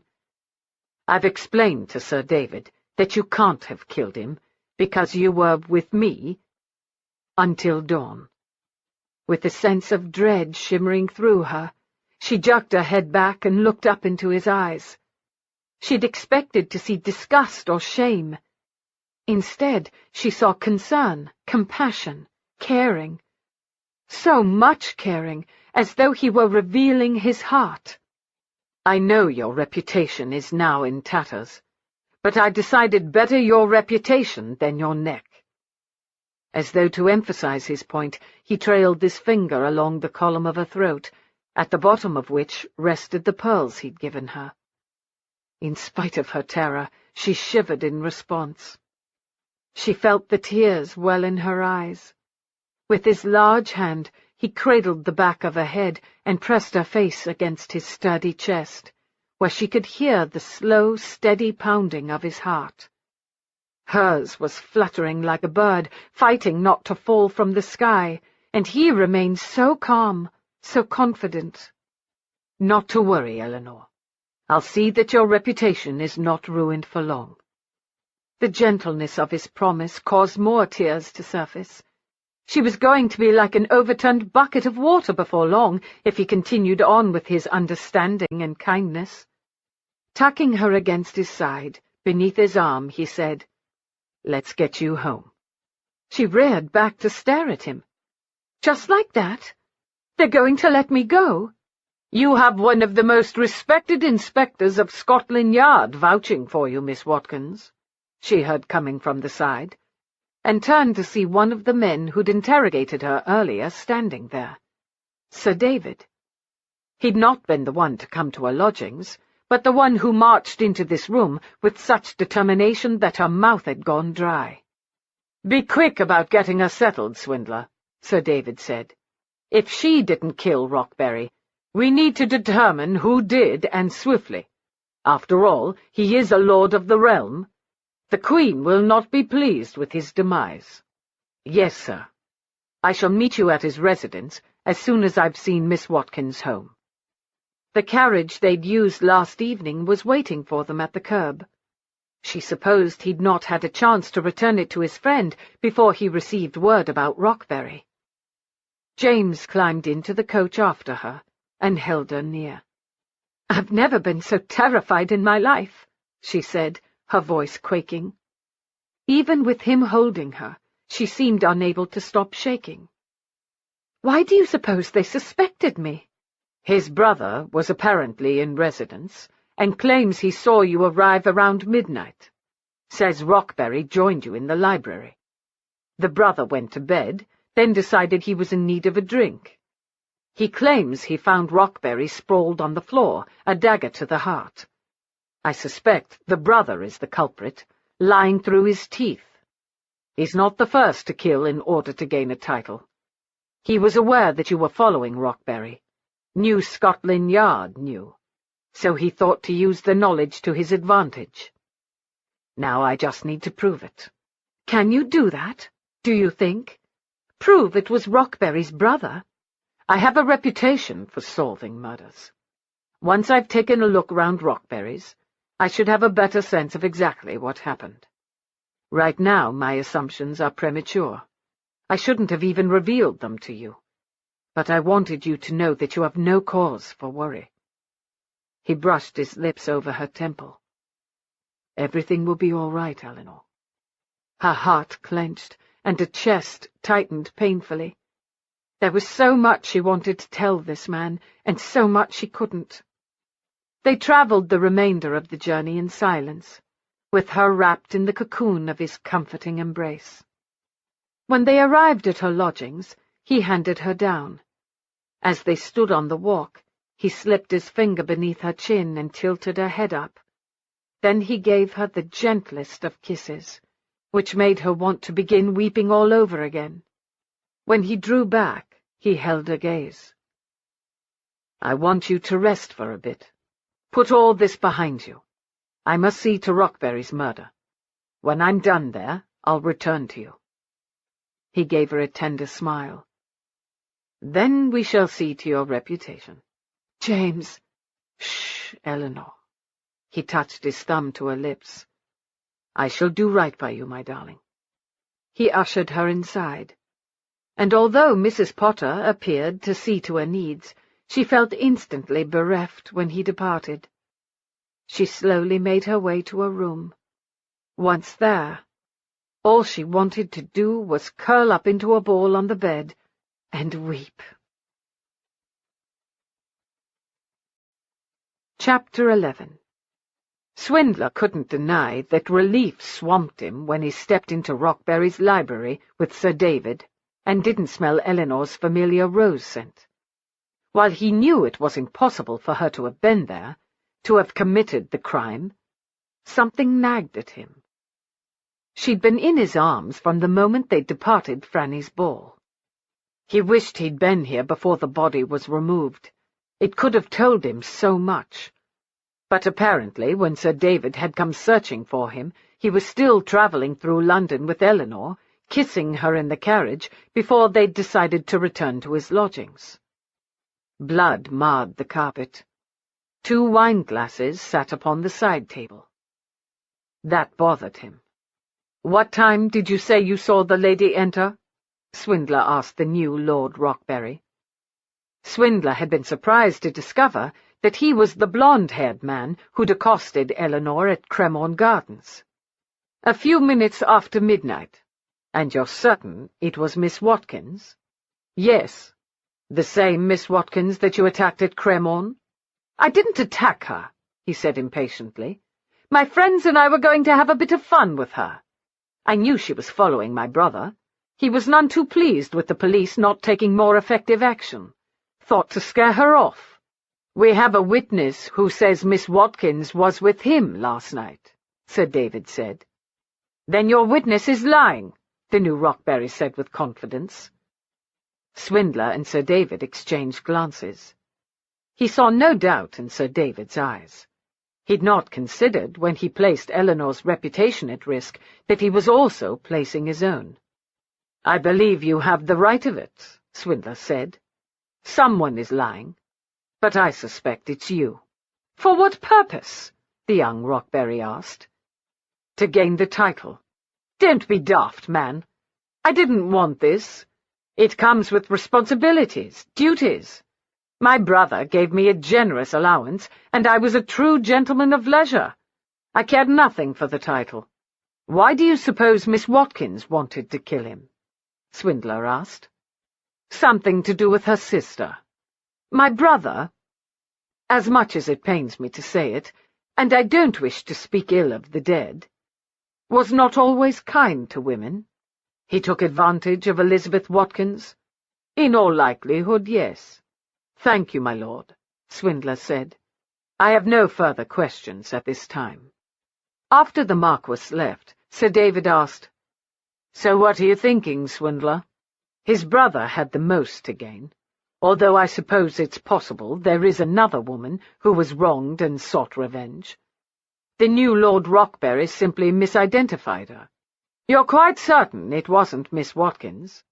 From the moment I first danced with her, near 10 o'clock, she never left my arms. Before that, never left my sight. What time did you leave the ball? 11:30.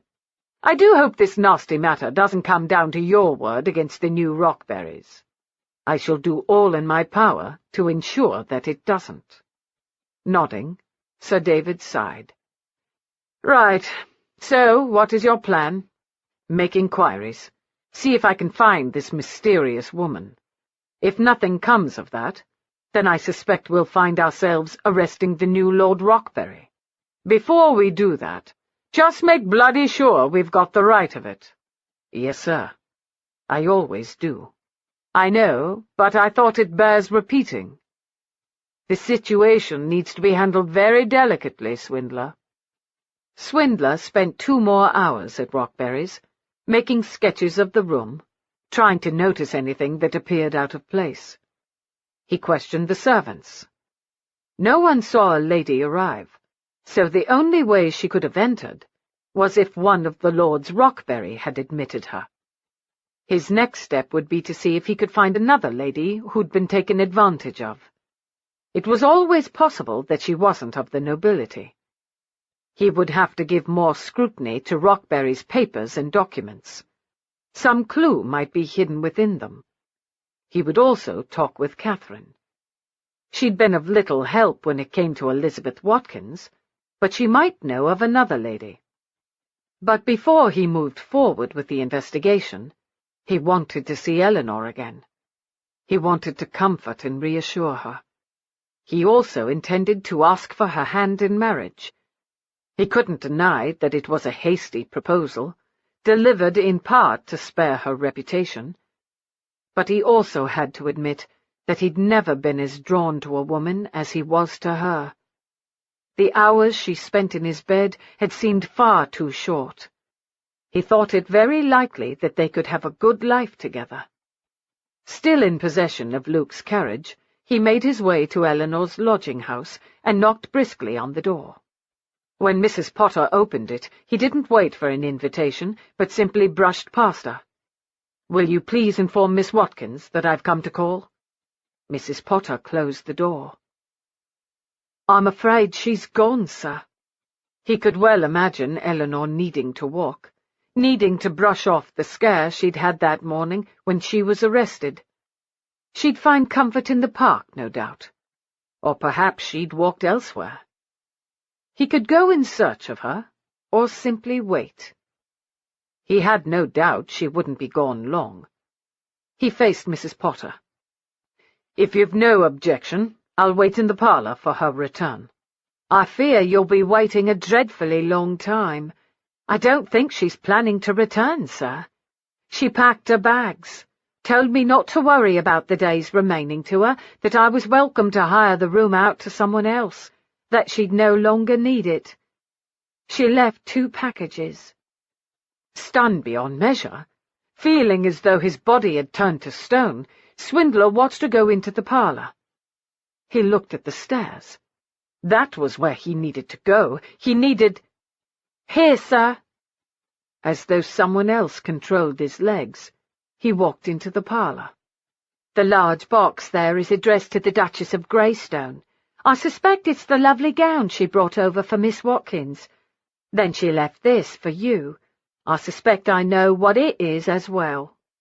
Swindler opened the velvet box and stared at the pearls that only that morning had adorned Eleanor's lovely throat. He felt as though one of the bullies from the rookeries had ploughed his fist into his gut.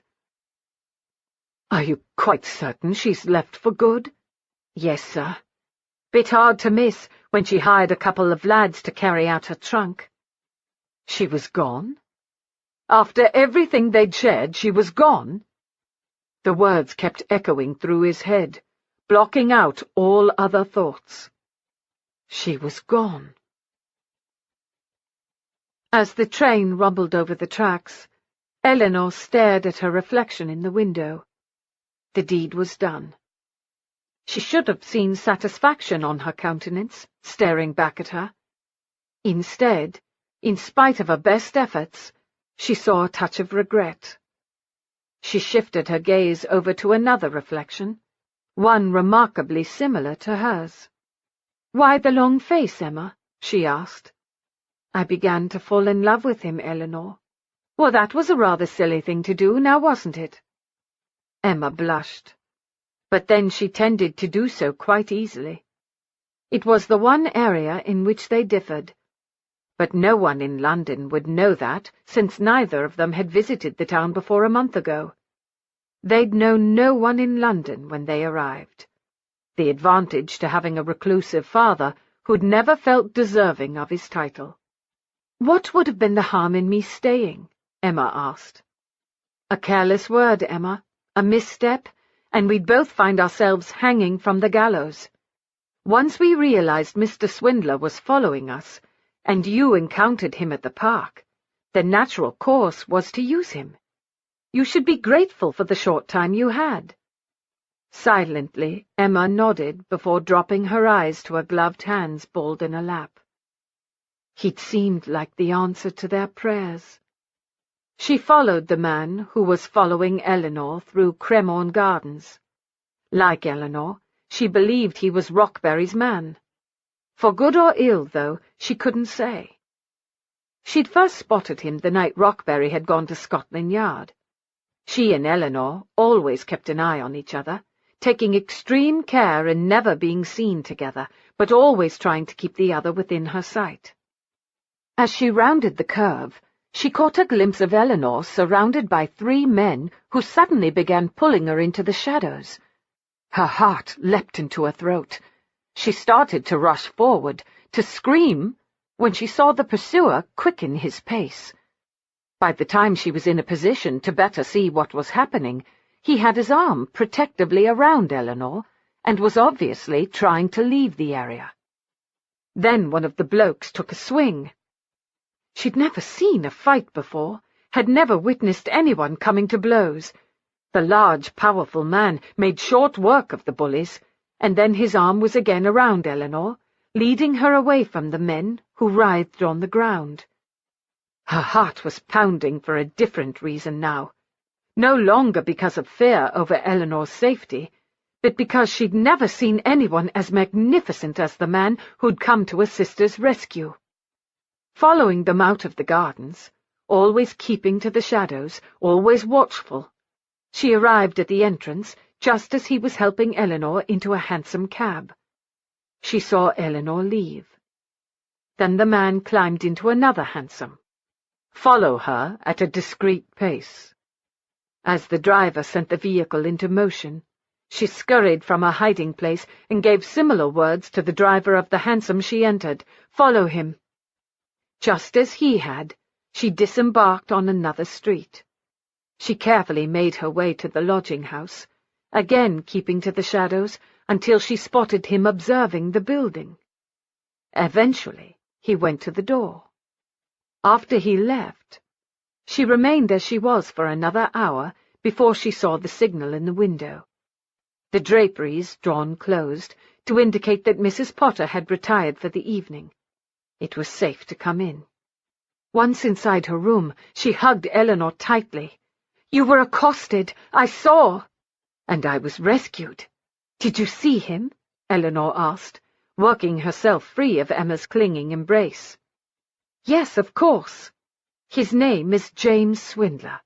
You went with him? Do you know how dangerous that was when we know nothing about him?" Eleanor sat in a nearby rocker, staring at the empty hearth. "Was he the man who's been following me?" "Yes, but it doesn't matter. We must stop this madness of trying to avenge Elizabeth on our own. We should go to the police. He may very well be the police. Do you not see how this works to our advantage? If he's following you while I do the deed, we have our alibi. I can't possibly be at two places at once. It's what we planned all along, only better. The word of a policeman will be above reproach, the perfect crime." So they had decided to try to seduce him, to bring him even closer. But it was Emma who had been seduced. As the train took her farther from London, she wondered how she could have not known how much she would come to care for James in such a short time. She tried to imagine his reaction when he arrived at Mrs. Potter's and discovered that Emma, or Eleanor as he knew her, was gone. Even Mrs. Potter had been unaware there were two sisters sharing the same living accommodations. They'd timed their comings and goings so no one was the wiser. They would have taken rooms in different lodgings, but money was scarce, and it seemed silly to spend money that didn't need to be spent. Along with Elizabeth, they'd had a lifetime of fooling people, of arranging pranks where they pretended to be each other or caused others to question who they'd really seen. It had been so incredibly easy in London because their father had never taken all three daughters there, and apparently had never even announced that he'd been graced with three daughters. As they weren't sons, he deemed them insignificant. Until it came time to send one to the city for a season. Then suddenly he'd had hopes of a good marriage and money being available for his other daughters. Emma had loved her father dearly, but his head had always been in the clouds. She didn't even know exactly what he'd done for the crown to be honoured with the title.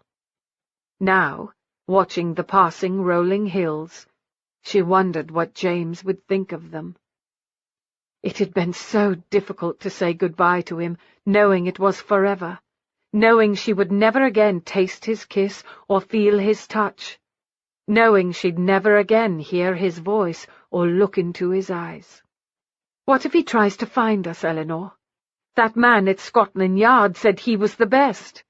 You told him we lived to the north, didn't you?" Her sister shrugged. "He'll give up long before he thinks to look to the south." Would he give up? Would he even begin to search for her? Or would he simply accept that she'd left? Emma had become so good at living a life of deception. She'd even lied to Eleanor with such ease that it had been almost frightening.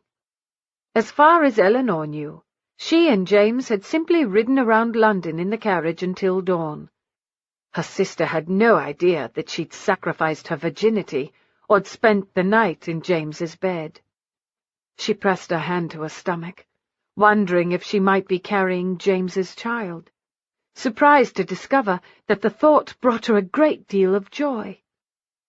She didn't think she'd ever feel for another man the way she felt about him. He was so generous, so giving. She was grateful for every second she'd spent in the company of James Swindler. Still, just once, Emma would have liked to have heard him whisper her name. Chapter 12. She's gone. It was the first time Swindler had voiced the words aloud since they'd begun echoing through his mind 2 days ago. Spoken aloud, they sounded incredulous. "I beg your pardon?" Sir David asked, leaning back in his chair. "Miss Watkins. She packed up her things and left her lodgings. What do you make of that?" Swindler sighed, the truth of the situation difficult to admit. "I may have been duped, sir." Sir David arched a brow. "The lady wasn't with you that night?" "She was." Then maybe she was simply unsettled about the murder of Rockberry and being arrested. There may be more to it than that, sir. Explain. In Rockberry's library, there were 2 glasses of unfinished wine, which leads me to believe Rockberry may have known his murderer. Sir David nodded. Go on. I went to the morgue to study the body. The dagger that killed Rockberry? I've seen it before. That night at Cremorne Gardens. Did it belong to one of the swells who attacked Miss Watkins? No, sir. It belonged to Miss Watkins herself. I'm afraid, sir, that she may have had an accomplice. Damn it, man! How did you miss that? I was focused on the lady. I believed that as long as she was within my sight, Rockberry was safe. I believe it's imperative that I find her, and my search may take me outside of London. Sir David stroked his thumb and forefinger over his moustache. Could still be the brother. He could be the accomplice. Possibly. But I know I must find the lady. If not for the crime, then for himself. It made no sense to him that she'd leave unless she was trying to hide something. You have leave to do what you must, Swindler. Report to me when you have something. Yes, sir. He turned to go. Swindler? He glanced back. You don't look yourself. Do whatever you need to do so you're back to snuff. I need my best man at his sharpest. His best man. If Sir David knew how easily his best man had been duped, he'd have demanded that he leave Scotland Yard. As though following his thoughts, Sir David added, You're not the first to be fooled by a pretty face. Swindler took no consolation from the words. It was more than her pretty face. It was everything about her that had fooled him. Viscount Watkins's estate, you say? Swindler watched as Greystone's brow furrowed. It didn't sit well with Swindler that he'd needed to come to Franny's husband for assistance, even though he respected the lord more than he did most. Greystone had proved his worth by putting his life at risk for Franny last year. Unfortunately, until recently I was so absorbed by my own wants, I paid very little attention to anyone outside my father's sphere of influence. I can make some inquiries. Someone is bound to know where his estate lies. The land wasn't entailed, so that might make it more difficult. Still, someone must know him. Eleanor told me they live to the north, by the sea. I suspect all or part of it is a lie. What other lies had she told? Had her feelings for him been false as well? If not, then how could she have left? I could always ask the Queen, Greystone said. I'd rather not involve Her Majesty. Greystone gave a little shrug. I can be most discreet. You should have him asked, Jim, Franny said. Now is not the time to be stubborn. If she were in London, you'd have already found her by now. No one can follow a scent like you can. Where she's concerned, I'm all turned about, Franny. I can think of no logical reason for her to have left as abruptly as she did. It can be quite unsettling to be arrested. Perhaps she was simply frightened. He shook his head. She was with me. She had no reason to fear being arrested again. Perhaps she simply wanted to go home. Swindler shoved himself out of the chair. Without even leaving me a note? He strode toward the window, stopped, ploughed his hands through his hair. My apologies. It's all right. Franny came up behind him and placed a hand on his back. You grew to care for her. Even I could see how much during the ball. Come back and sit down. Tell us how we can help. He glanced back at her. I'd rather pace. She smiled. All right. So where do things stand? I've had no luck finding the lad she hired to carry her trunk.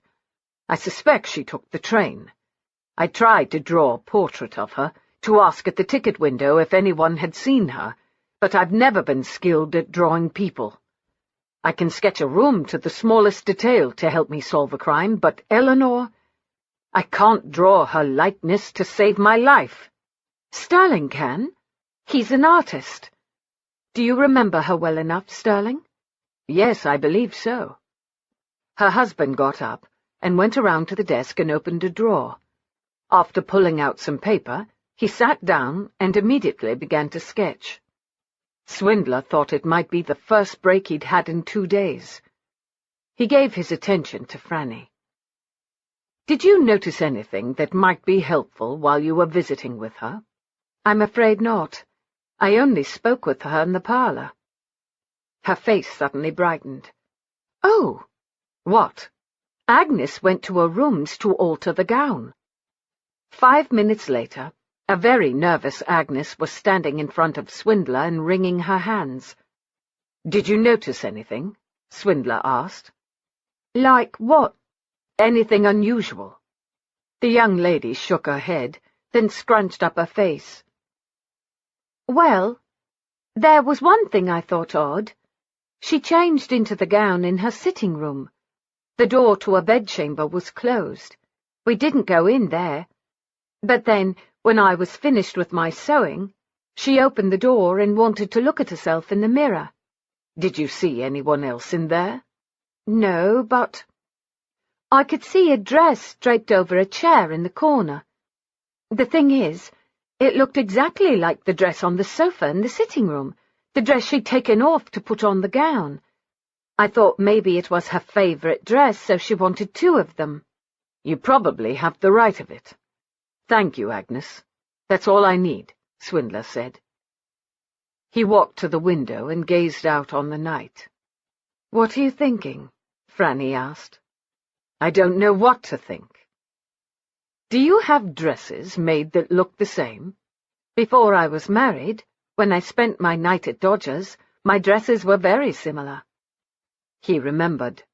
Drab and blue. "Jim, what if Elizabeth didn't die as Eleanor claimed?" Franny asked quietly. He shook his head. "No, the grief over the loss of her sister was not false. I know true grief when I see it." He'd seen it in his eyes often enough as a lad. "Here you are," Greystone said, holding out a sketch. The likeness was uncanny. Swindler felt as though someone had reached into his chest and torn out the heart that had started to grow there. "Perfect," he said, and could have sworn the temperature in the room dropped several degrees. "What are you going to do, Jim?" Franny asked. "I'm going to find her, if it takes me the remainder of my life." Chapter 13. Standing near the edge of the cliffs, Emma Watkins watched the white-capped swells from the sea and the darkening sky herald the approaching storm. With the strengthening wind surrounding her, she breathed in and absorbed the fury of the tempest. She almost wanted to fling herself into the turbulent water just to be surrounded by something other than the dull, sombre nothingness that had become her life since she returned from London. It was as though she and Eleanor had left behind their laughter, their joy, their very essence, as though they were little more than empty shells going about their daily rituals only because failure to do so would bring them a slow, agonizing death. Food contained no flavor. Greeting the day no joy. Sleep came in fits and starts. In the 2 weeks since they arrived at their small home, she'd lost track of the number of nights she heard Eleanor cry out when her sister eventually found sleep. Every morning, Emma began her day by writing a letter to James, explaining why she'd left. A letter she never sent. She fought not to envision the expression on his face when he returned to her lodgings to discover she was no longer there. She tried to convince herself that he deserved that betrayal. From the beginning she'd known his attentions were an attempt to seduce her into confiding in him. 1,000 times she wished she had. Following the ball, during the hours she spent in his arms, She decided she could trust him with anything.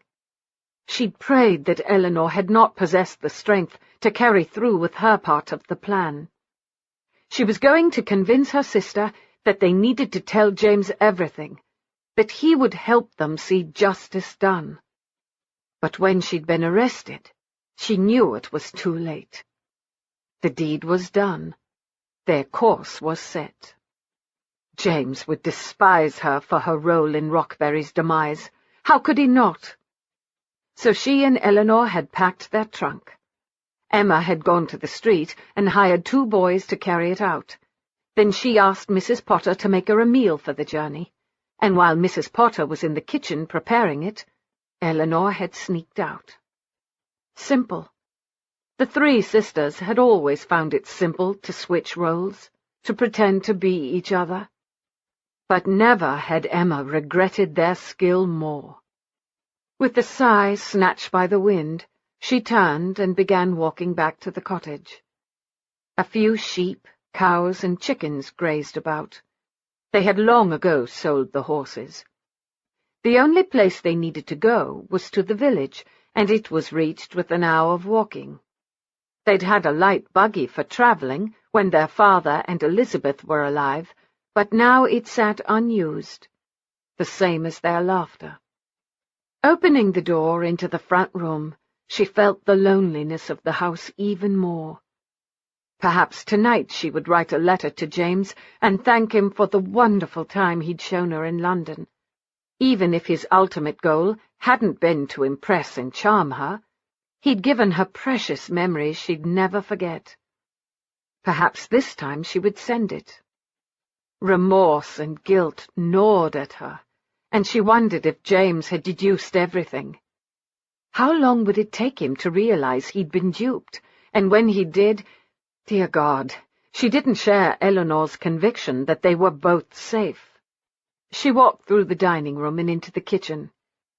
Well, I do believe we have a storm coming up. She came to an abrupt halt at the sight of Eleanor pumping water into the sink, then scraping a rough brush over her hands with a vengeance. "Oh, Eleanor," Emma said, as she hurried over and wrenched the now red-stained brush free of her sister's hold. "I can't get this blood off, Emma. No matter how hard I scrub, my skin feels so slick and dirty. It's not his blood, sweeting, it's yours." Gingerly, she guided Eleanor to a chair at the table. "Sit down while I fetch things." After gathering up the cloths and salve, she joined her sister and very carefully took her hand. Then, as gently as possible, she cleaned the raw, oozing flesh. "It's not my blood, it's his," Eleanor insisted. "I'm going to clean it off, put salve on your hands and wrap them up. His blood won't come back after that. You said the same thing yesterday." Emma lifted her eyes to Eleanor's. "I'll do it properly this time, but you mustn't remove the bandages until the wounds heal. They start to itch and burn. They hurt. When that happens, come to me and I'll take care of them." Nodding, Eleanor turned her head to look out the window. "Oh, my God, Emma, he's here." Emma didn't have to ask who. She heard the despair in Eleanor's voice, and when she dared to peer out the window, her heart leapt at the sight of James riding astride a large brown horse. How often had she imagined him arriving to sweep her away and into his arms? Just as quickly, her heart crashed into the pit of her stomach. If he swept her away at all, it would be toward jail. Swindler owed Greystone another debt.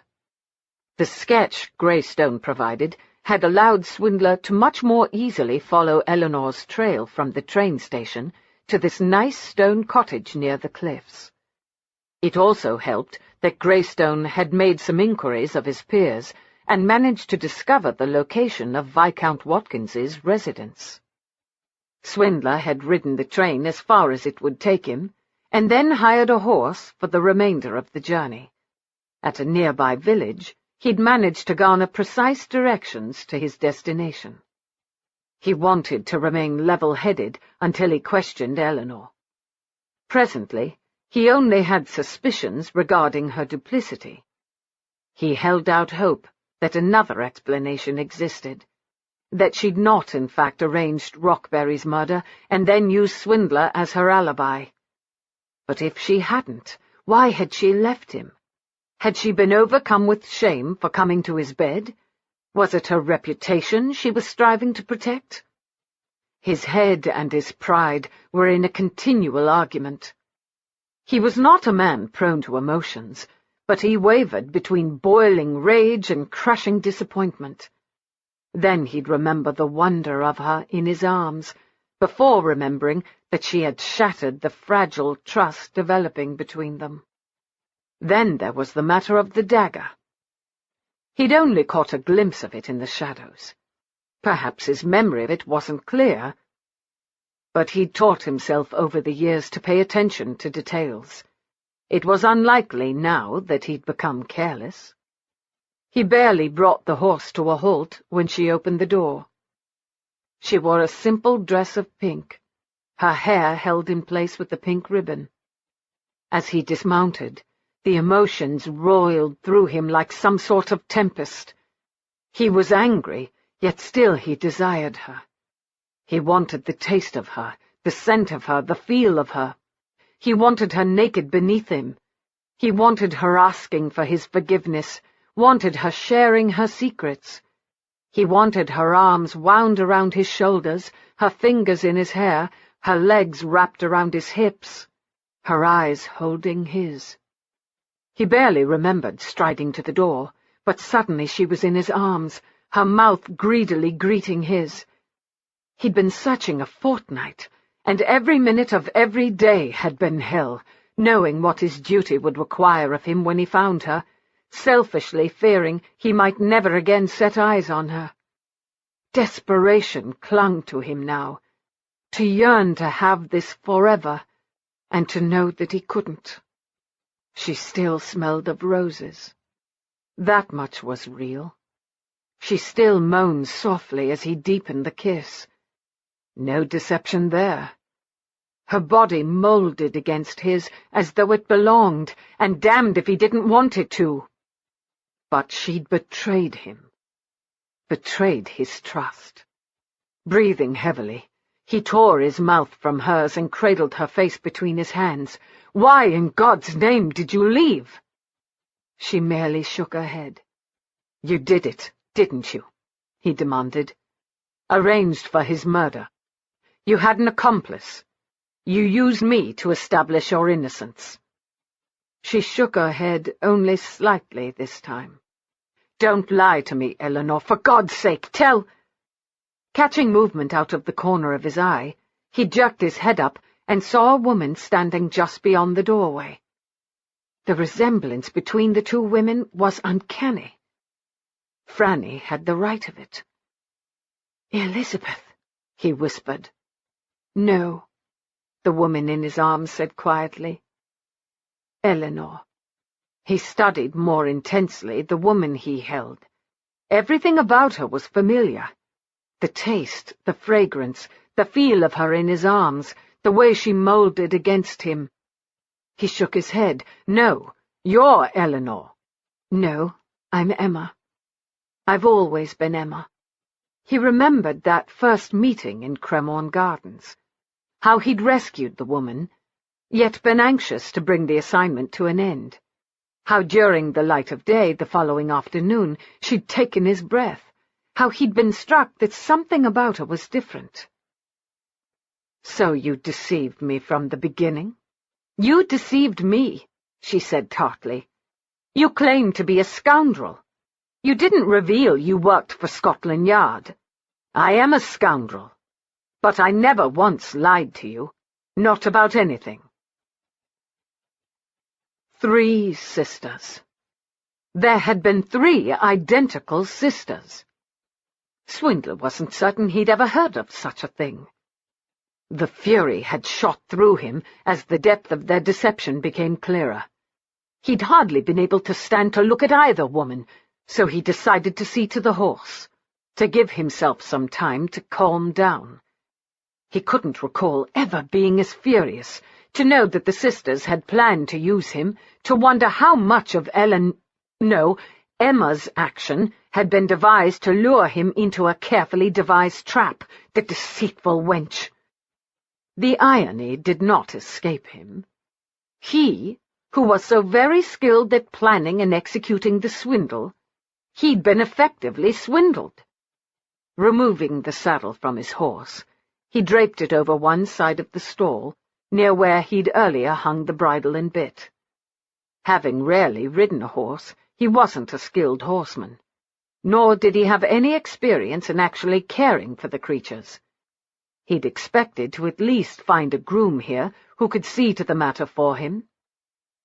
He patted the horse's neck. It shied away from him. The closer they'd come to the sea, the more skittish it had become. Damned big brute! But then Swindler needed it to accommodate his size. He went in search of oats. The barn was small, in need of repair. There didn't appear to be any servants about anywhere. Perhaps Emma hadn't lied about her circumstances. She'd not had the means to have a proper season. Where once he'd felt sympathy with her plight, he was no longer certain what he was now experiencing. He cursed Rockberry for bringing Scotland Yard into his personal mess. He cursed Sir David for deciding Swindler was the best man for the job. And he cursed himself for failing miserably at ensuring that a lord was not killed. He'd given no credence to Rockberry's claims or fears. Eventually his duty had become secondary to his desire to be with the lady. He'd put his own wants and needs first. He finally located a nearly empty bin of oats. After scooping some into a feed sack, he walked back toward the stall where he'd left the horse. He was in the process of slipping the sack over the horse's head when he heard a large clap of thunder. The horse whinnied and reared up. He had been so distracted with thoughts of the woman he now knew as Emma that he was slow to react. He twisted. His head exploded into sharp, blinding pain. Blackness. "What do you suppose his intentions are?" Eleanor asked, as she and Emma closed and secured an outside shutter on the house. They'd begun the task after James had ground out, "I need to see to my horse," and had led the large beast toward the small barn. For the briefest of moments, when he took her in his arms and slashed his mouth over hers, Emma had dared to believe he was here for another reason. But his kiss had been punishing, his arms like iron bands around her. He was furious. Not that she blamed him, but she also knew he possessed a kindness, a gentleness, but more, he understood justice. She'd seen, touched, the scars on his back. If anyone knew the unfairness of the criminal justice system, it would be him. "I suspect he intends to return us to London, where we can pay for our sins." "If that's the case, then he only needs to take me," Eleanor said stubbornly. "After all, I'm the one who actually did the deed." She loved her sister dearly for striving to spare her. "We're in this together." With a sigh, Eleanor marched around the corner to close up the next window. Emma began to follow, then changed her mind. She needed to speak with James, alone. She was halfway to the barn when she saw his horse grazing nearby. She wondered if James had no luck finding grain for the beast. Quickening her pace, she entered the barn. Her heart pounded in her chest at the sight of him sprawled near a straw-filled stall. "Oh, my God!"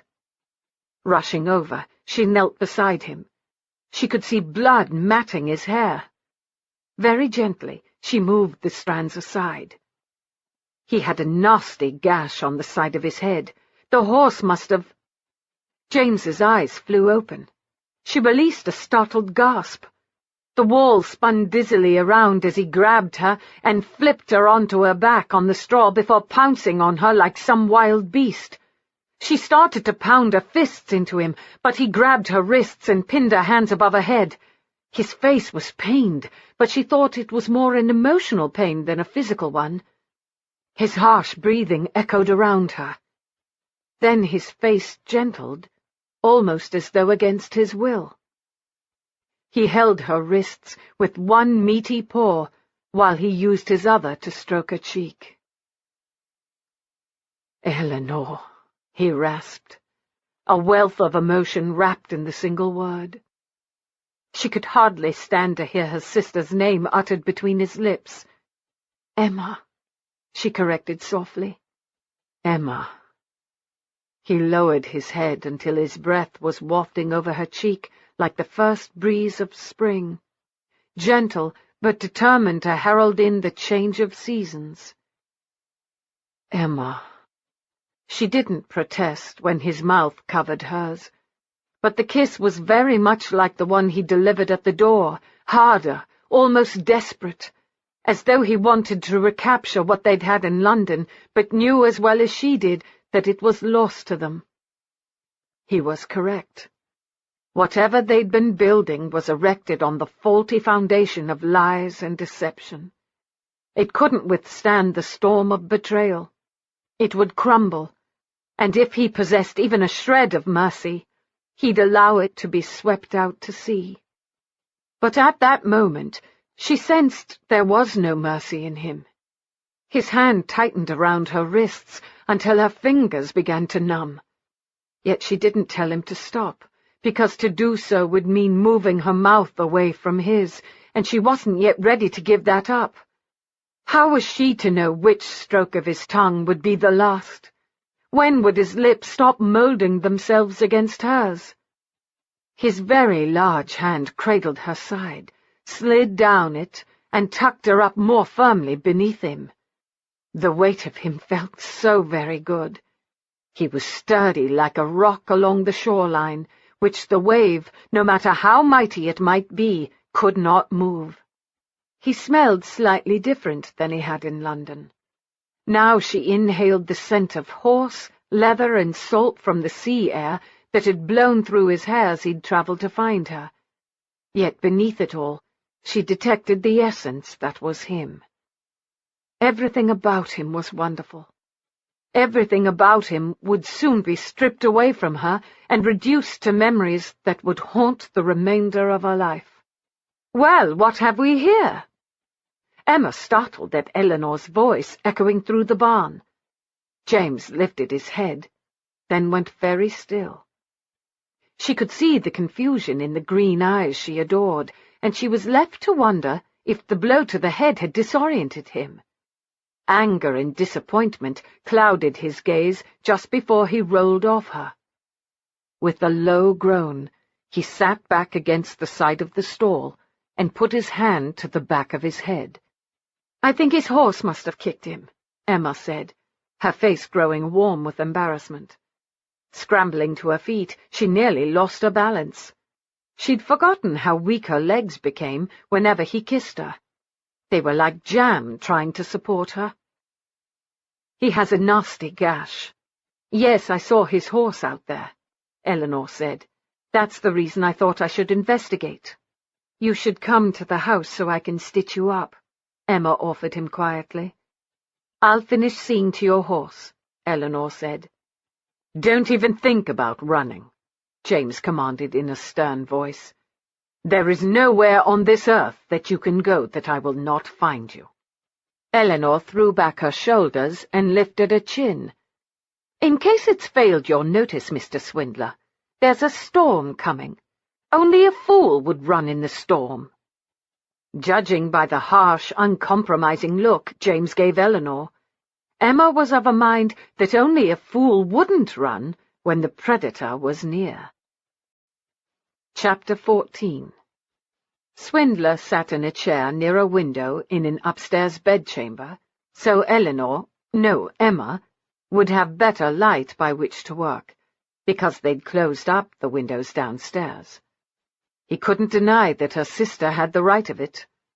He could see heavy, dark clouds rolling forward in the distance, dimming the sunlight. He tried to focus on the weather, but seemed unable to concentrate on anything other than Emma's slender fingers gently parting his hair. He felt the fool for allowing her to entice him into wanting her. The hell of it was that she didn't even need to try. "This is likely to hurt," she said softly. "As you're well aware, I've suffered worse. Just get on with it." As she worked the needle through his flesh, he clenched his jaw, but everything else remained as still as stone. Well, not quite everything. His heart pounded erratically with her nearness. Emma. Strange, but the name suited. "Tell me about your sister," he commanded. "Eleanor can be quite stubborn when—" "Not Eleanor, Elizabeth. 3 of you were born on the same day." "Yes. I told you the truth there. Elizabeth was the first. I was the last, and Eleanor came between us. Our mother did die in childbirth. We were too much for her. Her death nearly broke my father's heart, I think. He hired a lady from the village to watch over us, but he gave us little time. It's the way of it, I suppose. What do men know of children? Did your father ignore you?" He didn't want to think of his father, didn't want to talk about his past, but still he answered, "No, he and I were very close. We had only each other to get us through. Oh, sometimes he would spend the night in a woman's bed, and I would sleep nearby, wondering if she was how my mother smelled, hoping he might stay with this one. A night, maybe 2, and then he moved on. I take after him in that regard. I never stay long with a woman I've bedded. Damnation! My apologies, the needle slipped." No, it hadn't. He was fairly certain that she'd lost her concentration with his words and dug it in farther than she'd intended. He didn't know why he'd said what he did. He only knew that he didn't want her to realize how very important she had become to him, how devastated he'd been by her betrayal, her leaving. Because he had been interested in staying with her for more than a few nights. He'd stupidly begun planning to stay with her forever. The thought of always having her in his arms at night and waking up to find her in his bed had brought him almost as much pleasure as the act of making love to her. Now he realized that all he'd known of her was what she'd wished him to know. Without moving his head, he glanced around the bedchamber as much as he was able. Pale green wallpaper dotted with tiny pink roses decorated the walls. A pink counterpane draped the bed. Pink curtains adorned the windows that looked out on the cliffs. "Are those the cliffs?" "Yes," she answered, before he could finish the question. Although he couldn't see her face, he could feel the tension radiating from her. "Is this your bedchamber?" he asked. "Yes." He felt the tension drain from her. "You like pink. I adore pink." The room was a study in femininity. Even the white furniture had a delicate air about it. Everything in his rooms was dark, like his soul. But she was light and airy. She was joy and dreams. "It was Eleanor that night at Cremorne Gardens, the one I rescued." "Yes, but I was there in the shadows. We never went out alone. Always stayed within sight of each other. I saw how you protected her, which is how you recognized me the following afternoon at Hyde Park." "Yes." He heard the snip of scissors, felt the tug as she tied off her handwork. She began wrapping a bandage around his head. "How do you know for certain that it was me at Hyde Park? Something about you was different. I thought it was a reflection of the sunlight." He felt like a romantic fool telling her. He should have simply kept his thoughts to himself. "The only time both of us didn't go out was when you began taking me around London. Eleanor was afraid you might catch us and the jig would be up." Unlikely that he'd have noticed her, he hated to admit to himself. All of his attention, all of his focus had been on the lovely lady in his company. "There, all done," she said, with a feather-like touch to his head. "You should probably try to sleep until the headache goes away." Because his head was pounding unmercifully, and he was feeling disoriented, he brought himself to his feet, walked over to the bed, and leaned against the post at its foot. "She killed Rockberry." Emma gave one quick nod, averting her eyes as she did so. "You stayed with me that night deliberately to provide her with an alibi. You knew what she was about." She stared at the floor, as though she hoped it might open up and provide her with the means for an escape. "Yes," she whispered, before lifting her gaze to his and saying more forcefully, "And no." Eleanor had gone downstairs to greet the Duchess when she came to issue her invitation. I was abed with a headache. When Eleanor realized I had the opportunity to attend a ball, she decided it was the perfect night to finish what we'd begun. She assumed sooner or later Rockberry would return home, and when he did, she would see to him. My part was to stay with you until dawn. But I wanted to be with you. I came— She licked her lips. To care for you. You'll forgive me if I don't believe that part, since you ran away. I didn't see that I had a choice. You're very clever. Sooner or later I might have said something to give us away. You thought I would simply let everything go if you left. I hoped you would. I wasn't as confident as Eleanor that you would simply shrug off my leaving. Why me? With a sigh, she moved nearer to the window and looked out. He could hear the wind picking up. A storm was indeed brewing, but it could never compete with the one stirring inside him. "Why me?" he repeated more harshly. Eleanor and I kept a constant watch on Rockberry, always taking care that he only saw one of us at a time. We nearly expired on the spot when he went to Scotland Yard. Shortly thereafter, we became aware of you following us, and we assumed you were the result of his visit with the police.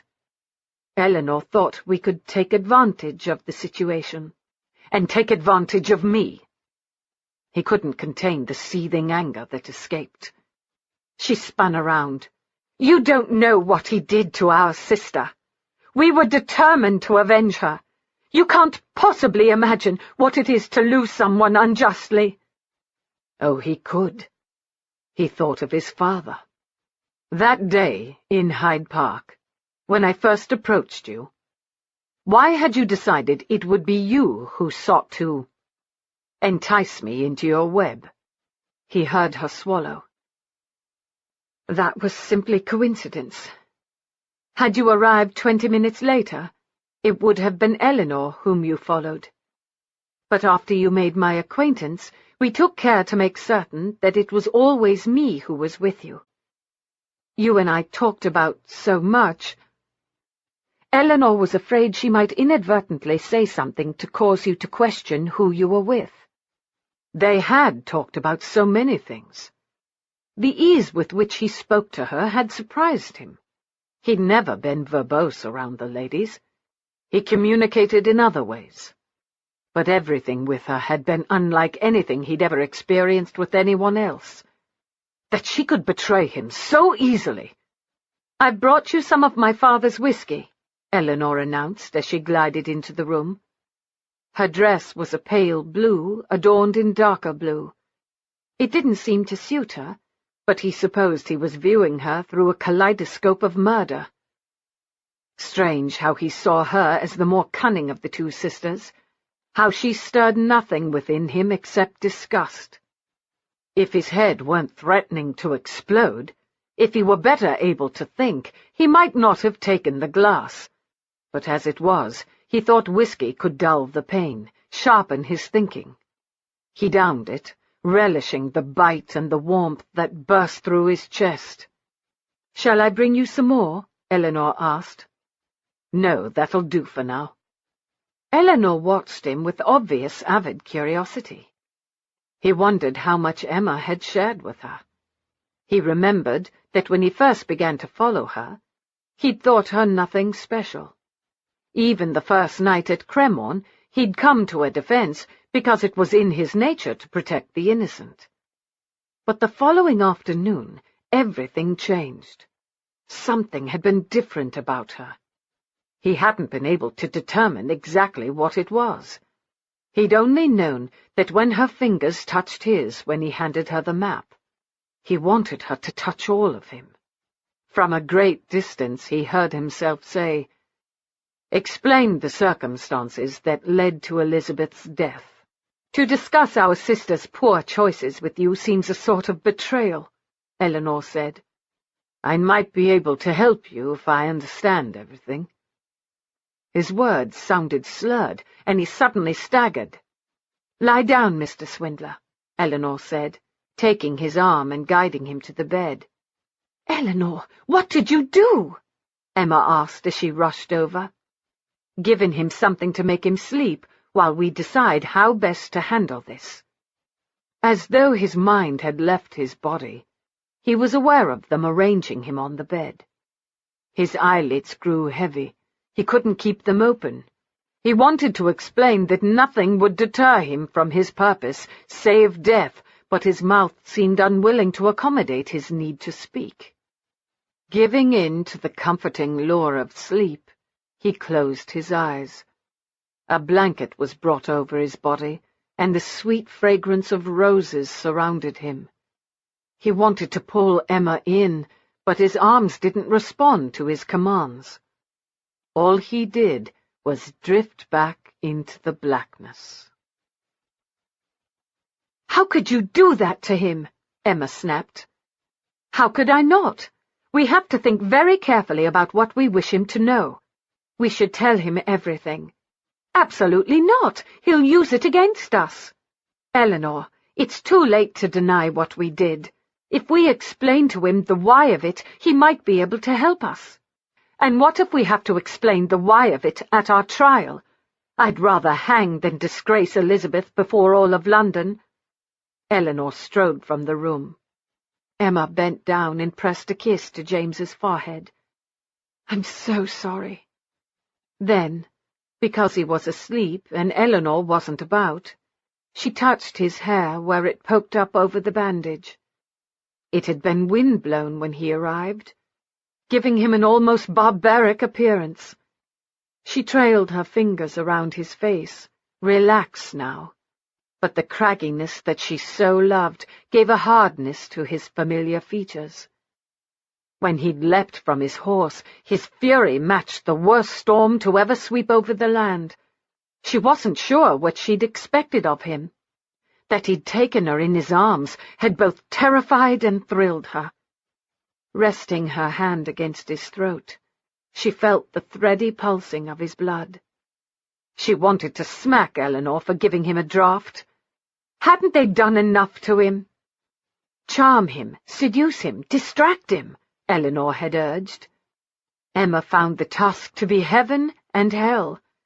She'd enjoyed every minute in his company, even as each one was tainted with guilt. She'd known every time he began to ask her questions that he was striving to determine her purpose.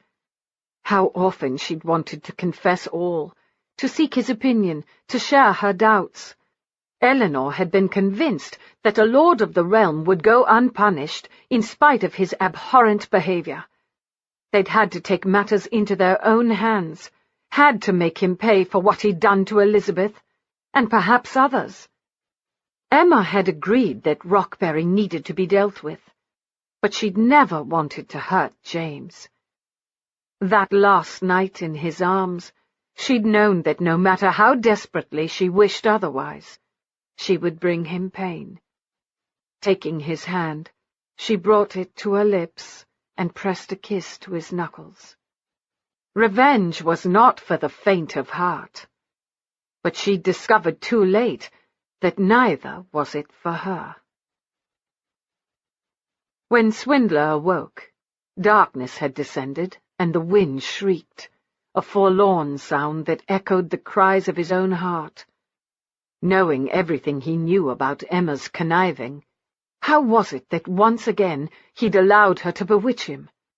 How could she still look so innocent? In her eyes, he could have sworn he saw regret, but also tenderness and a powerful yearning that matched his. He rolled over, swinging his legs off the bed, and sat up. Dizziness assailed him, and he gave it a moment to pass. His head throbbed dully. He suspected more from whatever Eleanor had put in his whiskey than from the horse's kick. He wished he could take only her back to London and leave Emma here, but how would he explain his providing the alibi? Either way, he would look the fool, but at least the truth wouldn't destroy his reputation, only sully it. Without Emma, he would be viewed as a liar, his days working with Scotland Yard behind him. He'd worked so damned hard to rise out of the gutter, to no longer be thought of as the son of a thief. He refused to let all his struggles go for naught. Although he was dead, his father deserved a son more worthy. Swindler had always been determined not to disappoint him. Rising to his feet, he walked to the window and peered out on the darkness. Rain lashed at the window panes. With the flashing of lightning, he saw the white crests of the distant turbulent sea and trees bending from the force of the wind. Deafening thunder cracked. Living so near the sea was not for those easily frightened by strength and power. Little wonder Emma was as courageous as she was. She'd no doubt been shaped by these storms, knew the force of nature, knew how to withstand its onslaught. Emma. Just the thought of her filled him with mixed reactions, wanting and aversion. She and her sister had taken justice in their own hands. Damn it all, it made him a hypocrite not to admit that he'd done the same on occasion. He'd always justified his actions, believing he knew what constituted justice because he'd seen so much injustice in his youth. Arrogant bastard! Emma was making him face his own shortcomings, and he didn't much like it. Turning from the window, he strode to the door, turned the knob, and discovered it was locked. Pressing his forehead to the wood, he laughed darkly. Apparently, even after everything they'd shared during their brief time together, Emma had absolutely no clue with whom she dealt. In the kitchen, Emma carefully folded the cloth napkin that she would place on the tray she was preparing for James. It was silly, really, that she wanted everything to be perfect, especially as he'd no doubt wake up in a foul mood from Eleanor's tampering with his whiskey. "I know you're angry because I gave him the sleeping draught," Eleanor began as she sliced the mutton. It had been almost an hour since they'd spoken. While Eleanor had begun preparations for dinner, Emma saw to the animals, herding them into the barn before the storm broke. "I'm more than angry. He's done nothing to deserve such distrust," Emma replied, beginning to lose patience with her sister and her inability to understand that they'd crossed a fine line once. It wasn't going to become their habit. "He's come to arrest us, and I've been thinking long and hard about it.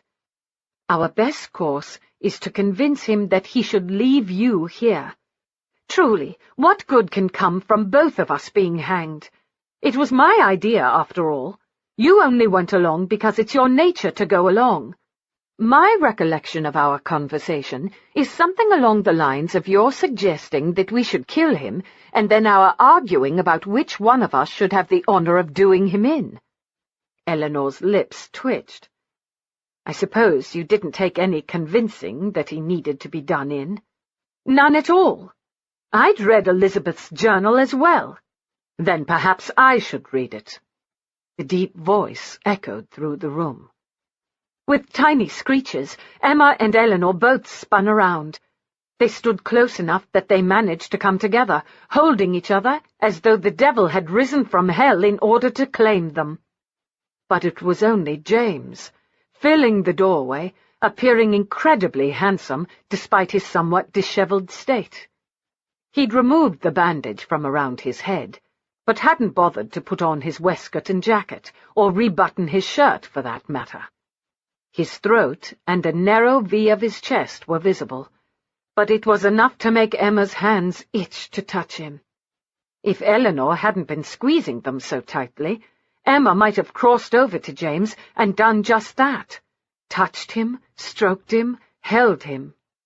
A corner of his mouth hitched up into that cocky smile that she so loved.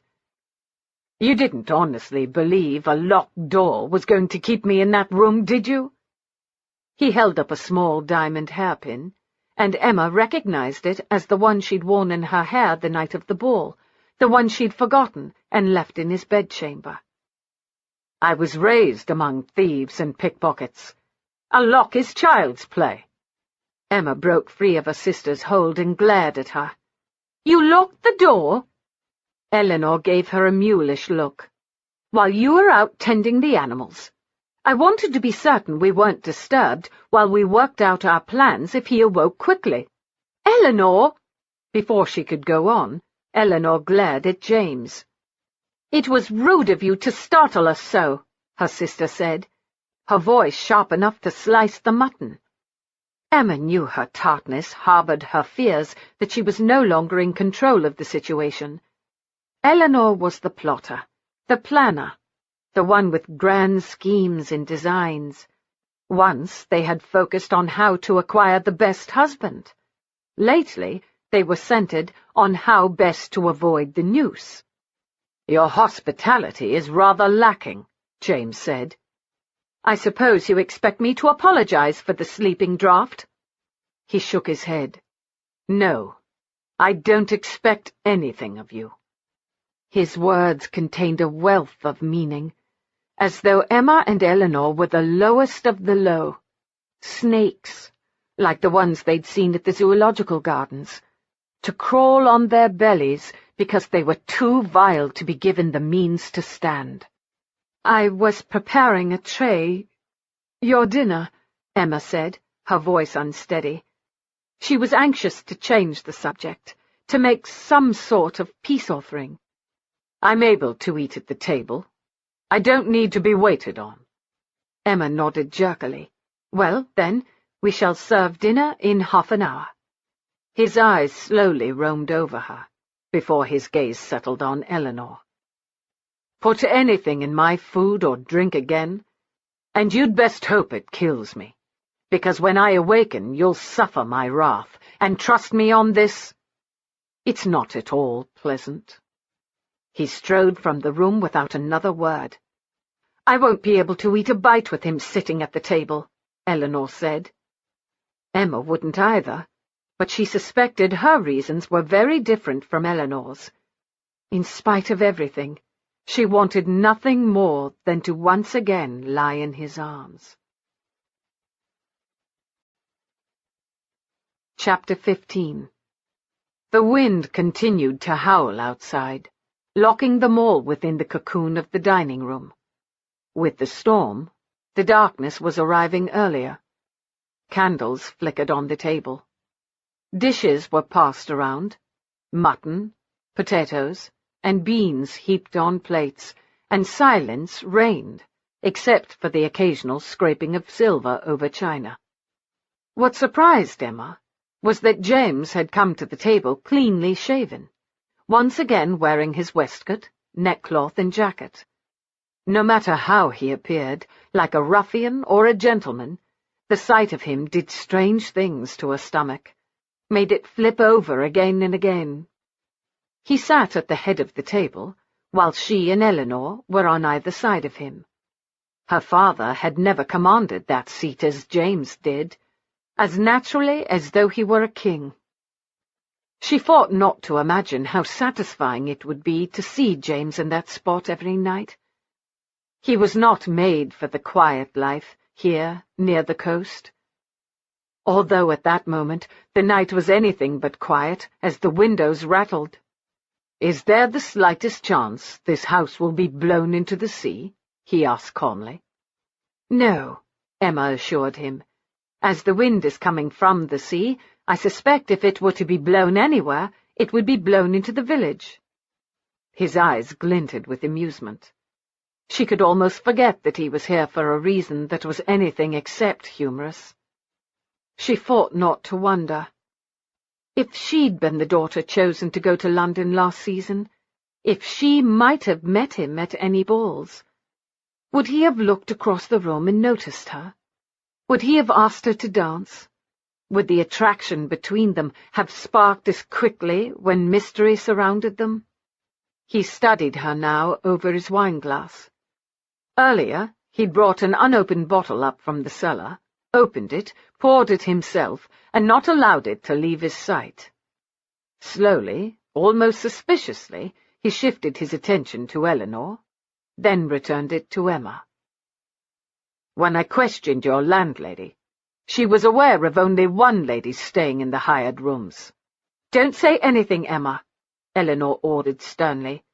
"Presently he comes to us with little more than speculation and conjecture. He can prove nothing. There is no evidence that you were ever in London." His uncompromising gaze settled more firmly on Emma. "Because wherever you went, whatever you did, you claimed to be Eleanor. I believe you always planned to be somewhere with someone, while Eleanor saw to the deed. I fit rather nicely into your little scheme." "Yes." She forced the word up from a pit of regret. She'd hoped to use someone of Rockberry's ilk. Not quite as dastardly as he, but a man who deserved to be used. She'd never expected someone like James, with a moral compass that always pointed to decency, honor, and principles. With his finger, he slowly tapped his wineglass. Tap, tap, tap, as though he was locking pieces of a puzzle together. His finger stilled, extended as though he needed to make a point. "It might have worked, if you hadn't left incredibly quickly, without so much as a goodbye." The heat in his eyes almost matched that of the small fire in the hearth. "Especially after the intimacy we'd shared."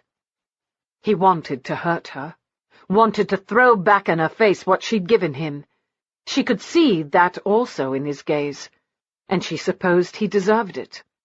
"What trouble could you get into in a carriage?" Eleanor asked.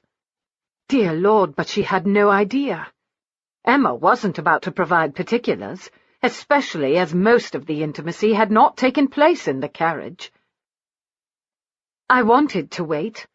I wanted to see you again, but I was afraid you'd see the truth of it in my eyes." He didn't ask which truth. The truth that she'd helped take a man's life, the truth that she'd fallen in love with him, the truth that her last night with him had been the most glorious of her life. Perhaps he realized the enormity of her reasons for leaving, because he returned his attention to his food. For several minutes the silence and awkwardness returned. She suspected they were all pondering the gravity of their intertwined lives. Deception didn't provide a sturdy foundation on which to build anything that would last. Even her relationship with Eleanor had become strained since they'd returned from London. "So you grew up in this area?" His sudden voice in the silence was like a crack of thunder. Emma startled, and Eleanor went so far as to drop her fork on her plate. He'd not worded his statement as a question, yet Emma thought it required some response. She peered over at Eleanor, who'd retrieved her fork and was occupied moving her food from one side of her plate to the other. "Yes," Emma said. "We were born in this house. It's been in the family for 2 generations. Hardly any time at all when you consider how long England has existed." "Have you no servants?" "We did before Father passed. We had a cook, a maid-of-all-work, and a male servant who served as butler and footman." She knew she was rambling. What did he care about the particulars regarding their servants? But she could hardly tolerate the tension and the awkwardness emanating from her and Eleanor. James, on the other hand, was distant, yet still appeared comfortable with his surroundings. "Are you attempting to tell us that the food is awful? I've had much worse." Wiping her damp hands on the napkin in her lap, she remembered that he'd never been outside of London before now. She would have dearly loved to be beside him as he took in the countryside. "Did you enjoy the sights as you journeyed from London?" "I hardly noticed them." "A pity. There is some lovely country. Perhaps I can share a bit of it with you before we return to London." "For pity's sake," Eleanor burst out, coming to her feet. "Can we stop with the politeness? He means to see us hanged, Emma. I, for one, have no desire to show him anything." Tossing her napkin on the table, she strode from the room, very much mimicking the storm thrashing about outside. Watching her leave, Emma couldn't help but feel a bit of gladness to have some more time alone with James. She cleared her throat. "You must forgive her. She's not been herself lately."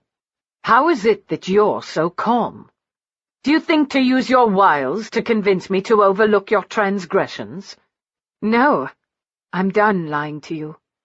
Quite honestly, facing up to what we did will be a bit of a relief. I've not slept at all since we left London. Barely eaten.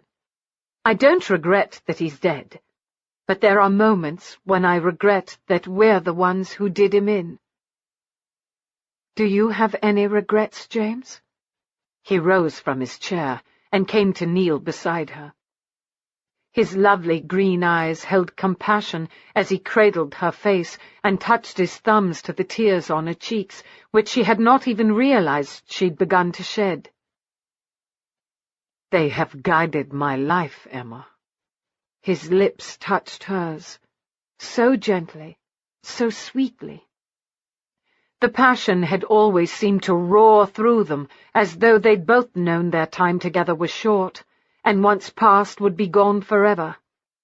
Now it was banked, but she could still feel the embers of desire fighting not to die, striving to flame as hot and as high as they'd once burned. When he pulled away, he said, "I want to read Elizabeth's journal." For a wonderful moment, she'd thought, hoped, that he'd forgotten he was a policeman with a duty. But she suspected his duties were never far from his mind, just as her sins were never far from hers. Wiping away her remaining tears, she nodded. "I'll fetch it for you." She couldn't have been more surprised when he helped her clear away the table. As she washed the dishes, he dried them. "I'm not accustomed to a gentleman in the kitchen," she said. "My father always left the table and went to his study to enjoy a bit of brandy with his pipe. I don't trust that your sister didn't pour laudanum into all the liquor. As for the pipe, there's enough bad air in London. Don't need more in my lungs." "I like the smell of the air here." She smiled. "Wait until the storm passes. It's really quite lovely then." As though he didn't want to contemplate what would happen when the storm passed, he said, "When I lived with Fagin, we all had our chores. Mine was to wash the dishes. Most of the lads didn't care one way or another, but I can't stand the smell of rancid food. Can hardly blame you there. It reminded me too much of the smell of Newgate when I went to visit my father before they hanged him." His voice was sombre, and she heard in it the stirrings of unpleasant memories. "You sound as though you still miss him." "Every day. A little over 20 years now." She handed him the last dish. "It's good, really, not to forget. Sometimes it's as though Elizabeth is still with me. I'll get the journal for you now. Meet me in the parlour." Eleanor refused to leave her bedchamber. Emma didn't mind. It left her alone in the parlour with James. She had brought him the journal, explaining that the pertinent parts began last June when Elizabeth arrived in London. In a fashion typical of his thoroughness, which she was only beginning to recognize, he opened the journal to the first page and began there. Strangely, she wasn't impatient with his reading. Judging by how long it was before he turned the page, he wasn't a fast reader. If he intended to read the entire journal before leaving, then she and Eleanor would have a few additional days of freedom to put matters to right. They had to make arrangements for someone to take the few animals they had. There was also the matter of the house.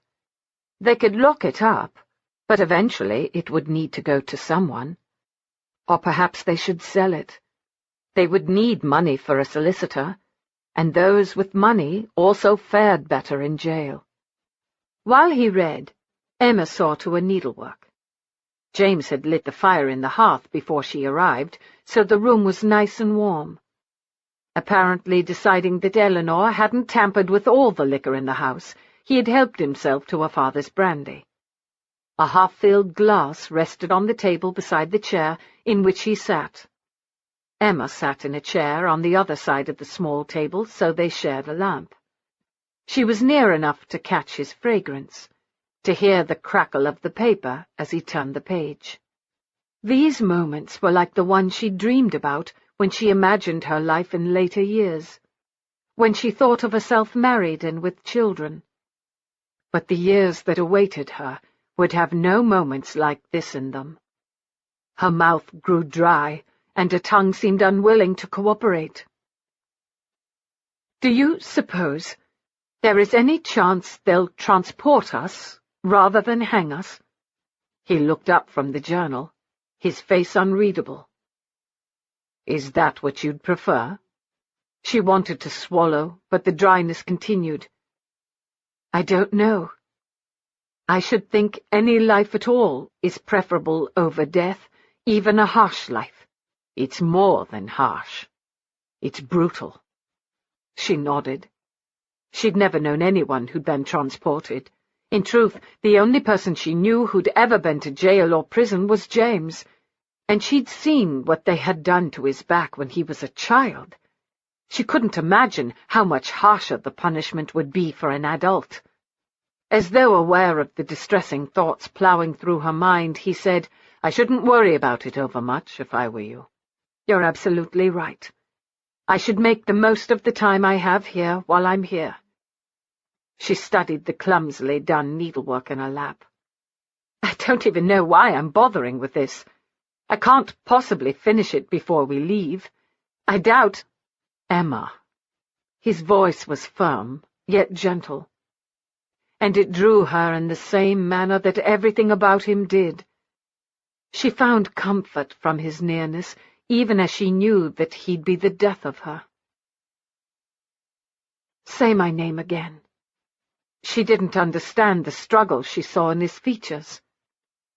Was he repulsed by her, by the thought of her name rolling off his tongue? "Emma," he finally murmured. "You can't imagine how many times I long to hear you say my name rather than Eleanor's."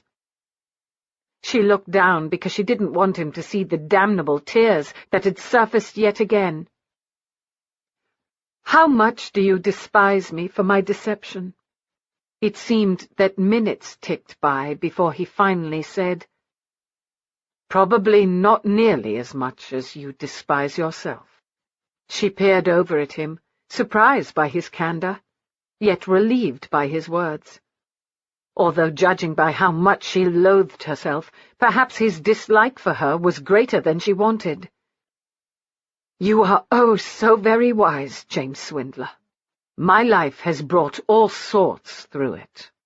Some guilty, some innocent, some deserving of what fate brought their way, some not. There was one lad I knew, long ago, cocky bastard, greedy too. Wanted everything he set his eyes on, he did. One day he saw a gent take a gold watch from his pocket. It was so shiny. The boy thought, oh, I'd like to have that, I would. So he pinched it. But he wasn't very good, you see. The gent missed his watch straight away, started yelling for a constable. The boy got scared. His father was standing nearby, so into his father's pocket he dropped it. I suppose it was the surprised look on his father's face that caused the constable to search him. And the gent, well, he was a lord. Didn't appreciate having his watch pilfered. He saw to it that the man was hanged for his offence within the fortnight. Not once did the man ever declare his innocence. Not once did he ever point the blame at his son. He walked up the steps to the gallows as though he had no regrets. The regrets were left to his son. Her chest ached as though it had grown too small to contain her heart.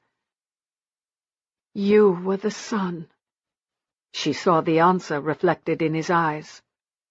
20 years to live with regret. My father told me we were playing a prank. We were swindling justice. When Fagin took me in, when he took anyone in, he made the boy change his name. Swindler seemed to suit a lad who'd managed to have his father hanged in his place. Although all these years had passed, her heart still went out to the boy who was now sitting before her as a man. Oh, James, he wouldn't have wanted you to live with the regrets. He knew what he was doing. Parents sacrifice for their children all the time. It doesn't make it any easier to live with, Emma. That's the reason you don't carry a watch. Can't bring myself to purchase one, even though I can now well afford it. As though they'd only been talking about the weather, he returned to reading the journal. Because she could think of nothing significant to say to comfort him, she left him to it. Chapter 16. Because he'd taken an overly long sleep that afternoon, due to the unfortunate draught that Eleanor, strange how the name he'd once adored suddenly grated on him, had slipped him, Swindler was far from tired when the clock on the mantel chimed 10. Emma, on the other hand, was wilted. She told him to sleep in her bedchamber. She had plans to sleep with Eleanor, if sleep came at all. Although aware that he appeared a buffoon without manners, he didn't stand when Emma rose from her chair. He knew if he got to his feet, nothing on earth would stop him from approaching her, taking her in his arms and carrying her to bed. If he could last that long. His body was wound so tightly from being alone in her presence that it was quite possible he'd try to have her before they ever left the room. So he'd stayed where he was, given her a distracted good night without ever looking up from the journal. It was bloody hell to sit so near her without touching her. To make matters worse, he'd revealed his deepest, darkest secret as though it were a fairy tale. Whatever had possessed him to confess his sins regarding his father? Now she knew he, too, was responsible for a man's death. He may as well have murdered his father, dropped the noose around his neck. The guilt had gnawed at him for 20 years now, leaving behind raw wounds that would never heal. No one knew about them, not even Franny. But where Emma was concerned, he seemed unable to keep any secrets. It was long past midnight when Swindler set the journal aside. He wanted to come to know the girl so he could better understand how whatever had happened might have affected her. Perhaps a bit of him was also searching for hints regarding Emma. He didn't want to believe that she'd been completely duplicitous while in London. She had to have shared her true self with him, even if her name and her reasons hadn't been honest. Damn it! He didn't want to lose her. Lose the woman he'd met in London, the one who intrigued him, made him laugh, made him glad to get up in the morning, gave him reason to anticipate the day. He thought the woman he'd known in London was more Emma than the woman who watched him here, the one with worry in her eyes and suspicions. He didn't blame her for whatever doubt she might be harboring. He wasn't even certain that he could explain all the reasons that had brought him here. Pride, because he'd allowed a murderer to escape his clutches. Honor, because his word could so easily be brought into question. But it was more than work. It was so much that he couldn't explain. The storm still raged outside. Swindler wasn't certain he'd be able to sleep with all its howling and shrieking. Even the rain was louder than anything he'd ever heard in London. Rubbing his stiff neck, he decided that with both ladies in bed, what he really wanted was a hot bath. Just off the kitchen he found a bathing room. No doubt a recent addition. While he was able to pump water to fill the tub, because he preferred it near to boiling and because he liked it full and was in the mood for a bit of indulgence, it took him a while to get the water to his satisfaction. He'd just pulled his shirt over his head when the door opened. His heart galloped as he turned around, and just as quickly it slowed to a canter. Eleanor. Releasing a soft laugh and drawing her shawl more tightly over her night rail, she took 2 steps toward him. "Oh, James, I can't tell you how it hurts me that you failed to recognize me. It's me, Emma." "The bloody hell you are." Dismissing her, careful to keep his back from her view, he dipped his hand in the water. Still hot enough, but not for long. "I can't believe after all we shared—" Spinning around, he grabbed her wrist before she could touch his bare shoulder. He wasn't certain what his face revealed, but judging by the widening of her eyes, it was exactly what he was thinking. "Leave me be. I want nothing to do with you." She sagged, as though all remaining life had been drained from her. "You really can tell us apart. No one else has ever been able to do that, not even Father." "How can you be sure I'm not Emma?" Releasing his hold on her, he stepped away. "Your eyes. They're the same shade of blue. The same shade, perhaps, but the souls they reveal are very different." She released a harsh scoff. "Mine is harder, I suppose. He deserved it, you know. You'll see. Once you've finished reading the journal. Emma said you want to read all of it. There's little point. It was last summer that destroyed her. I'll handle this matter as I think best." Dipping his fingers in the water again, he nodded toward her bandaged hands. "What happened?" She rubbed them together. "I can't get his blood off.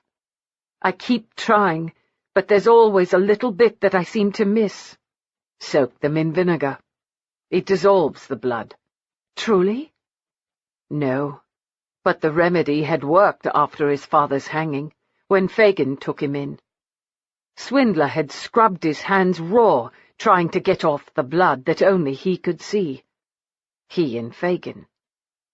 It had been years before he realized that Fagin had tricked him into believing what he needed to hear, so he'd stop scraping the imaginary blood off his hands. But the nightmares were something Swindler had been forced to come to terms with on his own. They still visited on occasion, usually on the anniversary of his father's death. "I've seen it work," was all he said now. "I shall try it in the morning, and leave you to your bath now." She turned to go, then looked back. She wanted to stay in London, to be with you. I convinced her we were only safe if we stayed together. It should be enough that only one of us hangs. See to it that she doesn't. I shan't be able to live with myself otherwise." He watched her walk away. He still didn't trust her, but he was fairly certain she loved her sister. Both of them. It didn't excuse what she'd done, but it made it a bit more understandable. With a shake of his head and no resolution to his dilemma, he turned his attention back to his bath. His water was too tepid now, so he set about heating another pot. Once he had the water again to his liking, he removed the remainder of his clothes and climbed into the tub. The hot water swirled around him as he sat in the cramped confines. He missed the larger copper tub he'd had specially made to accommodate the length of his body, but at least the hot water in which he soaked eased away some of his tension. He wasn't certain what he'd expected to find when he began his journey here. The woman he'd known in London, to be sure, but he hadn't known if he wanted her to be the same or different from the lady he'd taken to his bed. If she were different, he could rely on his anger to get him through bringing her to justice. If she were the same, each step of the journey would be hell. He dropped his head back. It was hell. He wanted to saddle up the horse he'd hired and leave her here, return to London, explain to Sir David that he, the best at solving crimes, was flummoxed and that the murder of Lord Rockberry would remain unsolved. Swindler's perfect record would no longer be perfect. But leaving her here meant never having her in his life again, because it would be so much harder to lie about the crime with her at his side. It was even possible that the guilt would slowly nibble away at her, destroy what he had come to love. He could see it already having its way with her in such a short time. She was thinner than she'd been in London, her step heavier, as though she carried a great weight on her shoulders now. Her eyes were hollow, ringed in dark circles, dull. She was the woman he'd known in London, and yet she wasn't. He knew guilt's power. It had been his companion all these years. If only he hadn't lifted the damned watch. If only he'd tossed it aside instead of slipping it into his father's pocket. His father had always seemed larger than life, able to handle any situation. He found work when others couldn't, kept a roof over their head and food in their bellies. But there had never been money for extra items, only the essentials. The gold watch had looked so pretty. Swindler shoved the dark thoughts back in the shadowy corner where they belonged. Thinking about them only served to distract him from his purpose. Besides, the water had cooled. It was time to concentrate on other things. He scrubbed off quickly. Leaving the tub, he toweled off before drawing on his trousers. He saw no need to put on anything more. Eleanor had surely returned to bed by now. After tidying up the room, he took a lamp and walked through the house, making certain that no lamps had been left burning. Then he went up the stairs to his bedchamber. The bed was turned down. He set the lamp on the bedside table. Stripping off his clothes, he crawled into bed, put out the flame in the lamp, and settled back. Emma's rose fragrance surrounded him. He tried not to think of her nestled in this bed. He focused on the window, the draperies drawn back. Lightning flashed, and he thought of the fireworks they'd watched, the kiss. Every damned thing reminded him of Emma, of how much he'd enjoyed having her in his life. Every damned thing reminded him that she was no longer a part of the joy in his life. She was now a suspect. More than that, she was the one he had to arrest. Eleanor may have done the deed, but Emma had played a part in Rockberry's demise. As much as he wanted to, he couldn't overlook it. And in not overlooking it, he couldn't ignore that she hadn't trusted him, had used him, had betrayed him. It was so easy to forget all the wrongs when he was looking at her, studying her, when she was near enough to touch. It was also impossible to know how much of her true self she'd revealed to him in London. She duped him once. He didn't intend to fall into her trap again. James awoke to dreary skies. The rain had stopped. The sun was striving to shine through the grey clouds that remained. The house was incredibly silent. Emma had been right. It was never this quiet in London. Abruptly he sat up. It could also be so quiet because they'd left. Getting out of bed, He quickly dressed and hurried downstairs. He heard activity in the kitchen. When he got there, he saw only Eleanor kneading the bread dough. "Where is she?" Eleanor peered over at him. "Good morning to you too, sir." "Where in the bloody hell is Emma?" Wiping her hands on her apron, Eleanor edged past him. "Come with me." She led him to a back door, opened it, and stepped outside. "Follow that well-worn path. It leads to the cove." "Yes." He strode along the edge of the dirt trail, where the grass made the journey less muddy. Puddles abounded. At one point he considered removing his boots, then decided that giving them a good polish would at least occupy his hands later in the day. The path eventually led downward and into an area where the waters created a still pool. A small fire was burning nearby. But what caught his attention were the slender bare arms slicing through the water. Emma was beauty and grace. She rolled onto her back, kicking her feet. He didn't know how she managed to stay afloat. She wore little more than a chemise that clung to her body. He could see the outline of her taut nipples and the shadow between her thighs. He was well acquainted with the heaven her body offered. Although he knew he should look away, he couldn't. He remembered the taste, the texture, the sight of what was now barely hidden. But what most astounded him was her face in repose. He didn't know if he'd ever seen her with absolutely no worries. With the splash, she suddenly went upright and began paddling toward the shore. When near enough, she stood up. Holding his gaze demurely, she waded toward him until she eventually left the water. Snatching up a blanket that he'd not even noticed, she wrapped it around herself and sat beside the fire. Only then did he realize that her lips had gone blue and that she was shivering uncontrollably. "Good Lord, what have you done?" he demanded, as he came around behind her and drew her up against his chest, rubbing her arms. "Are you trying to catch your death?" "I've swum in the pool for years. Makes me hearty." He continued to hold her until her teeth stopped chattering.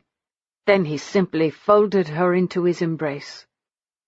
She leaned back into him. "I didn't want to betray you," she whispered hoarsely. Against his will, his arms tightened around her. "1,000 times I wish that Father had sent me first, and that I'd met you last summer, when I was still filled with innocence and knew only happiness.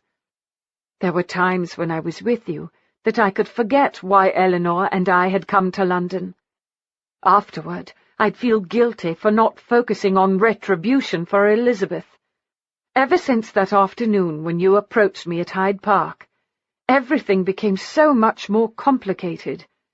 I didn't want to come to care for you, but you made that wish an impossibility." He was acutely aware of her trembling, but knew it had little to do with the cold. She was weeping. He heard it in the rough edge of her voice. "After that last night, in London, as you returned me to the lodgings, I prayed that Eleanor had not possessed the strength to go through with it.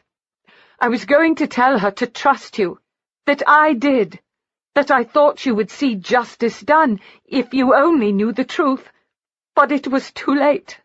"Why didn't you come to me afterward?" he forced out through clenched teeth. It was torturous, knowing how she suffered, hearing her speak of their time together. But she'd walked away from it. He couldn't overlook that. "Why not tell me the truth then? Why not trust me to protect you?" She twisted around in his arms and touched his cheek. "You have so much pride. How could you not hate me for what I'd done? How could you not think that every word uttered, every touch, every kiss was simply tools to seduce you into doing my bidding? How could you have just walked away from what had developed between us? Because I couldn't stand the thought of watching it shatter. I didn't want to see the disgust in your eyes when you realized what we'd done. And I was worried about Eleanor. She put on such a brave front, but I could see that she was devastated by what she'd accomplished. He wanted to believe her. He wanted to forgive her. He wanted what they'd somehow managed to capture that last night, but he knew it was in the past. "You're going to take us back to London, aren't you?" she asked. "I have no choice." She gave him a resolute nod. "I don't think the storm is completely over. We'll probably have a bit more rain. We'll go when I'm finished with the journal." Drawing the blanket more securely around her, she worked her way out of his embrace. "I should go to the house now. Change into some dry clothing." "I'll stay and put out the fire." She gave him a tremulous smile. "There's so much I want to tell you, but I'm not certain you'd trust the words. You might think I'm trying to sway you from your duty, but I'm not." "Then don't say them." He saw the hurt in her eyes, but at that moment he was struggling with his own demons, not certain that he could trust himself to do the right thing. She rose gracefully and strolled out of the cove. He sat by the fire and stared out to sea. She was wrong. It was never completely quiet here. He could hear the thrashing against the cliffs, the water tumbling into the cove, splashing against the shore. But it was rhythmic and peaceful. Gave a man leave to think. Yet all he could think was that no good options remained to him. Chapter 17. Emma had been correct concerning the weather. The wind picked up in the late afternoon, and the rain began to fall. They were enclosed in the house. Following dinner, the three of them retired to the front parlour, the ladies with their needlework, and Swindler with the journal. Although he was reading Elizabeth's words, he could clearly see Emma in each of them, gathering seashells, feeding the seagulls, and he saw things that weren't written. He imagined her running barefoot to greet their father when he returned from town. He could see her chasing chickens and laughing on a swing. "How did you come to work for Scotland Yard, Mr. Swindler?" Eleanor asked, never lifting her gaze from her needlework. "I would report those who committed crimes in the rookeries, give the policemen descriptions so they could arrest the offenders." Her fingers stilled as she lifted her gaze to his. "I see. So you've made it your life's work to see the proper people punished." "I believe in justice, Miss Watkins." Nodding, she returned to her embroidery. "Exactly how did you do it?" he asked. Her head came up so quickly that he heard a neck pop. "Do what?" "Kill Rockberry." Emma's eyes widened with alarm. "Don't force her to go through it again." "If you don't want to hear, leave. But I have questions and I want answers." Emma reached across and wrapped her hand around Eleanor's. "I'll not leave my sister to suffer alone." Swindler's gut clenched with the knowledge that she'd gladly go to the gallows with her sister, and in doing so, she'd leave him alone. She was as courageous and reckless as he'd always believed. He turned his attention back to Eleanor. "You enjoyed a glass of wine with him?" "Yes. I caught him as he was going into the residence. He invited me in. Said I reminded him of Elizabeth, only more beautiful. No gentleman had ever told me I was beautiful before. To my everlasting shame, I began to succumb to his charms." "But you didn't finish your wine." "No. He jerked me out of the chair and tried to kiss me, all the while saying horrible untruths about Elizabeth. I had the dagger, and I used it." "Only one stab?" "Yes." He took comfort in the fact that she wasn't gloating. He had a feeling she was caught between remorse that she'd taken a life and satisfaction that the man who'd trifled with her sister was no longer breathing. Did he die immediately? Must you put her through this? Emma demanded. It's all right, Emma, Eleanor said. No. He writhed around for a bit, then went still. And I left. You should have taken the dagger with you. I thought of it later, but I just wanted to leave, and I certainly didn't want to touch him. Something about that crime nagged at him. Something that hadn't seemed right at the time. He was certain it would come to him. If you had to do it over, he began. I'd do it again, she said succinctly. Finish reading the journal, Mr. Swindler. Quite possibly you'll wish you'd had the opportunity to use a dagger on him. He returned to his reading. Rather than returning to their needlework, the ladies went to prepare themselves for bed. Based on the sounds he heard coming down the hallway, he could only assume those preparations included bathing. How could he concentrate on the words when his mind was suddenly filled with images of Emma soaking in the tub, drops of water rolling over her skin? Lord help him, he wanted to join her, wash her, dry her, hold her. He fought to clear his mind of everything except the journal. Each page painted a portrait of a young girl growing into womanhood with dreams of love, family, happiness. There was an innocence in her descriptions, a joy for life, and excitement awaiting each day. Elizabeth Watkins had been purity, sweetness. She'd been very much like Emma. Long after the ladies went to bed, and the house had grown quiet except for the storm raging outside, Swindler indulged in another bath for himself. It wasn't unusual for him to bathe several times a week. He had a childhood in the rookeries to constantly wash off. He thought of Eleanor's hands. Some things, no matter how often or how hard you scrubbed, were always there, just below the surface, waiting to come forth. Following the ritual he'd begun the night before, he grabbed a lamp and checked the house before climbing the stairs to the bedchamber.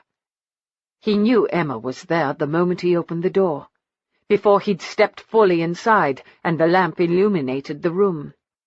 He detected the presence of roses, as though the petals were unfurling. Not a lingering scent, but full and strong. His stomach tightened with the heady fragrance filling his nostrils. Turning in its direction, he found her standing by the window, dressed in a night-rail, her pale hair loose, inviting his fingers to comb through it. He imagined if there were no storm, she'd be limned by moonlight.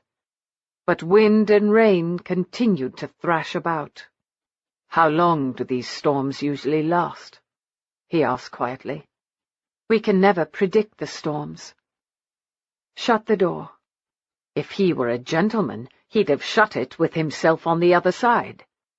Instead, he pulled it closed, the snick of it blocking out the rest of the world, reverberating through the room like a bullet fired from a pistol. With 2 steps he placed the lamp on the table beside the bed. With 4 more, he joined her at the window and was cradling her cheek. "Emma, how do you know I'm not Eleanor?" she whispered. "Because it's not Eleanor who holds my heart." He heard her small gasp, saw her eyes widen as they filled with tears. "Damn you, Emma, for not trusting me in London." Anger and frustration drove him to pull her into his arms and slash his mouth across hers. Something stronger than affection, something he didn't want to truly acknowledge or give name to, forced him to gentle his plunder of her mouth. She'd taken possession of his heart slowly, with smiles and laughter, and a touch of innocence such as he'd never experienced. He'd known then that she was unlike any other woman of his acquaintance. She'd intrigued him. Even if he hadn't been ordered to follow her, he'd have followed her, to the ends of the earth if need be. He could claim all he wanted, that he'd searched tirelessly for her in order to bring her to justice.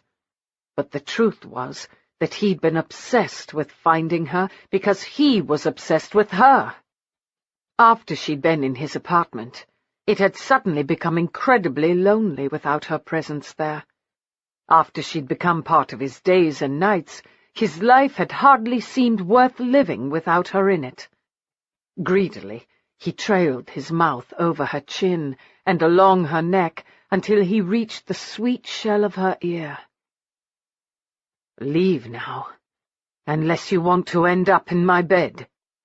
His voice was harsh, his breathing ragged, his body straining beyond endurance to claim her again, to fill her, to be surrounded by her. "It's my bed," she said shakily, and he heard the same raw need in her voice that quivered through his. Laughing, when he'd never expected to laugh again, released some of the tension in him as he dipped down and lifted her into his arms. "Then allow me to take you into your bed." As she stroked her fingers over his bare shoulders, as his mouth returned to hers, as his long strides took her to the bed, Emma felt joy spiral through her when she'd never expected to feel joy again. She'd waited until Eleanor drifted off to sleep before slipping from the bed and coming to this room. She'd been waiting nervously for his arrival. A dozen times she'd considered returning to Eleanor's bed.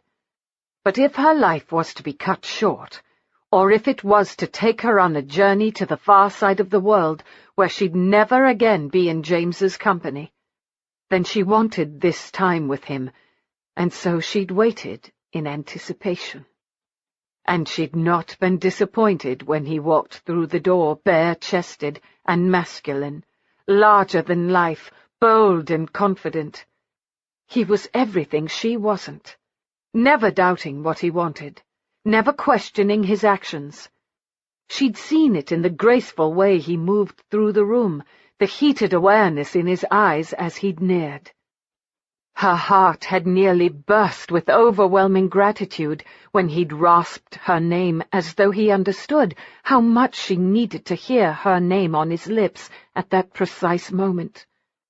Every moment spent with him in London had been bittersweet. His whispering her sister's name painful to hear. Her deception adding to her misery. In London, she'd been masquerading as Eleanor. Here, for the first time, no shadows of deception eased between them. It was her name that he whispered. Now, within her bedchamber, honesty reigned. He was hers, and she was his, completely and absolutely. Regardless of what heartache tomorrow or the day following might bring, tonight would be as uncomplicated and as breathtaking as either of them could make it.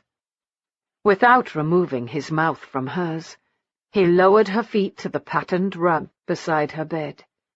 She thought she should step away, should remove her gown, but she seemed unable to stop running her hands over his bare chest, shoulders and arms. His muscles quivered with anticipation. She did that to him, had power over him. She watched his face as his gaze followed the movements of his fingers as they quickly worked to release one button after another on her gown, the material parting of its own accord. Meanwhile, beneath her fingers, she felt his muscles growing taut, could feel as well as hear his breathing becoming more ragged. His hand slid inside her gown, bracketing her ribs, his thumbs enticingly skimming the underside of her breasts. Stepping forward, he placed his open mouth on her throat, where her pulse fluttered wildly. She relished the heat of his tongue swirling over her flesh as he nudged the material aside until he reached her breast and closed his mouth over it. Rising up on her toes, wrapping her arms around him, she pressed her lower body toward his while arching her back, lost in the sensations he managed to bring to the fore with seemingly so little effort. He slowly moved his mouth across the valley between her breasts, before giving the same attentions to the other. His low, throaty growl of satisfaction echoed between them, and she moaned in response before straightening. He lifted his head, and his eyes captured hers. With only the low flame in the lamp to provide light, the green was lost, but not the intense desire glittering within their depths. She skimmed her hands down his chest, felt the muscles of his stomach quivering in anticipation as her fingers glided over them until she reached his trousers.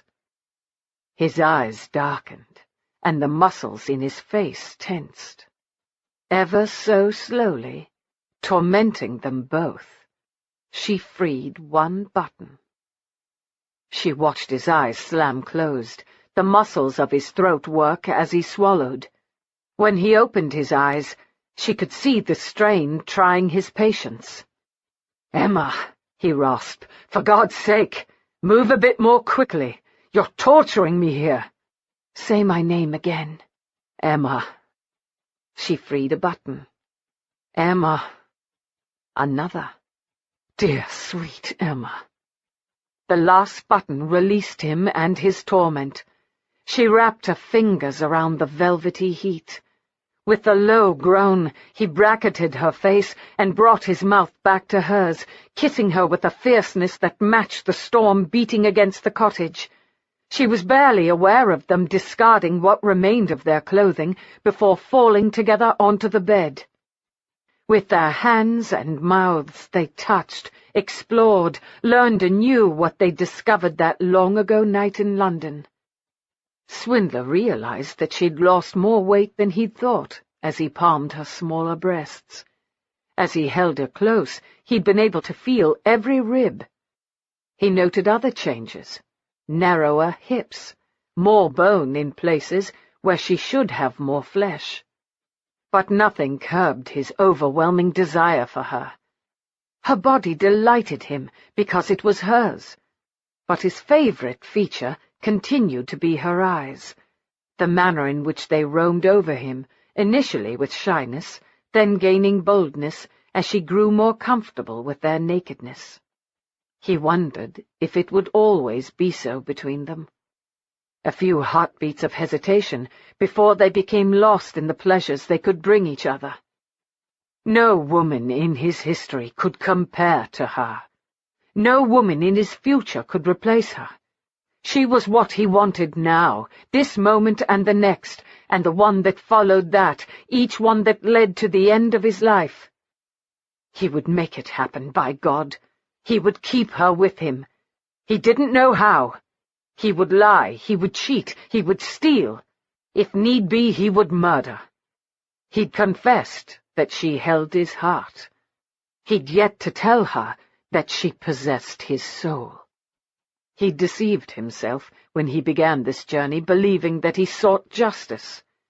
All along, all he'd sought was her. Now that he'd found her again, it would kill him to give her up. He would find a way to save her if it was the last thing he ever did. But for now, all he wanted was to taste the sweetness of her mouth and flesh. All he wanted was to bring her unbridled pleasure. All he wanted was to possess her and journey with her into the realm of passion. She moaned and sighed with every glide of his hand, every stroke of his tongue, every press of his lips. Hovering over her delicate form, he should have felt like a great oaf, but she had the ability to make him feel powerful without the usual accompanying intimidation. Because as petite as she was, she possessed her own strength, her own determination.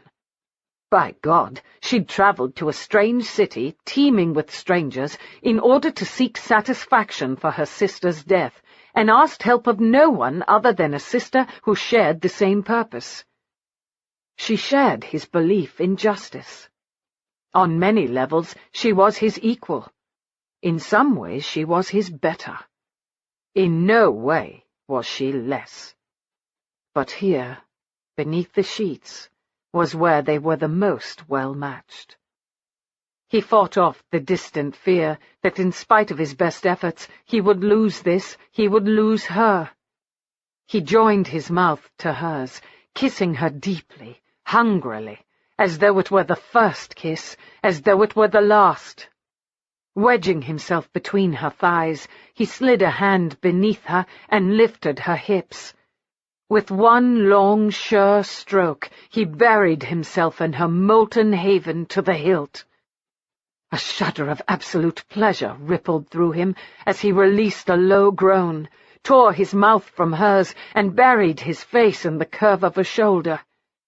If he moved, he was likely to spill his seed before he'd seen to her ultimate enjoyment. She tightened her body around him, and he moaned, "You are a witch." "I love this. Love the way it feels when we're bound like this." Swallowing hard, he lifted his head and gazed down on her, saw the wonder in her eyes that after everything he could still want her. "Emma, how could I not?" Emma felt the tears sting her eyes because he knew the doubts that plagued her, the questions that bombarded her. He answered them without her giving them voice, as though they were bound by something that went beyond flesh, beyond hearts, as though their souls belonged to each other. As he began to rock against her, he spoke her name again. It contained a richness she hadn't noticed before. She relished the sound of her name coming from his lips. Her name. Emma. It was her that he possessed, her that he touched, her that he stirred. His movements became more frantic, and her body reacted in kind, meeting his thrusts, building the pressure toward release. Her skin, her muscles, tightened and curled. Opening her eyes, she became lost in his. She ran her fingers through his hair, over his shoulders, down his back. She felt his corded muscles bunching and straining. Dew from his efforts to hold back pooled on his skin. "Emma!" he forced through clenched teeth, as the pinnacle of pleasure rocked him, rocked her. She emitted a tiny scream before his mouth blanketed hers and absorbed the remainder of it. She trembled in the wake of the cataclysm, felt the tremors undulating through him. Collapsing to the side, he rolled her flush against him, draping one of her legs over his hip. Still joined, they faced each other, breathing heavily, drenched in sweat. Reaching down, he brought the sheet and a blanket over them to ward off the chill, to create a cocoon of warmth as their bodies basked in the lethargy. Gently, holding her gaze, he palmed her cheek and stroked his thumb in a circle on her face. She strummed her fingers over his back. Slowly their breathing calmed, settled, no longer harsh, no longer blocking out the patter of the rain hitting the roof. Even as she grew drowsy, she had to face the truth. It had been a mistake to come here. To think she could have him again and then blithely walk away to face whatever the future held. "Don't think about tomorrow," he said quietly. "How is it that you always know what's on my mind?" He didn't answer with words. He simply gave her a tender smile and pressed a kiss to her forehead before again positioning himself so he could see her more clearly. "I told you about the watch I stole," he said. She nodded, wanting to caution him that now was not the time for remorse, even as she wanted him to unburden his sorrows. As long as she was able, she would provide him with what strength she could. "The irony is that I stole it because my father didn't have one. And it was his birthday." She saw him blink back the tears. That the memory could bring this large, strong man to tears tore into her heart. Oh, James! He shook his head as though to shake off his morose musings. I told you the story, only so you'd understand how important justice is to me. It was a damned watch, its value not worth my father's life. A year in prison, perhaps, a few lashes of the whip, but not his life. And Rockberry's life is not worth yours. I'll not let you. He touched his thumb to her lips. Or Eleanor be hanged. You can't control the courts. Don't underestimate my influence. I'm not saying you won't have to account for your actions, but I swear I'll not see you hanged. She fought to give him a reassuring smile. She wanted to believe him. She truly did. But he was not God. He was not king. He was not nobility. He was an inspector with Scotland Yard, the son of a man who'd been hanged for thievery, regardless of his innocence. He was simply a man, even if he was the man she loved. Chapter 18. When Emma awoke, her first thought was that she'd slept, amazingly, a deep, dreamless sleep. Her second was that she was alone in the bed, but not alone in the room. She sensed his presence before she located him sitting in a chair by the window, the lamp nearby providing him with sufficient light to read the journal in his lap. Although only his profile was visible to her, she could detect the deep furrow in his brow as he absorbed her sister's account of her life and time in London. With his elbow perched on the arm of the chair, providing support, he held his chin, his forefinger stroking just below his lower lip, a lip she had an urgent desire to nibble upon. Beyond the window, the dark of night still hovered.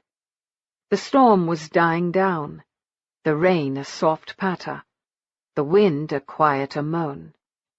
Emma studied James as he read. He'd drawn on his trousers. Pity that.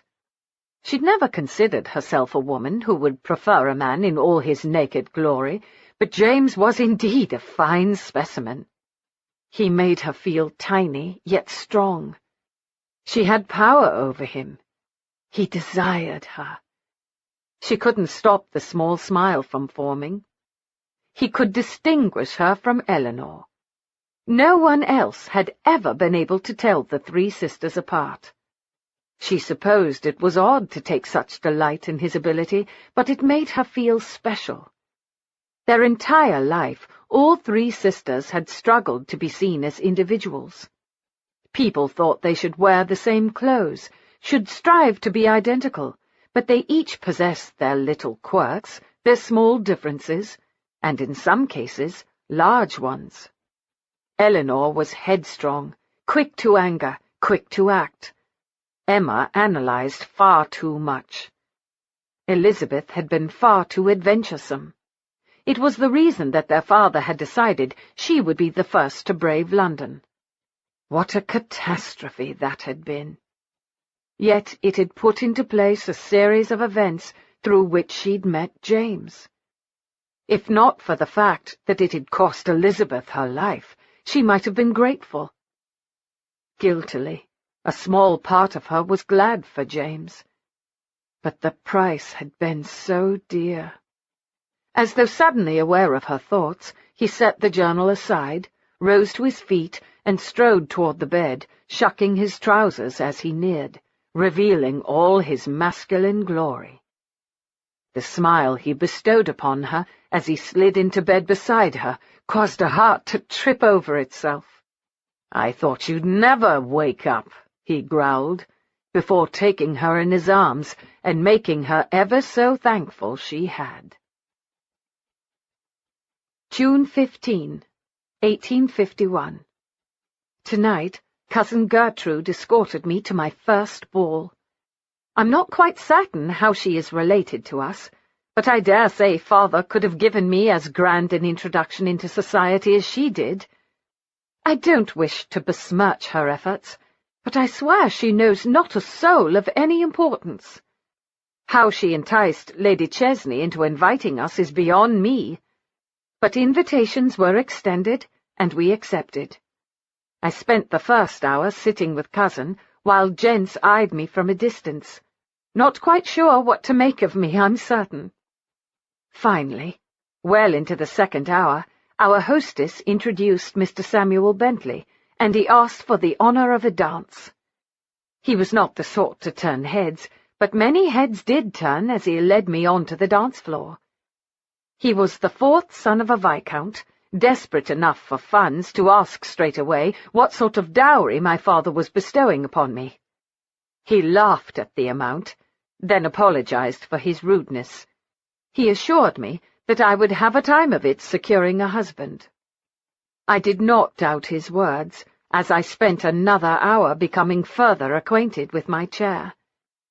To my shame, I even cursed father for sending me to London.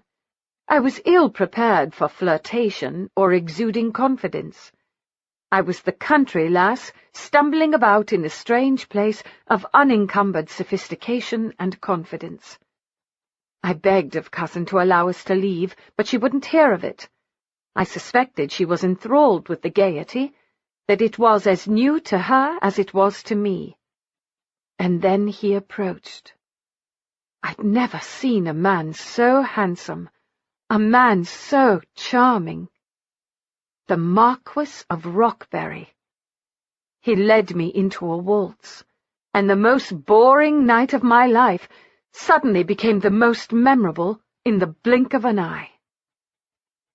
June 17, 1851. I can hardly properly hold my pen in order to write legibly.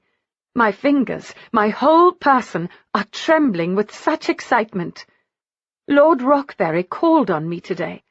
He brought me a dozen roses and a tin of chocolates. Cousin was astounded by his generosity. She assures me he is one of the most respected lords in London, and that he is in a position to select his wife without consideration of her dowry. I could not be happier, nor have greater hope that I shall make a good match, and be able to provide the means for my sisters to have their own season and secure their own happiness. June 21, 1851. Lord Rockberry again called on me. He took me for a ride in his open carriage. Cousin accompanied us. Once we arrived at Regent Park, we disembarked, so that we might walk with a little privacy and speak without cousin hearing every word. Lord Rockberry is seeking a wife with an adventuresome spirit, and believes I might suit. He teasingly told me that he wishes to test his theory. Without cousin knowing, we made plans to meet at midnight tomorrow. I am breathless with anticipation. July 1st, 1851. Lord Rockberry called. I told cousin to inform him that I've taken ill. July 5, 1851. Lord Rockberry called again. I am still abed. July 10, 1851. I have asked cousin to make arrangements so I might return home. July 15, 1851. I am home. July 20, 1851. I can see the concern in my sister's eyes, especially Emma's. She has always been the most sensitive. I have failed my family. I do not know how much longer I can live with the shame of what transpired during that night of adventure with Lord Rockberry. August 5, 1851. I have no will to eat. August 8, 1851. I have no will to breathe. August 20, 1851. I walked to the edge of the cliffs today. How easy it would be to simply step into nothingness. But it would break their hearts, and so I must continue on. September 1, 1851. The cliffs are calling to me again. I do not know how much longer I can resist the peace they offer. But I know I cannot depart this earth without writing of the adventure, as Lord Rockberry so blithely referred to it. Perhaps in so doing I will find the peace I seek. At midnight I slipped out of the residence with cousin none the wiser. In the alleyway, Lord Rockberry kissed me quickly and handed me up into his carriage. Excitement thrummed through me. He whispered words to make me feel beautiful, desired. He explained that he was a disciple of Eros, the god of sexual desire. He was a member of a secret society which initiates women into the art of love. He told me it involved a beautiful ritual during which he would claim me as his. He seduced me with his words, his kisses. In the carriage he plied me with wine. I suspect now that it was laced with something that served to disorient me. I did not feel myself, and I certainly did not act myself. We arrived at a residence. Inside, 2 ladies took me away and began to prepare me. They removed their clothes and mine. Beautiful silver filigree circled their necks. They draped the softest silk over me and explained what was required of me. I wanted to protest, but my mouth seemed unable to form coherent words. My will was no longer my own. They led me into a dark room where the only light came from flickering candles. Pillows were piled everywhere. There were other naked ladies wearing the same silver at their throats. Men in red cloaks wavered in and out of my vision as the 2 ladies escorted me to Lord Rockberry. I heard humming. A chant. The ladies removed my silk. I stood before him, exposed. I knew I should have covered myself in shame, but I was beyond caring. The world faded in and out. He bade me to kneel before him. When I did, he placed the silver around my neck and told me I was now a sister of carnality. He lay me upon a mound of pillows and took me. There were cheers and laughter echoing around me, even as I tried to push him away. The pain was indescribable, the intimacy barbaric. The room exploded into madness, chaos, as others, men and women, had their way with me. I remember so little except the agony and humiliation. I thought I'd awaken to discover it had all been a dream. But the nightmare was real. And even though I've returned home, I seem unable to escape it. September 7, 1851. Forgive me. Chapter 19. When Swindler awoke, sun was spilling in through the window, and he was alone. After he'd made love to her a 3rd time, Emma slipped out of the room as he drifted off to sleep. She wanted to be sure she returned to Eleanor's bed before her sister awoke. He rolled over onto his back, shoved his hands behind his head, grimacing when he bumped his healing wound, and stared at the ceiling. He'd finished reading the journal in the early hours. He'd heard rumors of the secret societies that engaged in depravity, but had always heard that the members were willing participants in the orgies, so they'd been of no concern to him. It seemed Rockberry sought to bring a new, supposedly exciting element to the festivities. An innocent, a virgin to be sacrificed. Swindler's blood boiled when he thought about what Rockberry had done, the people he'd harmed, the pain he'd wrought. Damned arrogant bastard! If he wasn't already dead, he would have strangled Rockberry with his own hands. Claiborne had killed a man for raping Franny when she was 12. Swindler had thought nothing as vile would ever touch him again. He'd been wrong. He'd not known Elizabeth before he read her journal, but he mourned her passing now. The storm outside had ceased, but within him a storm for further retribution was brewing. He got out of bed and walked to the window. His heart very nearly stilled at the sight of Emma standing at the edge of the cliff. He didn't know how he knew it was her. All he could see was her back and the cloak billowing out behind her. What little wind remained from the storm toyed with her hair. Christ! Surely she wasn't contemplating joining Elizabeth at the bottom of the sea. Snatching up his trousers and pulling them on, he selfishly thought she couldn't possibly be considering leaving him. Not after what they'd shared last night. After he made her smile and laugh. After he brought her pleasure. After she brought him pleasure more intense than anything he'd ever experienced. Yes, she'd left him before, back in London, but now things were different. She'd left him because of her shame and secrets. She'd left him because she thought she had no choice if she wanted to escape the gallows.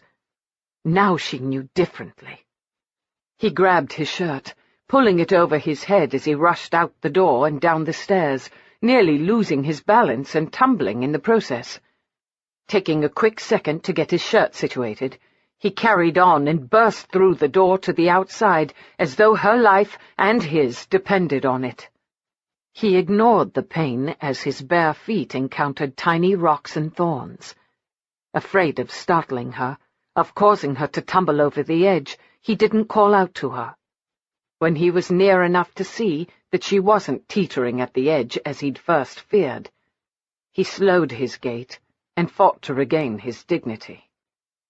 A bit difficult to do when his feet were bare and his shirt unbuttoned.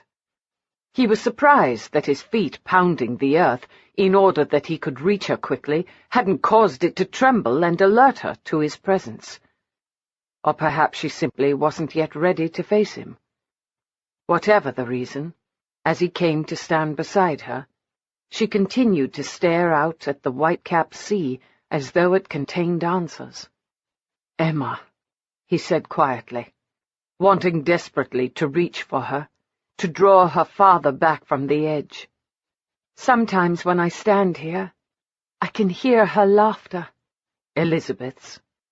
She nodded. "I yelled at her, you know. It's not a crime to yell." She rolled her eyes toward the sky as though she sought salvation. "She wouldn't tell us what happened in London. We only knew she returned home with no marriage prospects. Father had no money with which to send Eleanor and I. Selfishly, I wanted to go so desperately.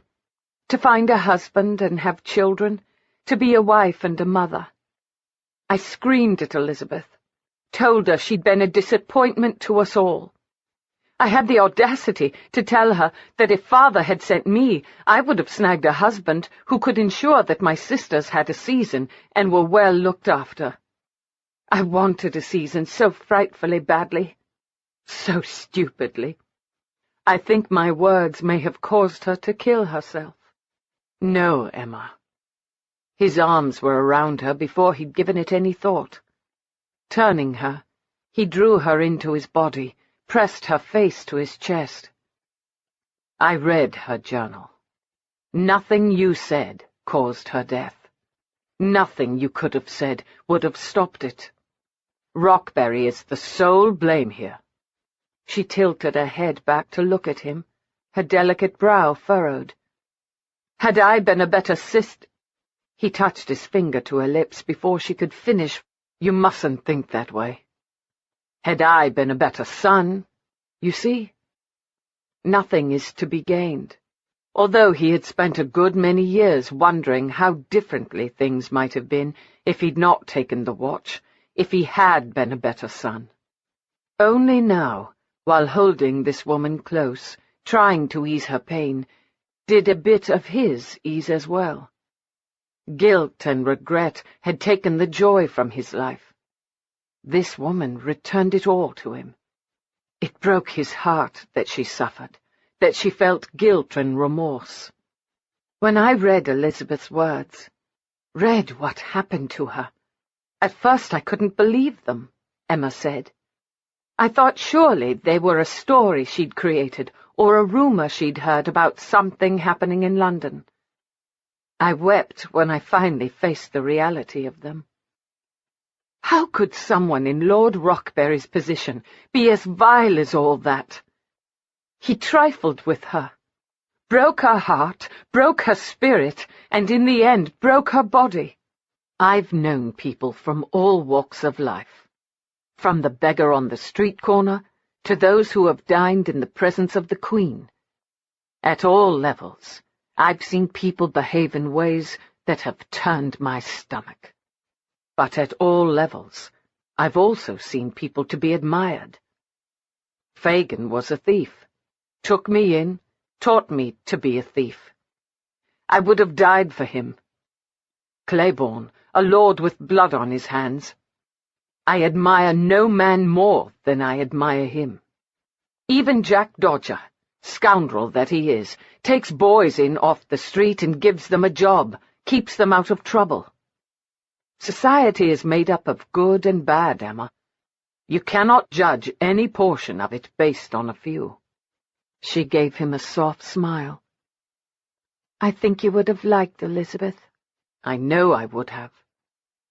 Grateful for her smile and the easing of sorrow in her eyes, he tweaked her nose. But not more than I like you. She released a bubble of laughter, and everything within him finally relaxed. May we move away from the edge now? Her smile grew. Do you not like the cliffs? I don't like being so close to them, no. They're perfectly safe. Sadness suddenly contorted her features. Unless you don't want them to be. He couldn't ask her not to think about her sister, especially as there was unfinished business. But he suspected he could distract Emma for a time, especially as he'd already gone far too long without kissing her. Even as he took her mouth, even as she offered it, he was grateful that she wasn't the one who'd been charged with going to London last season to secure a husband and a future for her sisters. The thought of Rockberry touching so much as a hair on her head caused Swindler's blood to scald. It seemed Emma wasn't the only one unable to stop thinking about her sister. It was only when she eased her feet over his in order to achieve a little more height that he realized she, too, was barefoot. How was it that something as simple and tiny as her bare soles could shoot sparks of desire through him? How was it that he could easily imagine laying her down on the cool grass, wrapping his fingers around her bare ankle and sliding his hand up her calf, over her knee, and along her thigh?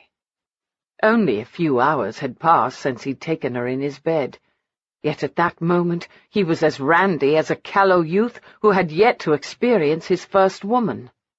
Pulling back from the kiss, he saw the yearning in her deep blue eyes, and he realized, somewhat startled, that they matched the sea in the distance. She belonged here with her bare feet, her sea-blue eyes, her gentleness.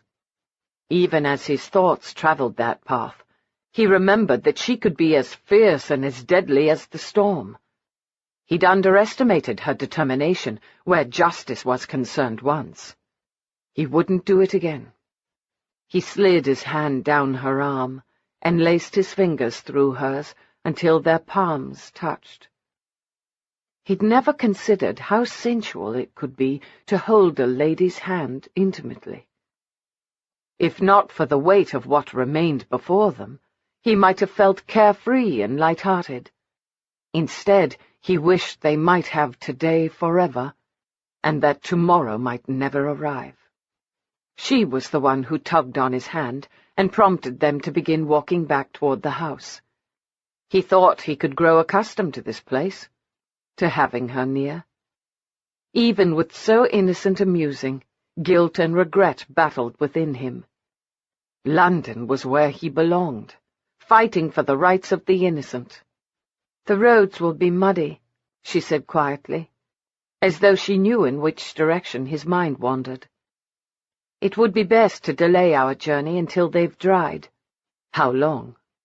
She peered up at him, her lips forming a mischievous grin that made him want to lean down and kiss her again. 20, 30 years. The wind carried his laughter toward the road that would lead them to the village, and from there back to London. He sobered. "I wish it could be so, Emma. But you're a man of honor, a man of the law. It's one of the things I admire about you, that you believe in justice. But I don't see why Eleanor and I must both pay for one act. Spare her. Take me and leave her here. She already suffers greatly for what she did." He stopped walking and touched her cheek. Was there anyone as courageous, as unselfish as these two sisters, each willing to take the complete responsibility for Rockberry's death and to pay the ultimate price? He knew they weren't a threat to anyone else. Their actions had been motivated by grief and horror over what the Marquis had done to their sister. Swindler had often released boys from jail or failed to arrest them when their crimes were petty. But murder? Eleanor asked the same of me. To leave you behind. But it's not a simple matter, Emma. If there is only one of you, how do I explain my vouching for you? My word, my reputation will come into question. My position with Scotland Yard will be in jeopardy. Then don't take either of us. I've never not been able to solve a crime. So it's your pride that drives you? Her words pounded into him. He'd never considered himself prideful. His work was altruistic. It brought him a sense of satisfaction to do for others what he'd been too terrified to do for his father. Provide evidence that he wasn't the guilty party. No. My efforts protect the innocent. I risk losing my ability to ensure it is the guilty who pay and not the innocent. I've spent my life striving to atone for my father's death.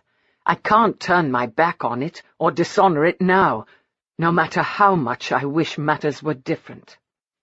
With a small nod, she moved away from his touch as easily as shadows retreated when touched by the sun. He sensed no anger in her. Disappointment, perhaps. Grudging acceptance of his decision. They began walking again, but were no longer holding hands. He felt the absence of her touch like a huge, aching chasm in his chest. How could he make her understand that if he wasn't with Scotland Yard, he'd have no purpose in his life? As justified as he considered the death of Rockberry, the man was a beast. Swindler could see only two choices if he wanted to save her. Let the murder go unsolved, or allow only Eleanor to pay the price. And only Eleanor paying the price brought its own complications, as he'd already explained to Emma. He was also almost certain it would cost him Emma. She'd not forgive him for arresting her sister and not her. Truth be told, he could see Emma marching into police headquarters and claiming she'd done the deed. The sisters would work together to confuse the courts, or they'd accept their punishment. After reading Elizabeth's journal, something else had begun nagging at Swindler. Business remained undone. Finishing it might bring salvation for both ladies, but the dangers couldn't be overlooked. In her journal, Elizabeth mentioned silver filigree that Rockberry placed around her neck. Emma peered over at him, and in her eyes she saw that she didn't want to discuss the particulars of what had transpired between her sister and Rockberry.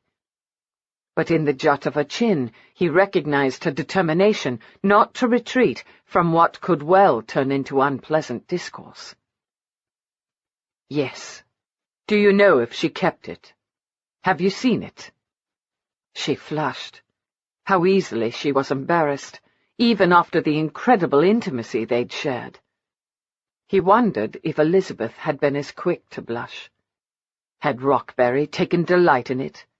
Had he even noticed the smallest things about her, or had he seen her as only a sacrifice to his brutal masculinity? Eleanor and I discovered it among her things after her death. Once they'd read the journal, he didn't think they would treasure the piece. What became of it? They'd neared the house. Emma stopped to face him as though she wished this conversation to end outside, so Eleanor would not have to endure so painful a topic. He couldn't fail to notice how protective the sisters were of each other. "We took it with us to London, and had it delivered to Lord Rockberry, along with the message." "The words of the message?" he prodded. Again she blushed, her face turning a darker red than he'd ever seen it. "She's dead. Soon you shall be as well. A bit melodramatic, but no doubt effective. That's the reason, when he went to Scotland Yard, that he could sound so confident that you meant to kill him. Did he show the missive to Scotland Yard?" "Not to my knowledge, although it's quite possible he did.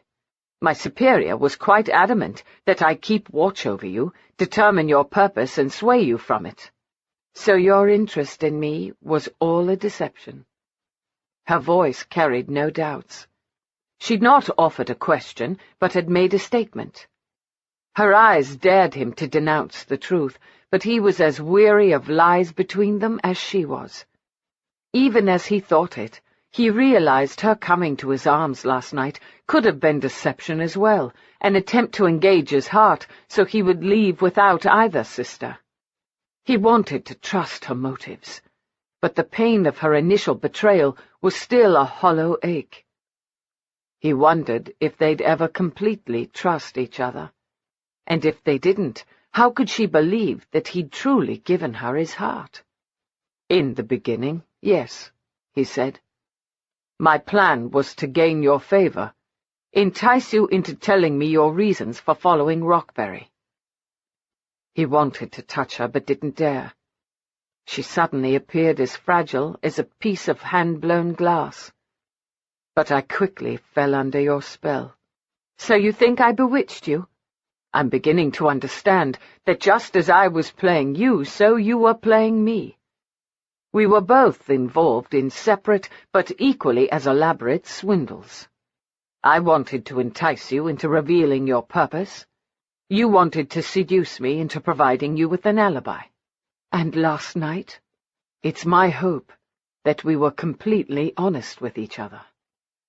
But I also recognize that we've both become quite skilled at duplicity, and it's possible neither of us would recognize honesty if it bit us on the arse."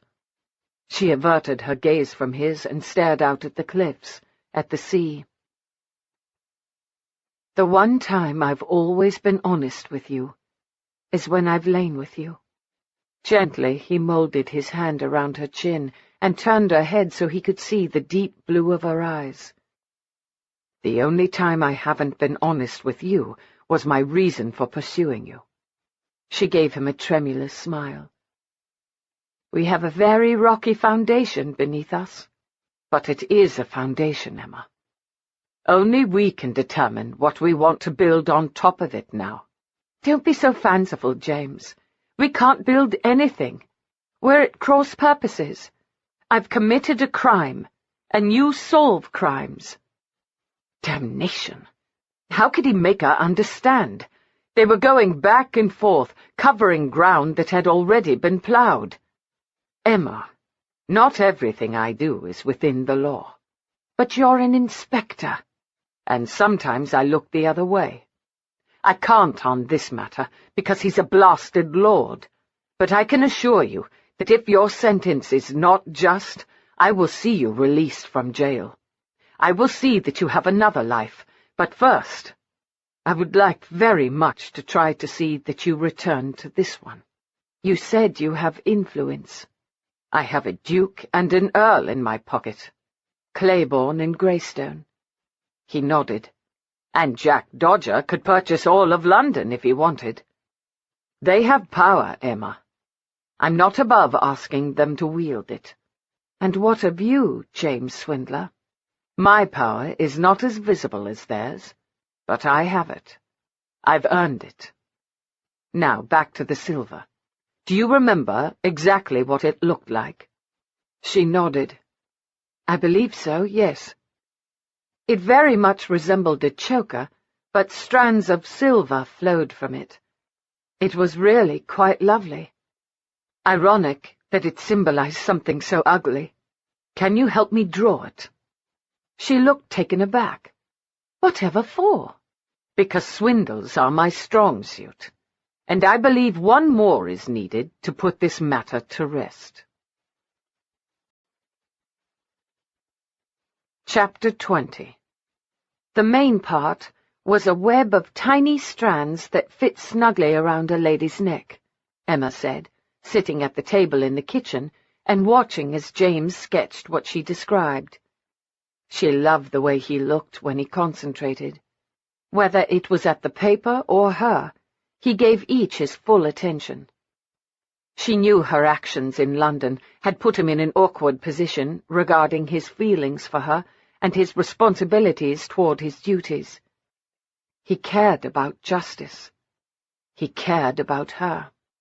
And on either side of the part that rested at the hollow of a woman's throat, several knotted strands dangled down, Eleanor explained. Their length increased as they moved toward the center, until the one in the middle was long enough to dangle between. Clearing her throat, she looked at Emma. I think I have the gist of what it dangled between, James said quietly, and Emma smiled at the sight of his cheeks turning red. He didn't often show discomfort, at least not with her. It was interesting to see this aspect of him, and to know that he did feel different toward Eleanor than he felt toward Emma. He was not as comfortable with her sister. What else? Reminded me of a collar more than a choker, Eleanor said, and the clasp was very difficult to maneuver. I should think one would need help getting it on and off. We didn't try it on, Emma said. We didn't even want to touch it once we realized what it was. So beautiful, Eleanor whispered, for something so hideous. How could he do that to her? James stopped drawing and studied Eleanor. Emma was fascinated watching him, as though she could actually see his mind working. Did he say anything to you that night in his library? She could have kissed him for the wording he used, for not throwing at Eleanor that she'd killed him. Emma hadn't caught Eleanor scrubbing her hands once today. With a little more time, perhaps her hands would heal. Tears swam in Eleanor's eyes and spilled over onto her cheeks. He taunted me, told me Elizabeth enjoyed it, wanted it, begged for it. I've never hated, despised, loathed anyone so much in my entire life. I wanted him to at least show remorse before he died. She looked as though she might be ill. He gloated. She began frantically rubbing her hands. Emma laid hers over them. It's all right, Eleanor. He can't gloat any longer. He was so horrid. She turned her attention back to the sketch. That's a very good likeness of the necklace, don't you think, Emma? Yes. It's not really a necklace, James said. It's, as you indicated, a collar. I've seen one just like this before. On a woman we found murdered in Whitechapel. Do you think she was part of the debauchery? Emma asked. He gave a brusque nod. Based on discreet inquiries I've made, I believe there are secret societies that engage in rituals such as your sister described. I always assumed they were composed of eager players, and so I had no interest in pursuing them. But the one into which your sister was initiated seems to have taken matters into a darker direction. Would they have eventually killed Elizabeth, if they thought she was a threat to their discovery? Is it possible? Emma wasn't certain. She even wanted to think what she was thinking. That they came here and killed her? James leaned back in the chair. Possible, but unlikely. Because of what she wrote in her journal the night she died, I suspect. She could see him struggling with the words. She sought peace however she could find it. At that moment she thought she couldn't have loved him more for not giving voice to what her sister had truly done. Taken her own life, sinned against God. The family had told the clergy and the villagers that Elizabeth fell to her death, an accident. Even among themselves, they'd been unable to face, to accept what had truly happened. So, where do we go from here, Inspector Swindler? Eleanor asked. It was the first time either of them had addressed him as such, thus recognizing the authority he had over them. Emma's stomach quivered with the implications. She found it difficult to draw in a breath, but she didn't look away, waiting for his decision, his judgment. Rockberry harmed your sister, but he wasn't alone in doing it. Emma and Eleanor exchanged glances. He was the one responsible, Eleanor said. The others must still be held accountable. We don't know who they are, Emma said. Elizabeth only mentioned Rockberry. I don't think she knew who the others were. I didn't even think to ask Rockberry for names, Eleanor said, and Emma heard her disappointment in herself. He wouldn't have provided them, James said, exonerating her. Then how do we find out who they are? Emma asked. Do you remember that first night in Cremorne Garden? The woman Rockberry spoke with? Eleanor nodded. She was wearing something that might have been this, he said, tapping the paper. It's possible the assignations begin there. If I can retrieve the collar from the new Lord Rockberry, and can find a woman willing to wear it through the gardens, it's possible she'll be approached. I'll do it, Emma and Eleanor said at the same time before he could finish explaining. Don't be ridiculous, Eleanor said. I'm the older. It falls to me. No, you took the risk in killing him. Now it's my turn to do more. I won't allow it. I won't allow you not to allow it. Emma, Eleanor, ladies, James said, coming to his feet. I need someone with a bit more experience with the rougher parts of London. Someone who can take care of herself. They'll know all the ladies who have been initiated into their society, Emma said. You need someone they recognize. We told only Rockberry that Elizabeth was dead. It's possible he didn't tell anyone else. And even if he did, if they see someone who looks like her, they're likely to think he was misinformed or lying. It has to be one of us. He shook his head. It was a bad idea. We should just let it go. We can't, because you have the right of it, Emma said. Something needs to be done. We were obsessed with Rockberry. We went no further than that, and we should have, in memory of our dear sister. To bring her soul peace. We must finish what we've begun. Wearing her night rail, Emma sat at the vanity in Eleanor's room and brushed her hair. They'd left matters regarding what needed to be done when they'd returned to London unfinished, although James had said he'd contemplate the situation and how best to handle it. She loved him for not wanting to put either her or Eleanor in harm's way, but she'd seen in his eyes that he knew her argument had merit. You don't have to wait until I fall asleep to go to him, Eleanor said from where she sat on the bed, leaning her back into the mound of pillows. I just hope you know what you're doing. If you get with Babe, I suppose you can at least plead the belly. They don't hang women who are with child, or so I've heard." Emma rose from the bench, hurried over to Eleanor, sat on the edge of the bed and took her hands. "We won't hang Eleanor. He's promised me that. Who made him king? I think he has some influence. We must trust him." Eleanor squeezed her hands. "And you must trust me. I should be the one to play the part of Elizabeth if we go through with this ruse. Eleanor! Emma!"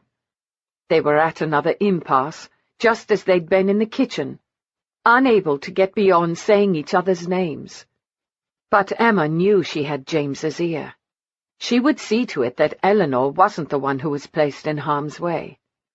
"Let's just see what happens when we return to London, shall we?" Eleanor gave the slightest of nods. "Very good," Emma said succinctly. She would find a way to protect Eleanor, whether she wanted to be protected or not. Her sister had done the lion's share when it came to acquiring retribution. Now it was Emma's turn. Releasing her hold on Eleanor, she folded her hands in her lap and studied them, knowing her cheeks were burnishing red. "Will you at least roll over and pretend you're asleep?" Thankfully, Eleanor did as she requested. Emma knew it was hypocritical, but she was self-conscious going to James with her sister openly knowing. What she and James shared was intended for two people who were married to each other. That would never come to pass for them. In spite of her brave words to Eleanor and James's promises, Emma knew it was very likely that the gallows did await her. With that thought, she was determined to make the most of what little time she might have. She slipped out of Eleanor's bedchamber and into her own. She wondered if her heart would always dance around wildly whenever she set eyes on James after a brief separation. Within the shadowy room, he stood at the window, but with the quiet click of the door, he was crossing over to her. She met him near the bed, offering her mouth up to him, but he didn't take the gift. Instead, he combed his fingers into her hair and held her, studied her as though something weighed heavily on his mind.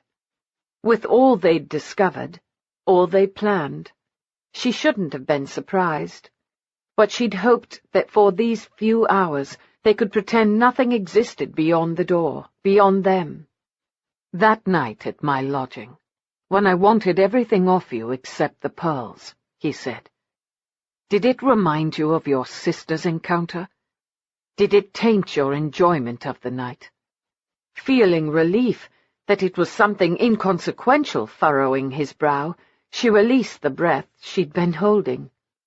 "No, absolutely not. They were a treasured gift, not a symbol of subservience. Nothing about that night was anything at all like what I'm certain my sister endured." "Good." She was aware of his hand shifting, and something weighty, smooth and cool settling against her skin. With a small exclamation, she touched the pearls that circled her neck and smiled. "How did you manage? I didn't see you holding them." "I might not have been the most skilled with my hands, but I picked up a trick here and there." She couldn't believe the daring response that entered her head. She almost kept it to herself. But this was James, a man who knew her every secret as well as those of her flesh. "I think you are very skillful, Hans." He gave her a slow, sensuous smile, his eyes heated with desire. "Let's put your belief to the test, shall we?" Before she'd released her next breath, her gown was floating to the floor and his trousers were quickly discarded. Then they were flesh against flesh, and mouths eagerly exploring the familiar, still discovering new treasures. Their love-making was bitter-sweet, as though they both knew that once they left for London in the morning, all of this would remain behind. They would be back in the world of propriety. More important, they'd need to focus their endeavors on the plan more than each other. He took his time, touching her with a slow reverence, as though he intended to memorize every line and curve for the nights ahead when she'd not be in his arms. She skimmed her fingers over him with a heightened awareness, so she'd have the ability to recall the firmness of his muscles, the taut smoothness of his skin, the coarseness of his hair.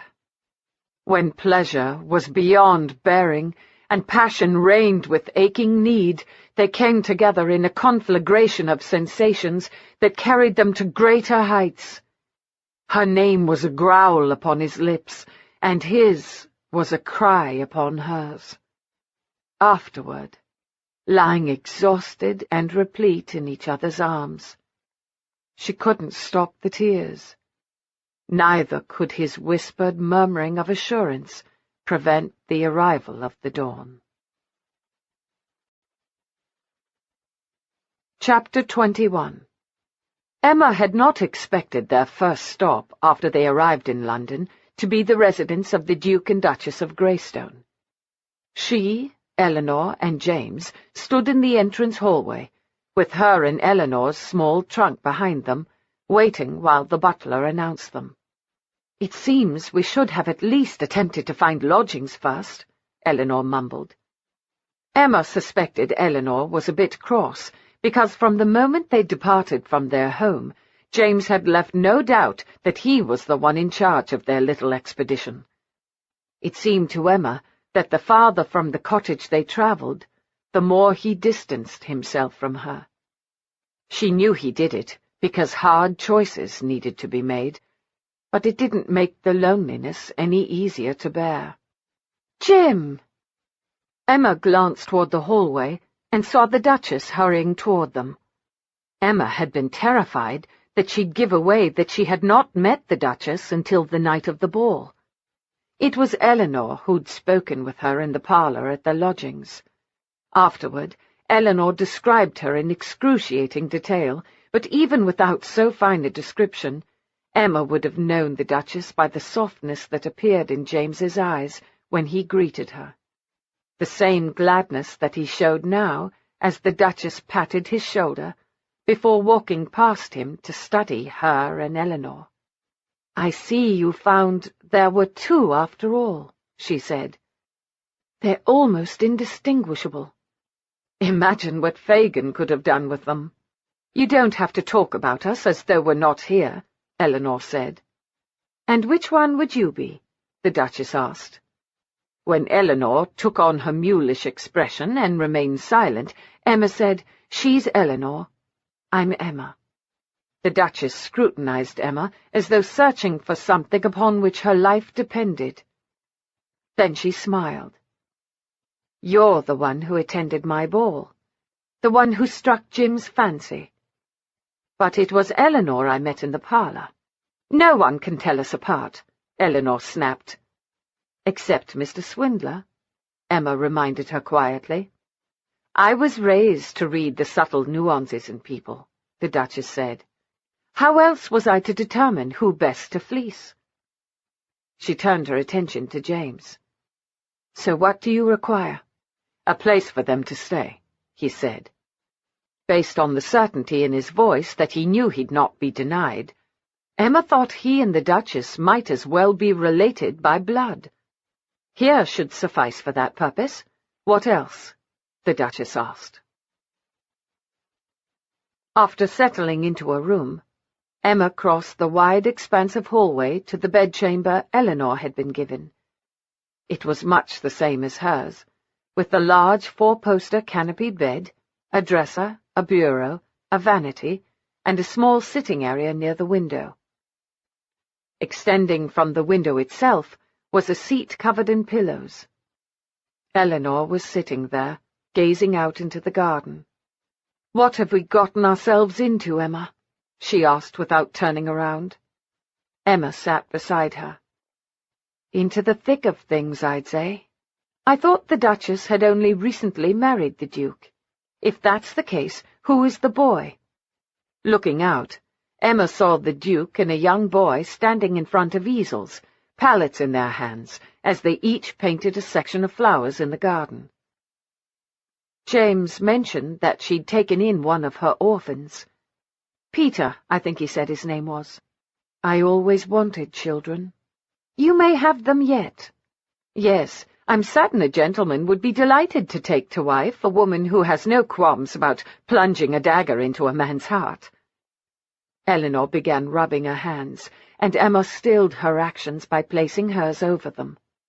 A man would be most fortunate to have you. Her sister gave her a small smile. I don't regret what I did, Emma. It's simply that it's a bit more difficult to live with than I'd anticipated. What we did, Eleanor. You must never forget that we did it together. Eleanor nodded reluctantly and gazed back out the window. The Duke is a handsome fellow, and to think he married a thief. What of you, Emma? Will you marry a thief? In a heartbeat, she whispered. But I seriously doubt he'll ask. Midnight. Greystones. J.S. The missive was sent to 5, but only 4 answered. Graves sends his regrets, but he's attending to the Queen, Claiborne said. She seems to think she has some ailment that only he can cure. If we can't do this without him, we're to send word, and he'll do what he can. William Graves was another of Fagin's brood, a former grave robber who was quickly becoming one of London's most noted physicians. The others in the Duke's library included Claiborne's wife, Catherine, Jack Dodger, Franny, Greystone, Emma, and Eleanor. Swindler hadn't considered, when he sent word, that he would find himself surrounded by men of incredible wealth and power. His own was not lacking, but he didn't flaunt it. 2 of them possessed the one thing he didn't, a title. He wondered if Emma would be content with a man who would never ascend into the aristocracy. Was she even now looking at Greystone and Claiborne, and thinking that they were the type of men she deserved to wed? I'm assuming you called us here for a reason, Claiborne said. Can we get to it? Yeah, right, Swindler said, clasping his hands together and leaning forward. He purposely arranged the seating so he sat opposite Emma and Eleanor. He wanted a clear view of their faces in order to judge their reactions and determine what they were thinking, in the event they decided honesty wasn't the way to go. As I'm sure you're well aware, Lord Rockberry recently left this world. Emma and Eleanor were responsible for his demise. Aware of Eleanor stiffening beside her, bracing for what accusations or unkind sentiments might come, Emma felt her own chest tighten. It was the first time the truth of their actions had been shared with anyone. She'd expected that moment to carry with it shame and humiliation. Instead, she didn't know what to make of it because of the way James had spoken, the inflection of his voice, as though he'd been revealing something as common as them sewing a button on a shirt. I take it he deserved it, Claiborne said, giving the impression that he was the patriarch of this unusual clan. As Eleanor squeezed her hand unmercifully, a shiver of dread raced through Emma. She despised having to endure this moment when they heard all the sordid— James gave a brusque nod. Claiborne nodded in turn. Right then. What's your plan? Provide them with new names? Set them up somewhere? Wait, Eleanor said, loosening her hold on Emma. That's all you require? A nod? What sort of people are you? The finest you'll ever meet, James said. I wouldn't have called them here otherwise. But more weighed on Emma's mind than the trust they so easily granted James. You mean to send us away? It's possible that may be our only recourse to ensure your lovely neck isn't stretched, James said. But before we work on the particulars of how best to handle your disappearance, we need to attend to other matters. He glanced around to find everyone's attention still riveted on him. "My plans at the moment involve finishing what the ladies began. Rockberry didn't act alone. We need to discover who the others were and bring them to justice." "I suppose you've thought through the particulars," Jack Dodger said. "Within reason, as far into the future as I can see, which isn't far." Without revealing any of the sordid details involving her sister's encounter with Rockberry, James explained about the society that lured her in. He then removed the sheet of paper from his jacket pocket, unfolded it, and passed it to Claiborne. "Rockberry placed that around Elizabeth's neck in a ritual that welcomed her into servitude." "It's a very intricate piece," the Duchess of Greystone said, looking at the drawing. "And quite lovely. Where is it now?" "Hopefully in Rockberry's residence. I intend to go searching for it tomorrow night." That was news to Emma. "Within his residence? Are you mad?" James bestowed upon her a very sombre but determined expression. "If we're to have you or Eleanor pretend to be Elizabeth returned to town for another taste of pleasure, we need to find the necklace. While the Marquis's home is large, people tend to hide things in rather conspicuous places. 10 minutes, 15 at the most, and I should have it in hand." He gave his attention to Mr. Dodger. "Thought perhaps you could invite the new Lord Rockberry to a private game of chance at your club tomorrow, around midnight." Mr. Dodger shrugged. "If Claiborne and Greystone are up to it." Both men were, and particulars were worked out as they discussed how best to keep the new Marquis occupied while James searched his residence. Emma didn't like it. If he were caught— "What of his servants?" she asked. "You don't think they'll notice you traipsing through the house?" "Most will be abed. I'll be most discreet." Although she still didn't like it, she quickly realized that she and Eleanor were here as a courtesy. The others were making the plans. They were so comfortable with each other, working out what needed to be done, that it occurred to her this was not the first time they'd plotted together to bring some plan to fruition.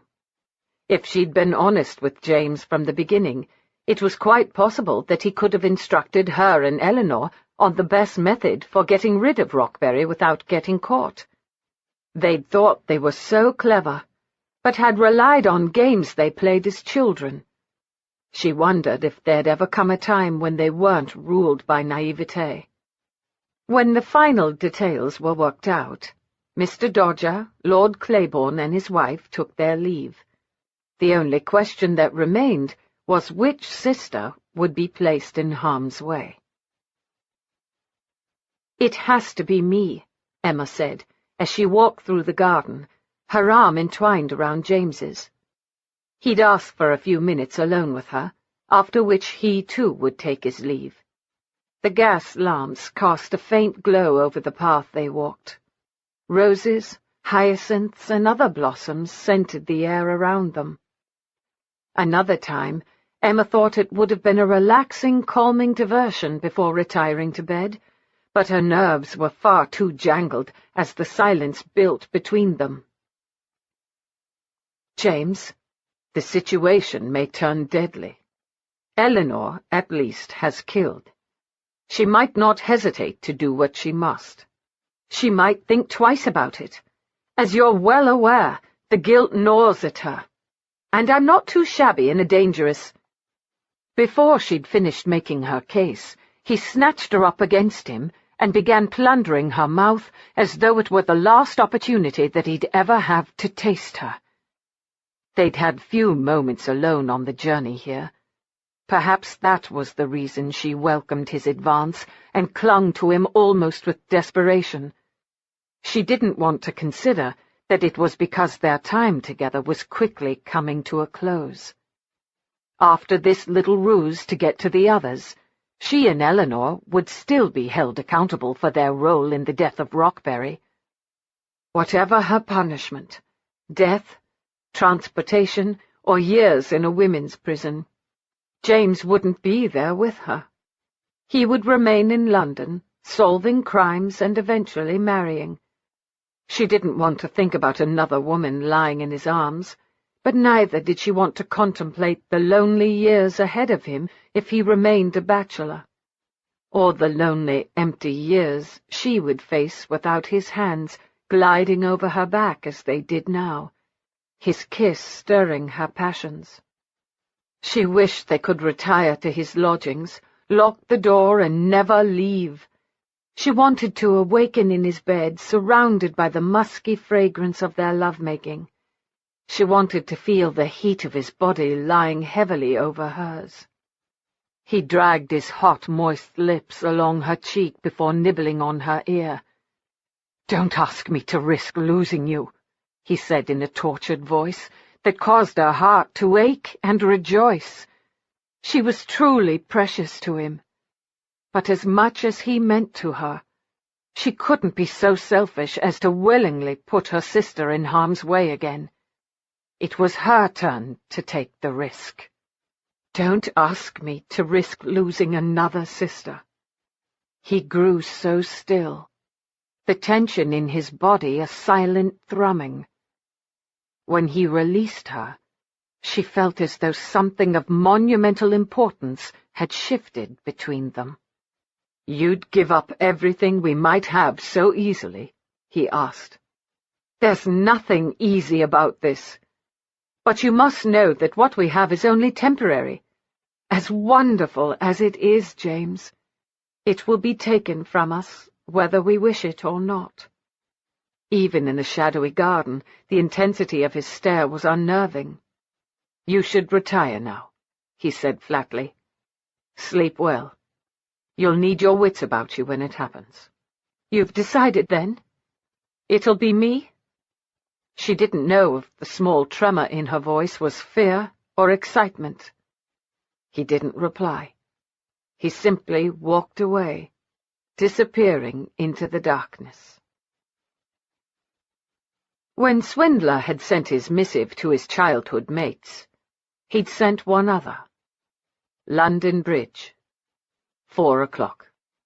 He wasn't surprised that Sir David had arrived before him, on the banks of the Thames beneath London Bridge. They'd met there many a night, when Swindler was engaged in activities that required he not be identified with Scotland Yard. As usual, Sir David was smoking his pipe. "So, Swindler, you've returned to London. Why the secret meeting? Am I to assume you don't have Rockberry's murderer in hand? It's become rather complicated. Fell for her, did you?" It was difficult to admit, even to himself, that he'd fallen madly in love with Emma. Especially difficult when Emma insisted on protecting her sister at the expense of a future with him. He knew he was being selfish, but damn it, his entire adult life he'd sacrificed his own happiness for others. Just once he wanted to put his own needs first. He explained everything to Sir David, sparing no details. Emma wasn't there to be embarrassed by the truth or the sordid tale. "Good God!" Sir David said when Swindler was finished. "Are you certain?" "Yes, sir. The lady explained it all in her journal, then took her life. She had no reason to lie at that point." "And you think other nobles might be involved?" "It's possible.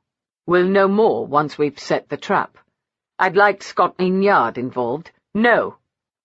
Sir David responded tartly before Swindler had finished outlining what he had in mind. "Not until we know who falls into your net. Will you be falling into it, sir?" The pipe fell from Sir David's mouth as he spun around to face Swindler, the first time he'd looked at him directly since the meeting began. "I beg your pardon. Have you gone mad?" "At the risk of appearing arrogant, I'm your best man. Yet you charged me with the simple task of following a lady through London. It was a waste of my talents." "On the contrary, Swindler. Look what you've uncovered. If you suspected this all along, why not tell me?"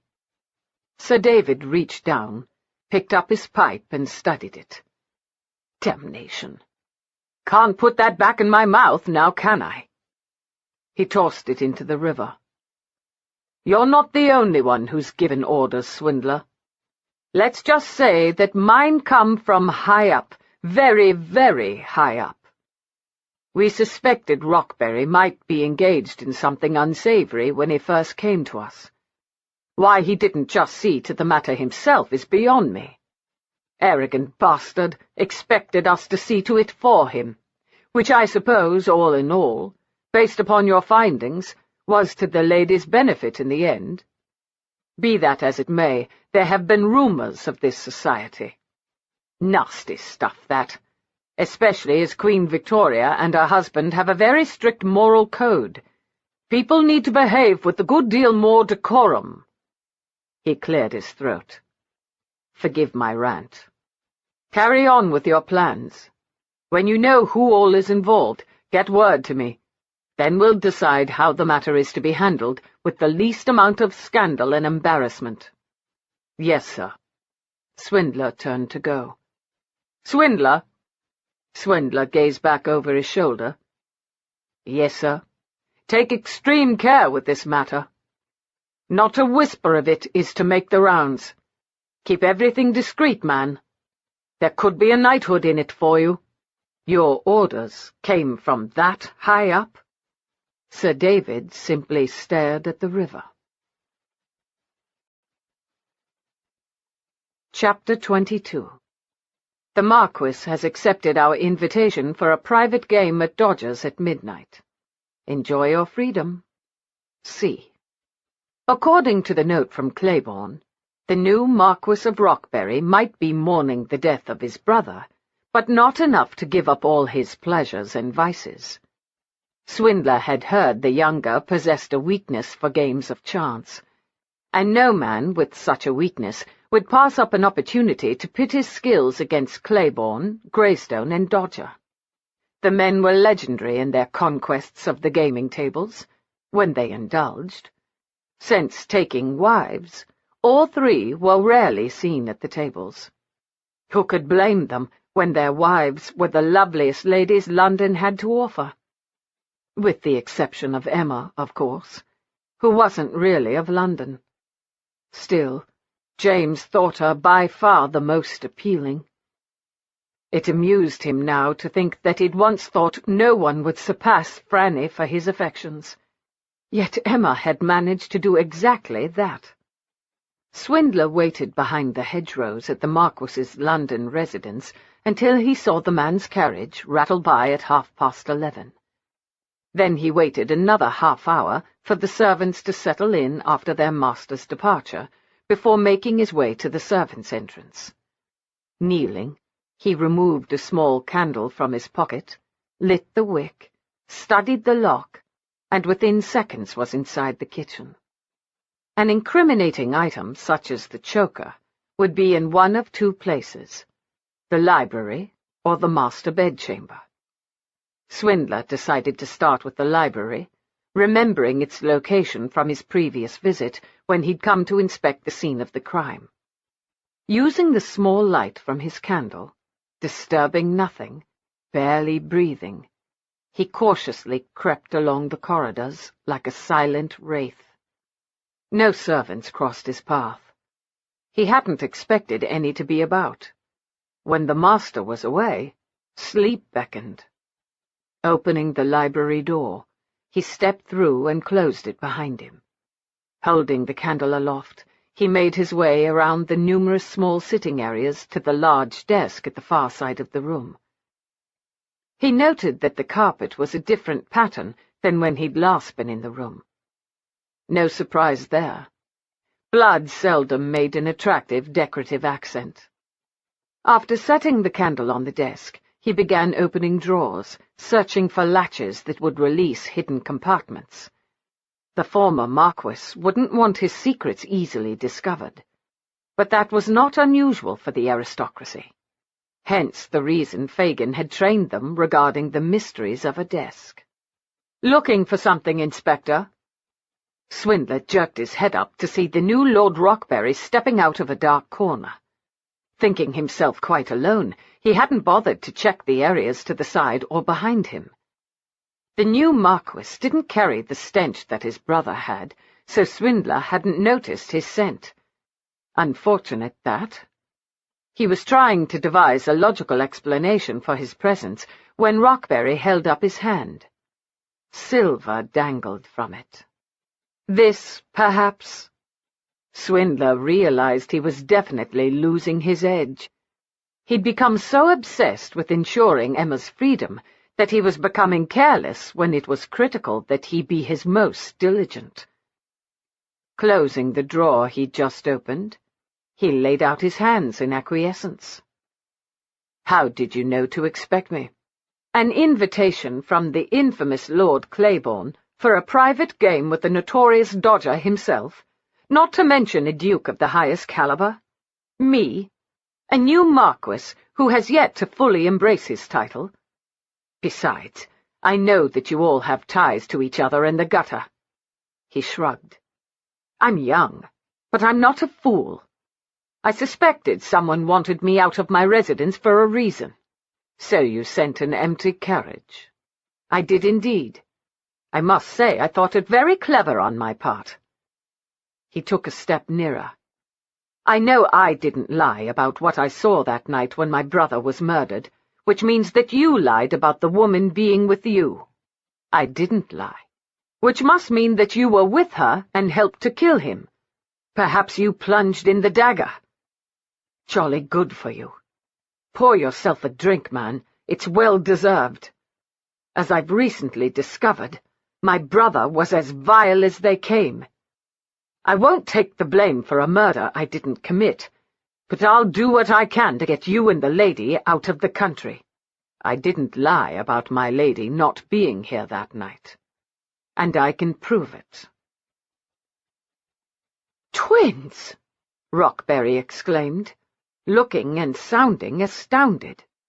"Triplets," Eleanor said tartly, "until your brother destroyed our sister."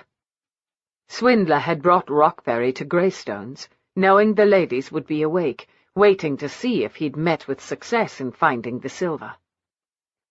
The gentlemen, too, were in the library, suspecting trouble and having returned when Rockberry failed to show for their private game. In appearance, Rockberry favored his brother very little. He was slender, but not as tall. His facial features were not marred by arrogance. He looked back at Swindler. "I found his journal. He wrote of his shameful exploits in minute detail. Why he would keep an accounting regarding his abhorrent behavior is beyond me." He turned back to the ladies. "To which of you do I owe an apology for Cremorne Gardens?" "That would be me," Eleanor said, with her usual biting tone. "He told me you were a prostitute who refused to let him be. He told my friends and I to have our fun with you. And you thought forcing me would be fun?" To the Marquis's credit, he blushed and took great interest in the shine on his shoes. "Perhaps I'm not so different from my brother after all. A cad when it suits me." "You're very different," Swindler said, as he crossed over to a table, poured whiskey into a tumbler, then handed it to Rockberry. "Do you still have the journal?" Rockberry appeared surprised by the question. "No. I took great pleasure in burning it. Is there a way to keep this situation from making its way to the Times?" "Sit down," Swindler said. While his order was to the Marquis, everyone else followed suit. He wished he'd been nearer to Emma, so he could have joined her on the small couch. Instead, she now sat beside Eleanor, holding her hand. He wanted to be the one to comfort her. He'd been angry with her when she insisted he put her in harm's way rather than her sister. Now he just wanted to hold her. Leaning forward, with his elbows on his thighs, Swindler asked of Rockberry, "Did your brother reveal where the meetings took place?" "No. My sense was that it was always somewhere different. The night was the same, however, Wednesday. The ladies, if you can call them that, were to go to Cremorne Gardens wearing their silver. Each would be approached by a gentleman who would lead them to a carriage. I take it the gentleman knew the location, but the ladies did not. I suppose the fewer who knew, the better. Did the journal offer any names?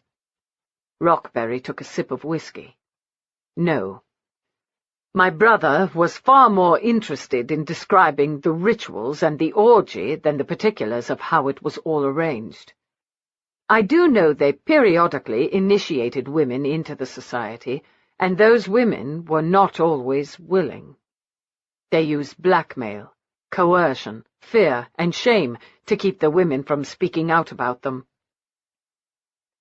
He also wrote about— His voice trailed off, and he shook his head. "What did he write, my lord?" Swindler prodded. Rockberry finished off the whiskey, holding the glass in a white-knuckled grasp. "My lord." Rockberry again took to studying his shoes. He killed someone. Got too rough with her. I couldn't stomach to read the particulars. They made me ill. He gazed up at Swindler. "What do you intend to do with this information?" "We intend to find the others. And if Wednesday is the night they meet, then that shall be tomorrow. I'm willing to help in any way I can. Allow us to borrow the silver. You can have the deuced thing.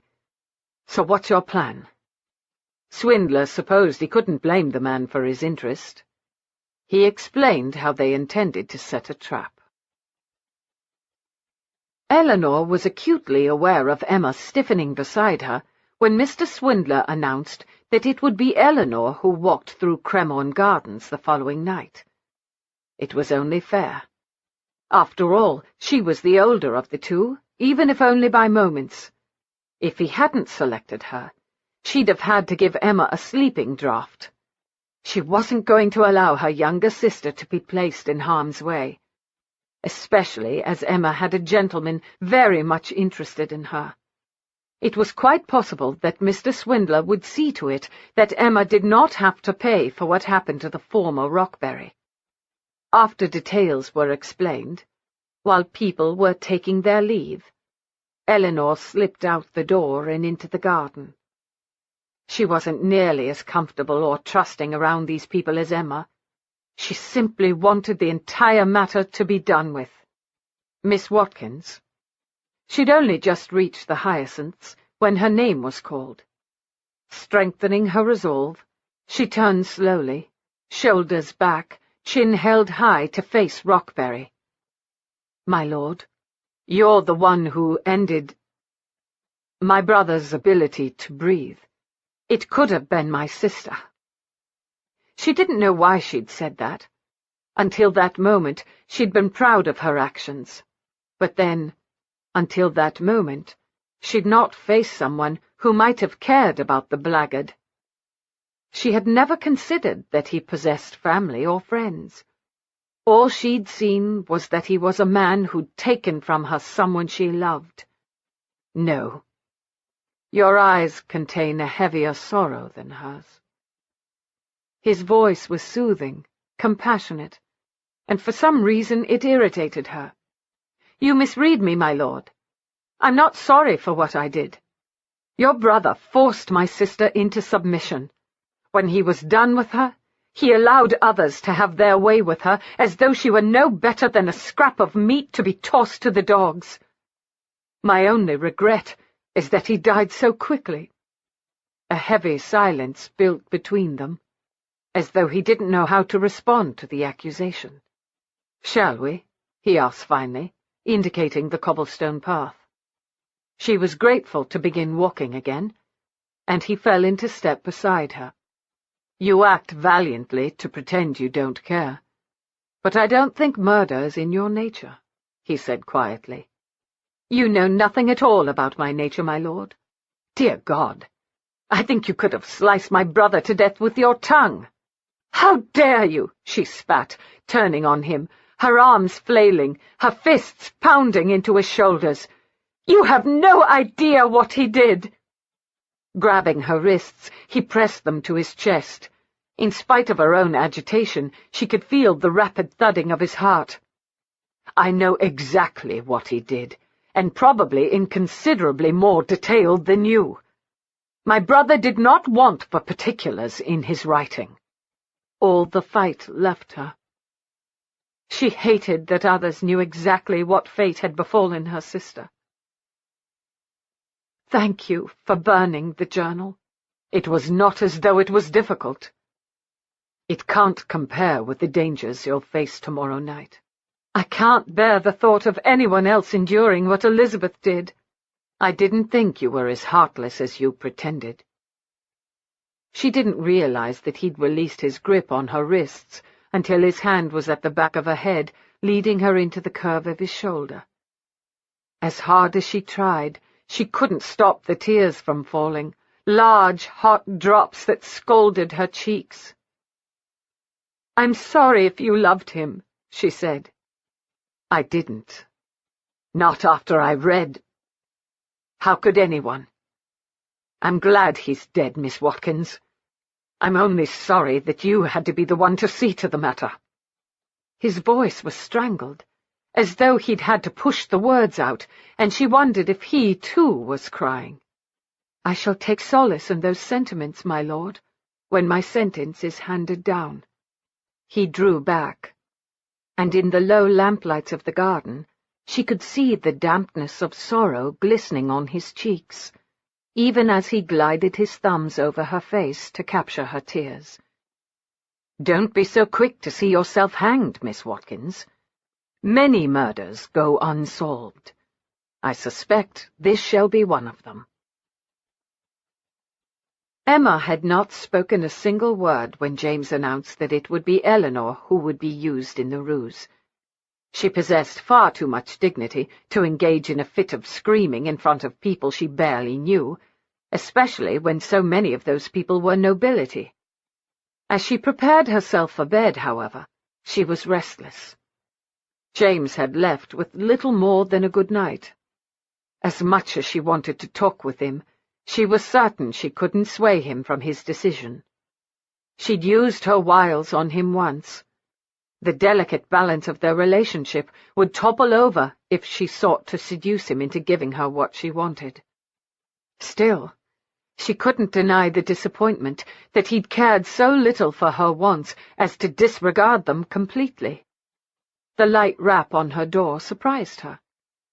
Probably Eleanor, unable to sleep, or wanting to discuss how she thought tomorrow night might go. Or maybe Eleanor wanted her opinion of the new Lord Rockberry. Emma had not missed how the two of them watched each other, or how much her sister had blushed after returning from a stroll through the garden with him. He didn't resemble his brother overly much, but she couldn't quite overlook the fact that he'd meant Eleanor ill that first night at Cremorne Gardens. She didn't like that her sister could so easily excuse the offence. Her breath backed up in her lungs when she opened her door and saw James. "I know you're angry at me, but I will only be angry at you if you don't bring her back safely. I promise you, I'll do all in my power. And if your power isn't enough, please trust me, Emma. I grew up doing these sorts of things, arranging swindles and ruses. Even after I went to live with Luke's grandfather, I'd often slip out to help Fagin with one thing or another. I do trust you, but I can't lose her, James." He nodded, as though it was all he could provide, a silent acknowledgement of what she asked of him. "And I don't want to lose you either. I don't want anything to happen to you," she said. "That, too, I'll do all in my power to prevent." They stood there for a moment. She heard the chiming of the clock down the hallway. 2 gongs. "I thought everyone had gone to bed," she finally said. He gave her his familiar grin. "They have." She gave him a look of chastisement. "I don't suppose they gave you a key to this residence?" "No, but then I've never needed one." He touched her cheek. I know what I'm asking of you and your sister, Emma. I would like very much to hold you tonight." With a demure smile, she invited him into her bedchamber and her bed. It was long minutes later, as she lay replete in his arms, that she said, "Last night, there was talk of sending us away. I had the impression it was something you'd done before." Lazily, he stroked her arm. "On occasion, we've helped deserving people start a new life, sometimes getting them out of prison before they've served their time." She rose up on her elbow to look down on him. His hair was mussed, his face in need of a shave. He smelled musky from their love-making. She quite simply wanted him again. "Before, you've mentioned your influence." He shrugged. "I have access to records, documents, jails, and prisons. If I think someone has been sentenced unfairly, if I think intervention is justified, I might remove them from prison or replace them with someone who is deserving of the crime. Pentonville Prison is lovely for that, as prisoners are not allowed to speak, and they must wear hoods over their heads any time they leave their cells. And, of course, transportation always provides possibilities for switching one person with another." "Do you make a habit of this?" "Hardly. But when the circumstances are right—" "Franny has a skilled hand. She can forge any document or signature. I dare say she could make me a duke, and even the Queen wouldn't be able to detect that it wasn't her signature on the document.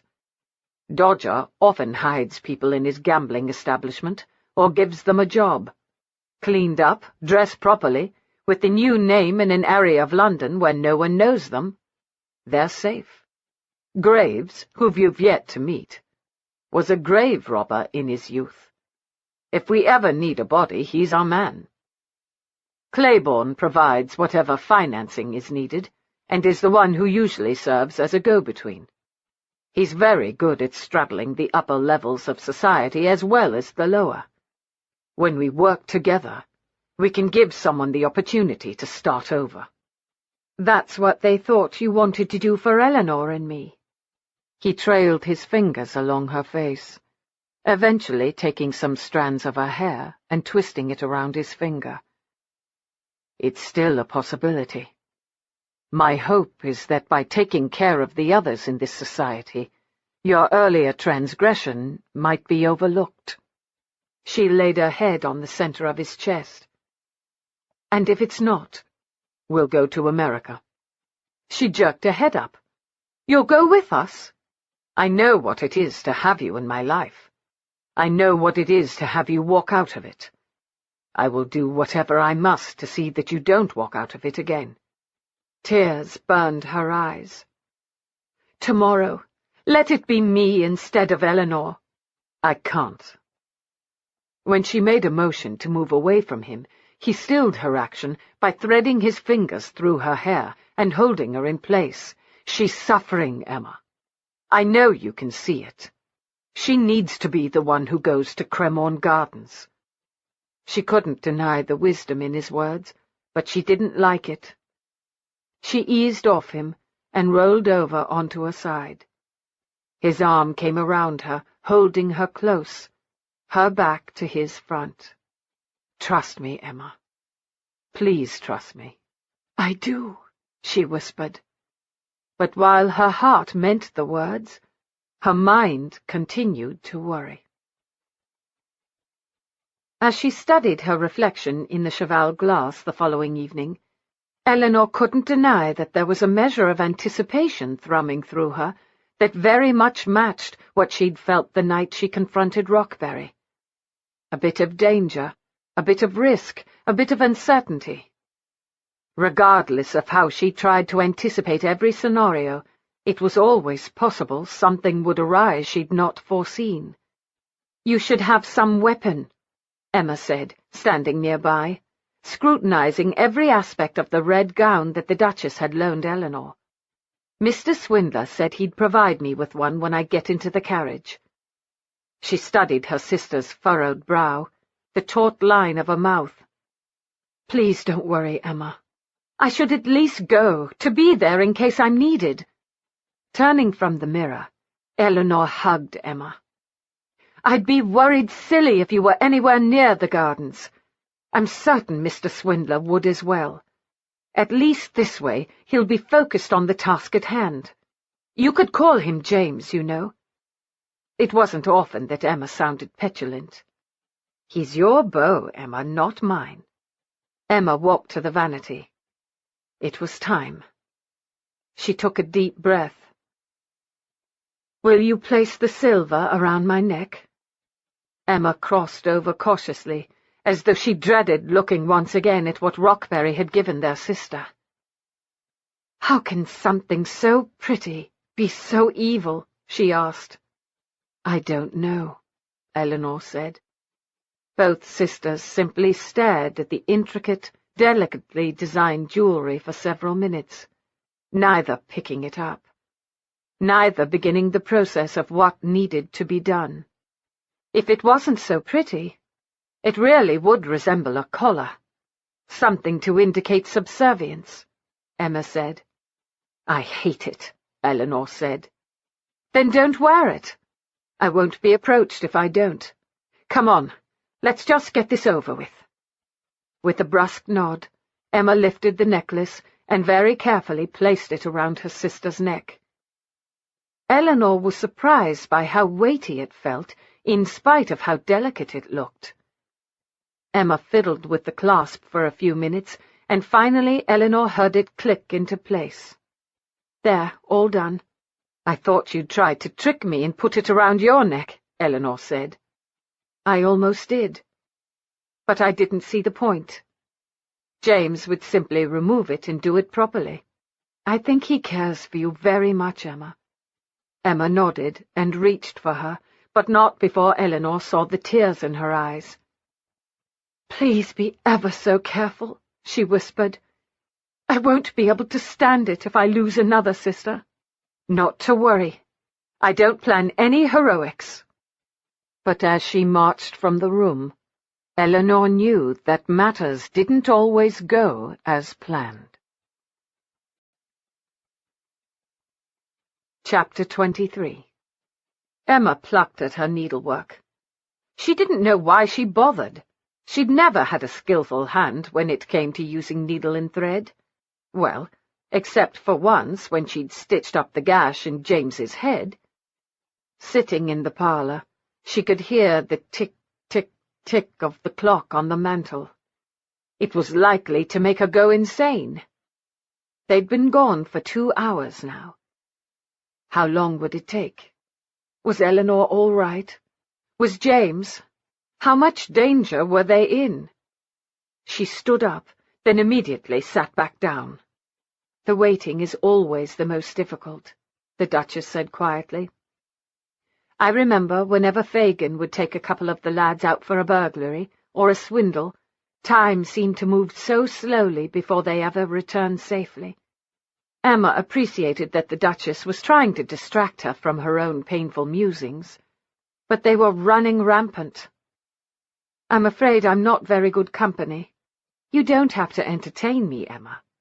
I know you're worried about your sister and Jim, but Jim knows what he's doing, and the lads will keep watch over your sister. Emma almost smiled at the Duchess's reference to the lads. She'd come to realize that it was how she referred to any of the men who'd been part of Fagin's den of thieves. James, Claiborne, Jack Dodger. You're very close to them all. The Duchess smiled in fond memory. They're the brothers of my heart, if not my blood. They're very fortunate. On the contrary, I'm the one who is fortunate. Now, tell me, have you a place in your heart for Jim? With a deep sigh, Emma shook her head. I'm so angry at him right now that I'm not sure. I know I should be flattered that he'd not risk me running about Cremorne Gardens, but if I lose another sister, I might very well lose my mind. You must trust him. I do. I just worry that he may have misread things. He is the very best at what he does. But he is not invincible. I fooled him. I suspect because his heart was involved. The Duchess looked past her to the doorway. Yes, Wedgeworth. Lord Rockberry has come to call, the butler announced. Please show him in, then. With her stomach quivering, Emma rose to her feet, along with the Duchess. Lord Rockberry strode in, his brow furrowed, his eyes showing concern. He bowed slightly. Your Grace, Miss Watkins. Has there been any news? Offering him an encouraging smile, Emma shook her head. Not yet. I didn't mean to intrude on your evening, I could hardly sit still at home. You're more than welcome to wait here with us, the Duchess said. Surely we'll have word soon. Thank you. I appreciate your kindness. The Duchess indicated a chair. Rockberry suddenly seemed nonplussed. Now that I'm here, I'm not certain I can sit still for more than 5 minutes. I think a turn about the garden would serve me better. Miss Watkins, would you be so kind as to join me? I was quite taken with your sister. I would very much like to speak with you about her. She smiled warmly. I would so enjoy talking about Eleanor. Would you excuse us, Duchess? Rockberry asked. Certainly. Here, Emma, you may borrow my wrap. Emma was grateful for the shawl as she drew it over her shoulders once she and Rockberry stepped outside. It's almost midnight, she said quietly as they reached the hyacinths. I would think the plan would be well underway by now. Yes, I quite agree. Midnight seems to be the magical hour. I'm anticipating hearing the outcome of tonight's adventure. Adventure? A tingle of unease skittered up Emma's spine. She thought about turning back, then silently chastised herself for being silly, so she continued on. You said you wished to talk about Eleanor. No. She peered over at him. His gaze was locked on her. If Eleanor had not sung his praises, told her how he'd wept knowing what his brother had done, Emma might have been frightened. Instead, she was certain it was worry over Eleanor that had her seeing danger in the shadows of his face. But in the parlour, you said you wished to talk to me about my sister. Yes, but not Eleanor. Elizabeth. I was quite taken with her, and I'm wondering if you'll be as satisfying. Before she could react, he had his hand covering her mouth, while his arm held her against him. She could sense his determination. Then suddenly 2 more men were grabbing her, lifting her, carting her toward the alleyway. In spite of her valiant struggles, she couldn't break free of their hold, and her muffled screams mocked her. No one would hear her. No one would save her. She had little doubt she was about to suffer the same fate as Elizabeth. Growing weary, Eleanor headed toward the entrance to the pleasure gardens. It was long past midnight. No one had approached her. No one had called her Elizabeth. No one had commented on the silver filigree. She felt as though she'd failed a good many people, but she wasn't certain what more she could do. The gentleman to whom she'd been introduced on the way to Cremorne, the one who followed her as she took her leisurely strolls along one path and then the other, came to stand beside her. He smelled of rich pipe tobacco. "Do you think Mr. Swindler had the right of it?" Eleanor asked. "I'm afraid so, yes," Sir David said. "It seems I'm as poor a judge of a man's character as my older sister was. Don't be too hard on yourself. Men like Rockberry, both the previous Marquis and the present one, learn to hide what they are." It didn't make her feel any better, knowing that Emma could be in danger. "Perhaps we had the wrong night," she said. "Perhaps, but I doubt it. I wouldn't be opposed to your providing a bit of hope. I'm sorry. I fear I've always been more a realist than a dreamer." He made a signal, and a half-dozen men stepped out of the shadows. They, too, had been following her as discreetly as Sir David. They reported to him, were part of a special unit of detectives that he oversaw. "You men are free to leave. I'm going to see Miss Watkins home." As the men silently left the gardens, Sir David placed his hand on her elbow and began guiding her toward a waiting hansom. "May I ask you a question, Miss Watkins?" "Certainly, sir." "The night you confronted Rockberry, do you know for certain that he was dead when you left?" She staggered to a stop and looked up at him. He wasn't nearly as tall or broad as Mr. Swindler, but he had a commanding presence. She couldn't even begin to guess his age. At certain angles he appeared to be quite up in years, and at other angles he gave the impression of being a much younger man. Well, yes, I thought so. I jabbed him, and he fell to the carpet. He writhed for a bit, then stilled, didn't move, made no sound. There was so much blood that I felt certain he was dead." "You only stabbed him once, then?" "Yes, straight in the heart." Interesting, that. Why? What makes it so? Straight into the heart." He made a jabbing motion. "Like that? No twisting of the dagger, no turning it? No moving it out a little and pushing it back in at a different angle, a better angle?" "No. Why ever would I do all that?" "To kill him, Miss Watkins." "I don't understand, Sir David." "I stabbed him." "Indeed you did. But I'm beginning to suspect that someone else came in and finished him off." Eleanor stared at him. "I'm not a murderess?" "I don't believe so, Miss Watkins." "Oh!" He handed her up into the hansom and settled in beside her. "You sound disappointed." "I wish to avenge my sister. And afterward— oh, God, it was not as easy to live with as I thought it would be." A sob of unmitigated relief broke free, and tears burned her eyes. "Oh, I'm terribly sorry." Sir David put his arms around her and drew her into the comfort of his chest. "It's quite all right, Miss Watkins. No harm done here." For the second night in a row, she found herself in a man's embrace. But this one was very different from the one last night. It was exceedingly comforting. Sir David was a man of outer as well as inner strength. She could tell it in the way he held her, as though he would protect her at all costs. Or was she simply being fanciful again, wanting so desperately to discover what Emma had with James Swindler? "Do you think it's honestly possible that I didn't kill him?" she asked hesitantly. "Would you like it to be possible?" Not daring to look at him, squeezing her eyes shut tightly against the truth, she nodded. "Then I suspect we shall discover, Miss Watkins, that it was not you who delivered the killing blow." "It's a great relief." "Thank you, Sir David." "My pleasure, Miss Watkins."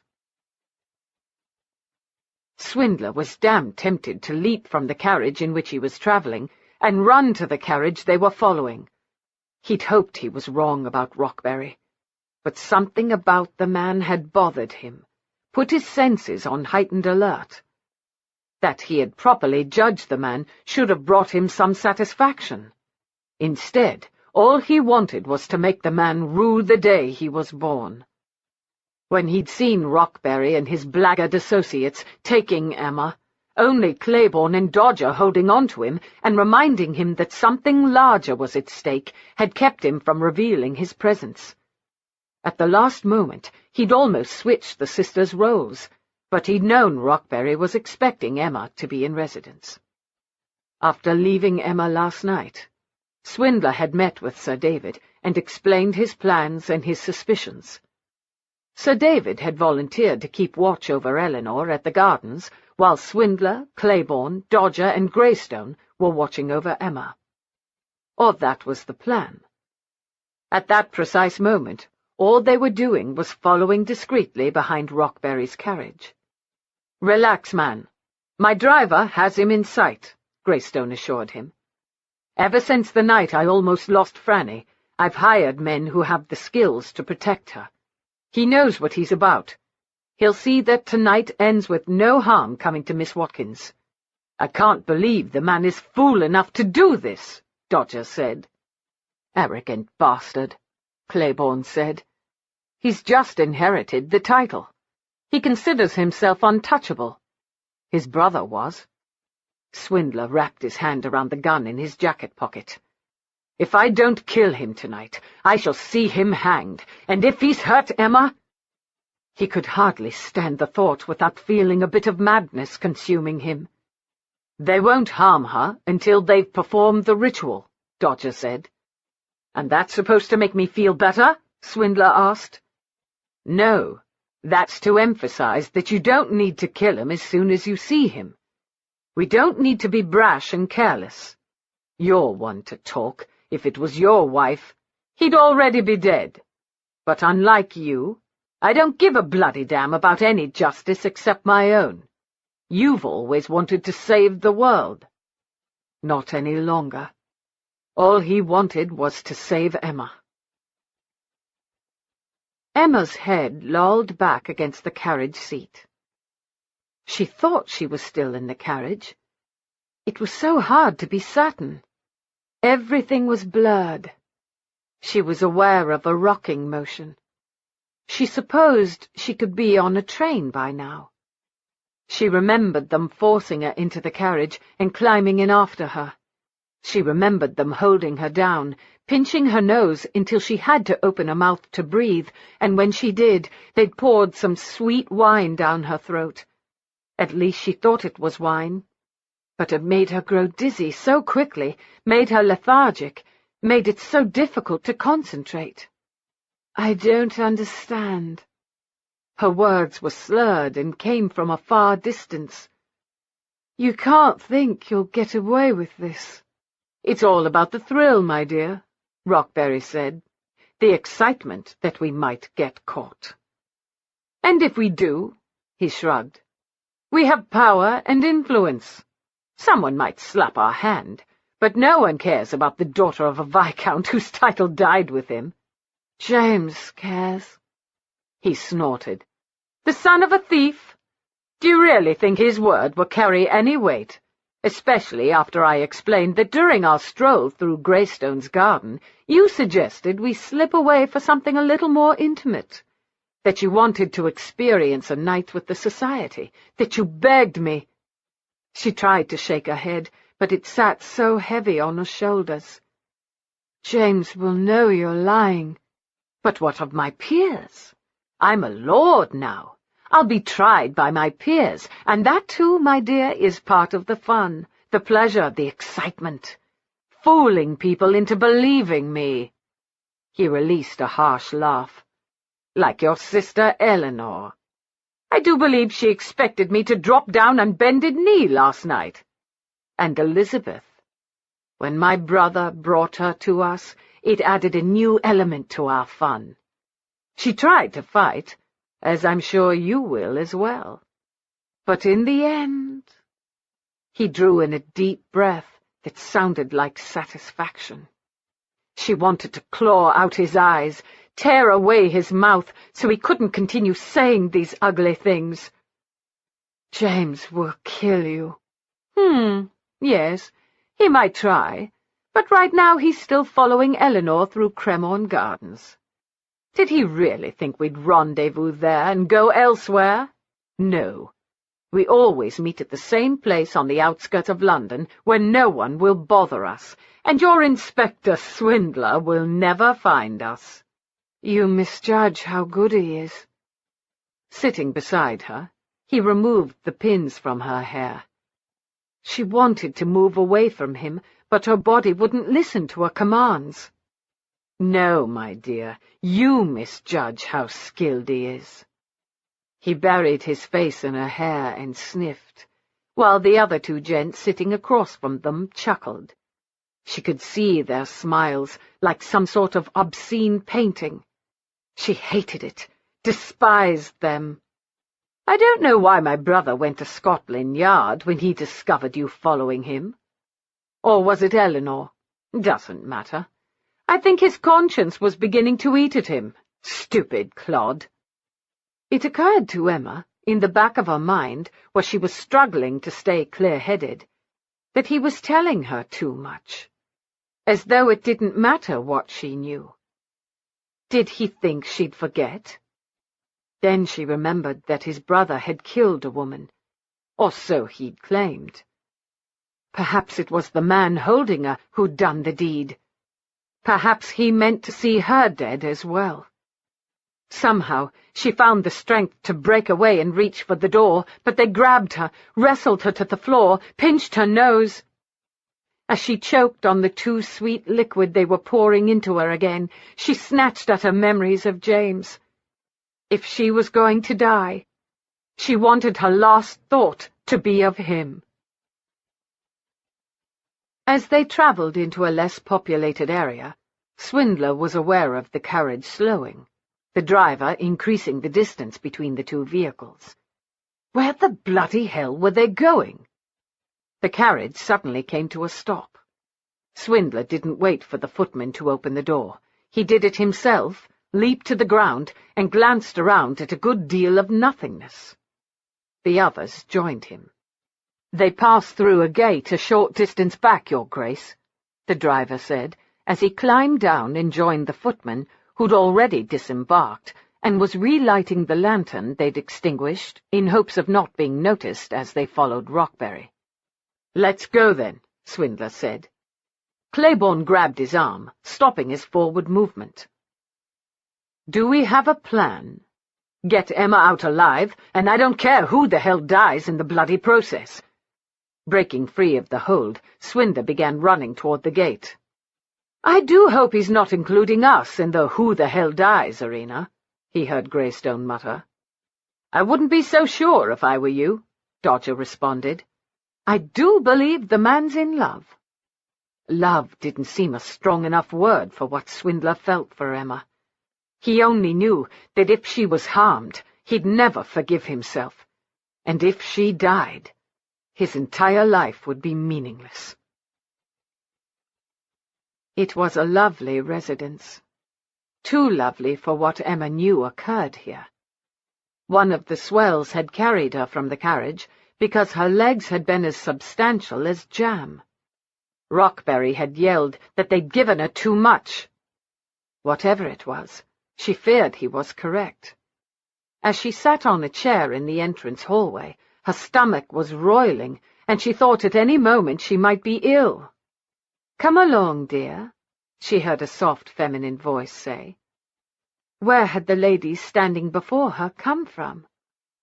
Another was with her, helping her to her feet and assisting her up the stairs. The blonde introduced herself as Helena. The dark-haired woman was Aphrodite. In a bedchamber upstairs, they began removing her clothes. She tried to resist, to shove them away, but her limbs had no sturdiness to them. Someone was brushing her hair. Why were they doing this?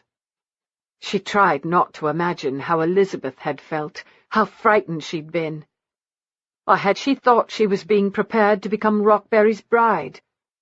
Oh, she despised these people. No matter how much wine they gave her, they could not drown out that single bit of knowledge, that hammering conviction. These people had hurt Elizabeth. Now they meant to harm her. She would fight them. If only she could think clearly. If only she could regain control of her limbs. She wanted only to curl up and go to sleep, but the ladies wouldn't let her be. Emma thought of James. Would he ever look at her the same if Rockberry touched her? Would he be consumed with guilt because he'd left her unguarded? He suffered enough because of his father. She didn't want to add to his burdens. When the ladies, what were their names again, had her prepared to their satisfaction, they draped the softest of silk around her. It felt so wonderful, wrapped her in a cloud. She almost forgot what it heralded.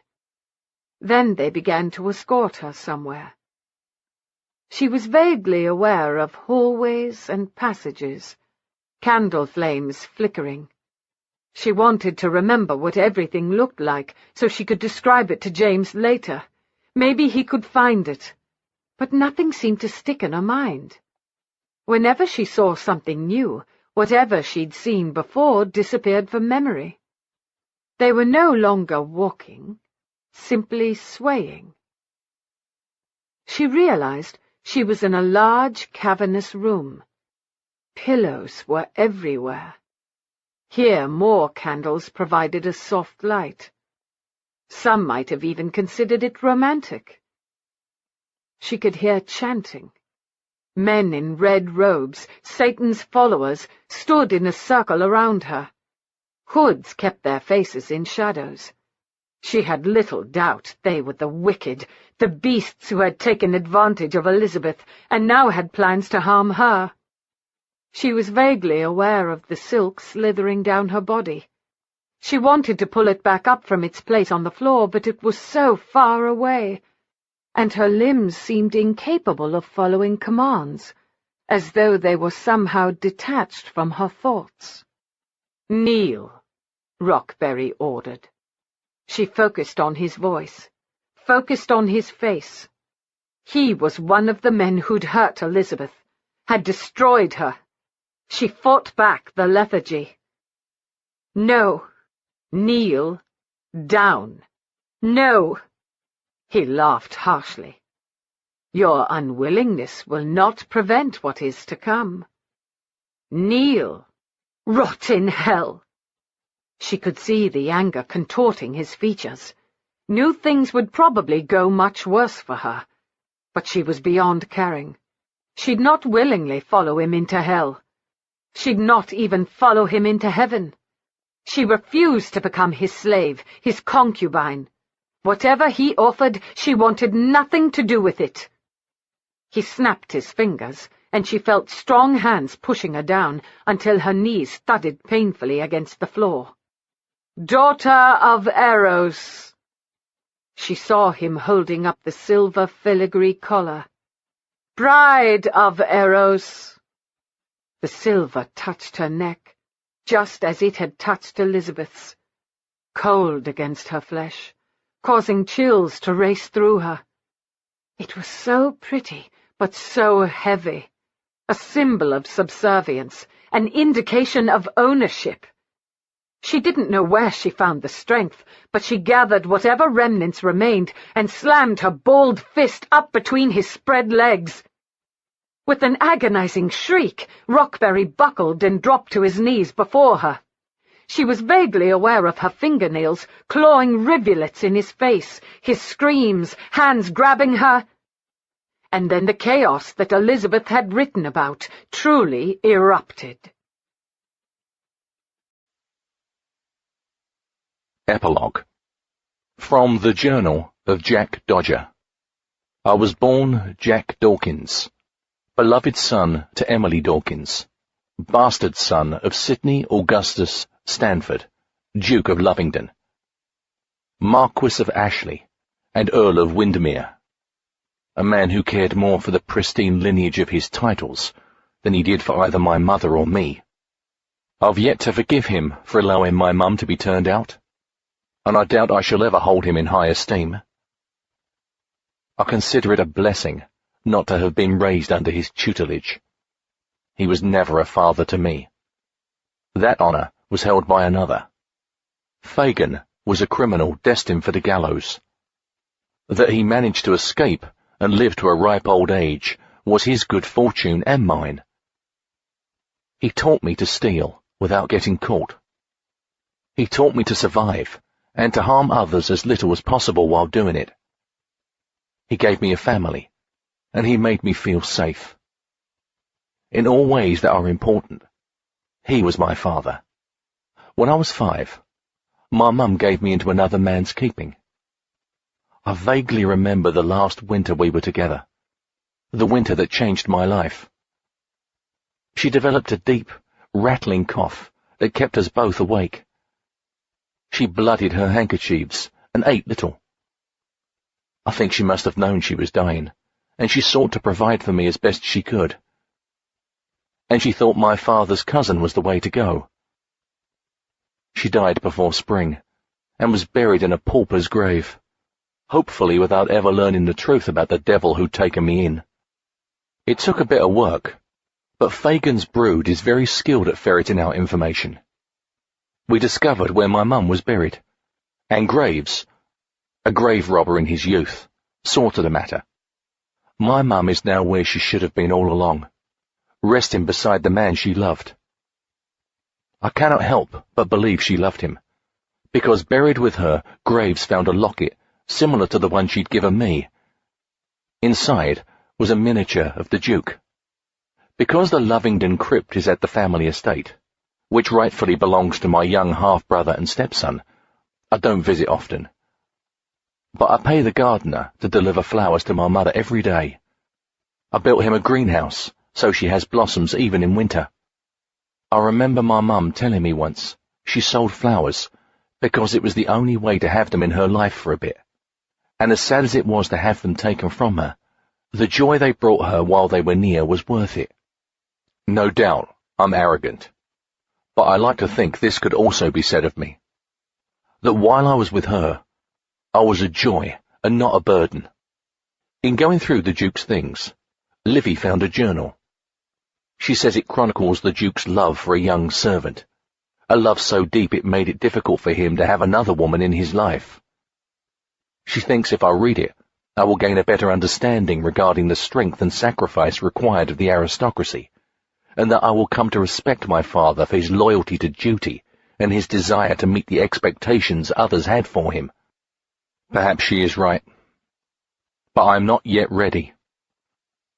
I believe a man must first look to himself to find the path he must walk, and that every man, from the poorest to the wealthiest, has difficult choices to make. I have known poverty, and I have known excess. Each brings its own troubles. Each brings its own rewards. The men I respect are not influenced by their station in life or the amount of coin in their pockets. They remain true to themselves and those around them, regardless of how well or poorly life treats them. I am not altogether certain the Duke could have survived the streets. We are all shaped by our pasts. I believe I am a better man because of mine. My children will no doubt live more grandly than I did, but I will see to it they look into the faces of the poor. I suspect Henry will not become a typical lord. After all, he has me for a guardian. I have put the pocket watch away, to be given to Henry on the day he reaches his majority. It seems only fitting. After all, he has fond memories of his father, which I do not possess. Livy no longer believes I was the worst choice. She is content, more than content I would say, with the knowledge that her son, all her children, will always be loved and protected by me. If I have any good trait at all, it is this. I'm fiercely protective of what is mine. I suspect I shall never publicly claim Lovingdon as my father. To do so may result in the legitimacy of my marriage to Livy being brought into question, and I will not give her up. Not for any man's name or any man's fortune. I remember a time when I hungered for the next coin, when I would do anything at all, to possess it. Now, all I long for are moments spent with my Livy. She is the true gold of my life, the one who owns my heart and my soul, and for all eternity, my love.